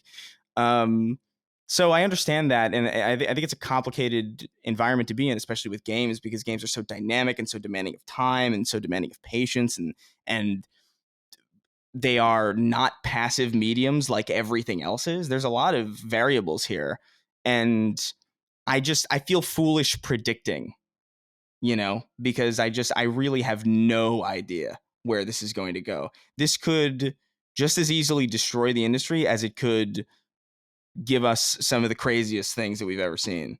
And I don't know where that coin is going to land because we have this whole new thing and we don't have a lot of years of data to look into it. We don't have reliable testimony. We have some people being like, this is great, but they have an incentive to say it's great. And we have, people saying this sucks, but we also have people who are saying it sucks who didn't do well on it. And it's like, yeah, of course. Like if you put your album on Spotify and you don't do well, you're probably like, this sucks. But if you're an artist who just made their first album in like 2 days and then it's on Spotify and then it blows up and then suddenly you're like at a film or like at like a Coachella type event with fucking Billie Eilish, you're thinking this is amazing. So I just think there's so many variables and we're going to need so much more time to study how this really will affect the industry. And I'm sorry if I'm like going like rambling here, but I really do feel like it's such a mess. And even Microsoft, I feel like, is just like feeling around for how this is supposed to work. And they have the luxury of being able to do that, being the richest company in the fucking galaxy. But I feel like this has potential to be a massive boon or a massive landmine. And I really don't know where we're going to land on it. It's so interesting. I wish I could be more definitive with my prediction, but like dude, a few months ago, I wouldn't have been like, oh yeah, Sony's going to buy Bungie. Oh yeah, Microsoft is going to buy Activision. Sure. Like we're living in like really, really unprecedented times on top of all the other unprecedented shit that's going on, like a pandemic, like chip shortages. It's insane what we're going through right now. Yeah. Universally. Well said. I think, first of all, the data is incomplete. And I even think the data is conflicting that we have now. For instance, Halo has fallen off a cliff, right? Like the player base, it's not there anymore, like the way it was. And it's not impressive to say like X amount of people are playing your free-to-play game. But then you see a game like Forza, which sells 10 million copies. 10 million copies, even though it's on Game Pass. So I'm like, what does that mean? I don't know. I don't know what this means. And then I talk to people behind the scenes. I'm not going to talk about anyone, but I'm like, some guys very happy with Game Pass. Some people not. A lot of people, like I said, not really wanting to bite the hand that might feed it. In fact, might be the only hand that feeds it, which is why a lot of people are concerned about it as well. But I think we need more data. But I look at some of the parallels, like music, for instance, and I think that's an interesting parallel. But you're right. Bands never made much money on music, even during the record label days, unless you had a deal, which many people didn't. Some people did. But you made your money on touring and on merch. So it blew up the music industry, but the back end of the music industry is still very secure. People are making money touring and all of that as long as you can get your stuff out there. There's really no option for this in games. Like you play the game. Now there's DLC. Some people will buy that, whatever. Some people will buy your game to support it, even if it's on PlayStation Plus or on Game Pass, but that's rare. And yeah. I just think what's going to end up happening, my prediction is that what it's going to do to console gaming what Apple did, and I've said it before, what Apple did to iOS immediately. I mean, now it's its own operating system, it can do it, but the cadence wasn't free to play. The cadence wasn't dollar games. There are hundreds of thousands of games on Apple, right? And Apple Arcade does pretty well, but it's a curation service more than it's really a subscription, because the platform is so bad that the only way you're going to fucking find anything is to go to Apple Arcade, nonetheless have options to buy anything. And if that happens on PlayStation, then we're fucked. Like, there's only going to be major developers, major names. It's going to be about time and not quality. So they're going to try to get your time. They're not going to try to get you and say, like, we're going to make a 20-hour game. That's not going to make sense anymore. Now they're going to be like, we're going to make a 500-hour game, not a single player game, but we're going to try to just get you in this loop of some sort. I really think people need to be very careful what they're asking for. Very careful. Very, very careful what you wish for. And I think it's going to happen. Like, I think it's going to come to this place where we are on subscription services, where they're too good to ignore and all of that. But the ramifications underneath the surface are going to be glaring, and they're going to be severe. And I'll just I'll reiterate what I've said before, is that Microsoft, I was reading an interview with Phil Spencer where the people at Microsoft didn't want to do Game Pass. They were actually like hard no on it, apparently, like over and over and over again. And eventually, like, we have to do it. And they realized they could just brute force their money. It's what they're doing. They're doing it in every way. It's not a positive for creativity. It's a positivity if you're a corporate cheerleader. I don't know why you would be. What the fuck do you care about how corporations do? Corporations don't care about you. We're here to analyze their actions. And the actions are pernicious and will have wide-reaching consequences for everyone. And I don't think quality is going to be the goal anymore. I think it's going to be something else, and something that is erosive, let's say, to the very high-quality games that we're getting right now. And I think we're going to see the fruit of that soon, unfortunately. And I'm so intrigued to see what Spartacus ends up being. Because if they put a gun to my head and say, like, we're putting games day and date on this thing, and now I don't think they're going to do that, but if they do that, then they've basically said, like, we have made it impossible for you to spend money here. And I'm going to be like, fine. I mean, if that's what you want, then that's what you will get. But it's difficult because it goes back to corporations making good choices for you. And I don't know. This is a short-term choice. We'll see. Were you going to say something, Chris? Oh, no. I was just rolling my eye. Okay. All right. Let's get out of here. That's it for Sacred Symbols. Chris, do you have any closing comments? No, man. It's just I wish I wish things were a lot easier when we first started the show, and things were a lot more predictable. Yeah, definitely. and part of me is like, man, those are simpler times. But it is. I'm not gonna lie, man. It's a lot more interesting and a lot more stimulating to be doing this kind of a show in the context of the current industry. I'm sorry it was so boring for you before. But no, I totally agree with you. I've been covering games professionally for a long time. There's nothing like this that's ever happened. It's crazy. It's really crazy. I mean, I've been in the industry for 20 years. I've never seen this, and no one has. And it's so anyone who tells you, even me, anyone who tells you that they're certain of what's going to happen, oh, Game Pass is going to revolutionize value, or Game Pass is going to destroy the world, no one really knows. But I can tell you where my gut is, and my gut is that we are not, and I really believe this, we are not paying enough for games right now. That's my gut feeling. Like, I think games are too cheap, and making them even cheaper, oh no. It's going to be bad. It's going to be bad. Anyway, we'll see. You going to go eat? No. Oh, that's surprising. I ate already. I ate before the show. That's surprising. Well, fair enough. I shouldn't have asked. Dustin, closing comments. Closing comment. Make sure to drink water. Chris recently tweeted about this water revelation that you had. And it is, okay, so I used to have a really good habit of drinking a lot of water. I fell out of it over the last year or so. I think since I started working from home, actually. Way less water. And then I saw Chris's tweet about starting to drink water and it makes the aches and pains in your body go away. I thought, I really haven't been drinking very much water. I kind of just drink like 3 cups of coffee a day, and I don't know what other bullshit I have in my house. Yeah. That negates it too, because it dehydrates you. Right. Caffeine. So I started intentionally drinking water, and this pain I had in my back just went away. And I was like, wow. Yeah.